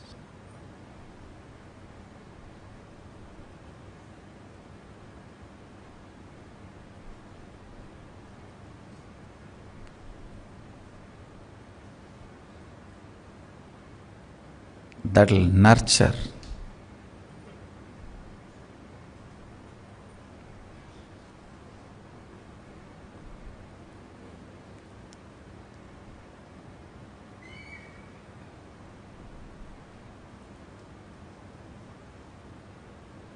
and make the chemistry of Guru-disciple relationship successful. With this, I bless you all. Let's all radiate with integrity, authenticity, responsibility, enriching, causing, living Shuddhadvaita Saivam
Wow, what a beautiful session. We all just heard how you can build that and nourish the relationship with Swamiji, and how just through powerful cognitions, anything that you want to do, just through powerful cognitions, you can nourish that relationship with the Guru. Very beautifully, Swamiji says, right? The only thing need for this cosmic proposal, for you to experience that, to ask Swamiji, want to manifest Swamiji in your life is intense powerfulness, right? As Swamiji says, without powerful cognitions, they are just meaning they are without powerful cognitions, they are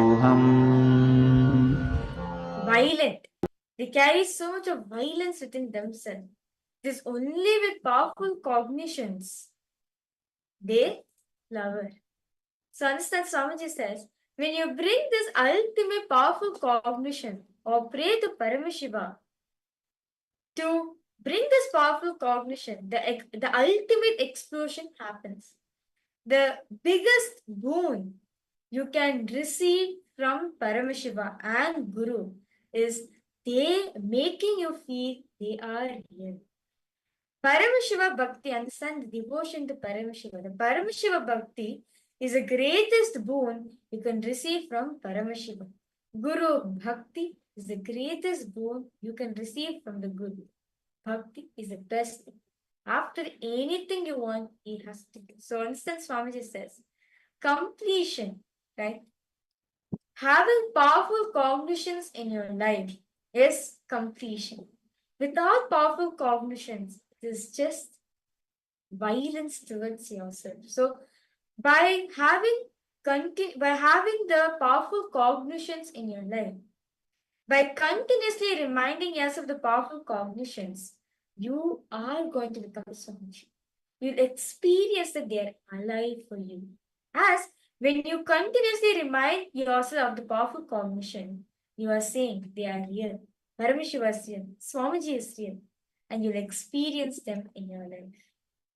Just by cherishing powerful cognitions in everything that you do, whatever happens in life, cherishing and nourishing the powerful cognitions makes you Swamiji, makes you experience and become Swamiji himself.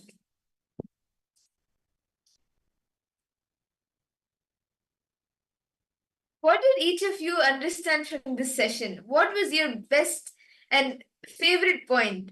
How, whether it was nourishing each and every stage of the relationship with the Guru, or how do you feel that what is going to be your next step to actually nourish and cherish the powerful cognitions, always being in that space of powerfulness?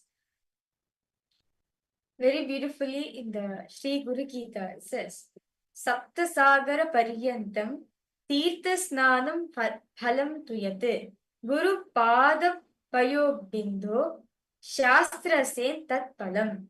Meaning, whatever fruit is acquired from pilgrimage and bathing in the sacred river bodies extending to the 7 seas cannot equal to even 1,000th part of the fruits, the spiritual results derived from partaking the feet washed water, Guru Pado the cup of Sri Guru. So understand, everything from Guru is just as Swamiji says, right? Reminding yourself of the powerful cognition. For you to experience that oneness with Swamiji, the only thing you need is not about the qualification or anything. No, nothing. It is only that powerful cognitions carrying. As when you manifest powerful cognitions in your life, the more and more you manifest powerful cognitions, the more and more you manifest Swamiji in you. Nithyananda, we see so many participants logged in. Nithyananda to each and every one of you. Nithyananda, Ma Grazina, Ma Tanya, Ma Irene Moses, Ma Anandeshwari, Ma Teresa, Ma Mahakaasa Priya, Nithyananda. How did each of you, what clicked with each of you in this session?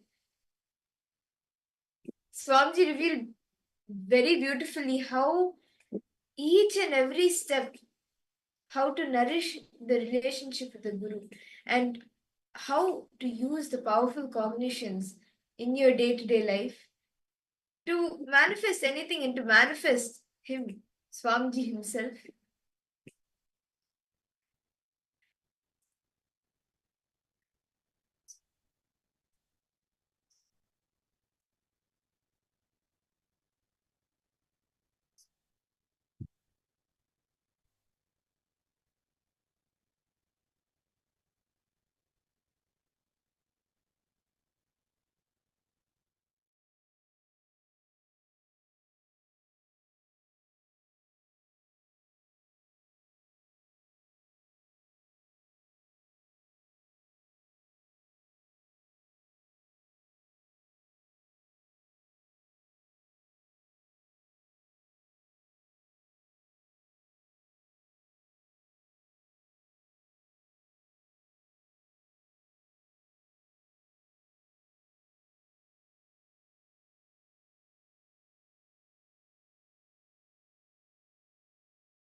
Nithyananda, we apologize for the technical glitch.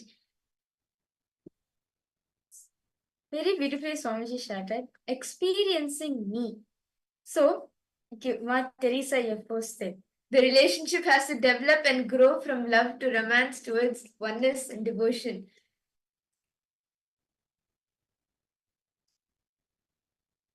And is a necessary ingredient to growth, love to deep friendliness to oneness. Yes, ma. That is exactly how we should nurture and nourish, continuously nourish and nurture our relationship with the Guru, with Swamiji. Just like how in any relationship, it starts off with some maybe a secret crush, and then you slowly start building it. Then some level of understanding comes. You start listening to each other, and it slowly evolves and comes to fulfillment. Just the same way. Through powerful cognitions, just nurturing the relationship with Swamiji. Whenever you all have come to Swamiji for some other reason, somebody has connected you, or while scrolling on YouTube, scrolling on social media, you would have come to know Swamiji. Swamiji has entered each and every one of our lives. And that is not by accident, because we were seeking for so many janmas. Swamiji has entered our lives, and now nourishing it through powerful cognitions is each and every one of our responsibility. From every level, whatever clicks you get, consciously snacking on it and nurturing the relationship you have with the Guru. Ma Grisina, you have posted the 3-step in relationship with Gurus: Communication, communion, and oneness. Yes. Actually, first Swamiji will say, right, when you first we are entering, first step when you're having that relationship with Guru, first you need to be in talking terms, first you need to have the communication with him. So you build that.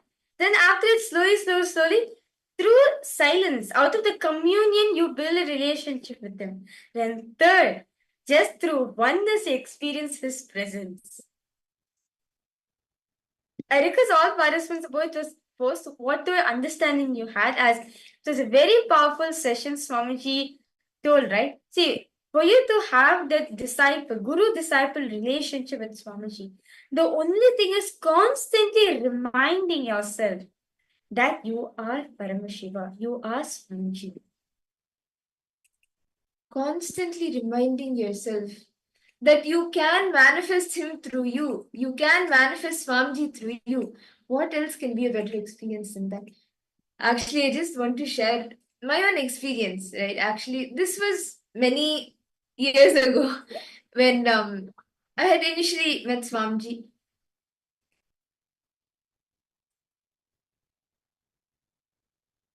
But this was when we had initially met Swamiji, and around that time, during the cruise in awakening, actually, it was everyone around was getting spiritual names, and I also thought, okay, maybe it will be nice to get a spiritual name. So one day during the darshan, I went and I asked Swamiji. I actually wrote a letter to Swamiji. Swamiji, I wanted a spiritual name. So I gave the letter to Swamiji during the darshan, and he said, okay. And actually, that day he did not give me, that day I did not receive a spiritual name. Swamiji had just said yes. So I got blessings and went down the stage. Few days after that, we were having the darshan in a slightly different area, like on the terrace of the cruise. And that day I had taken my Meru. I had taken my Meru deity for getting it energized. And at that point of time, Swamiji took the Meru from me and he asked me, what is my favorite god? I just pointed at Swamiji. Because for me at that point of time, and even now, of course, Swamiji is that god. Swamiji is the one who you can connect with for anything and everything. Any problem in life, anything you want to share, any joy, anything, Swamiji is the one we can share with.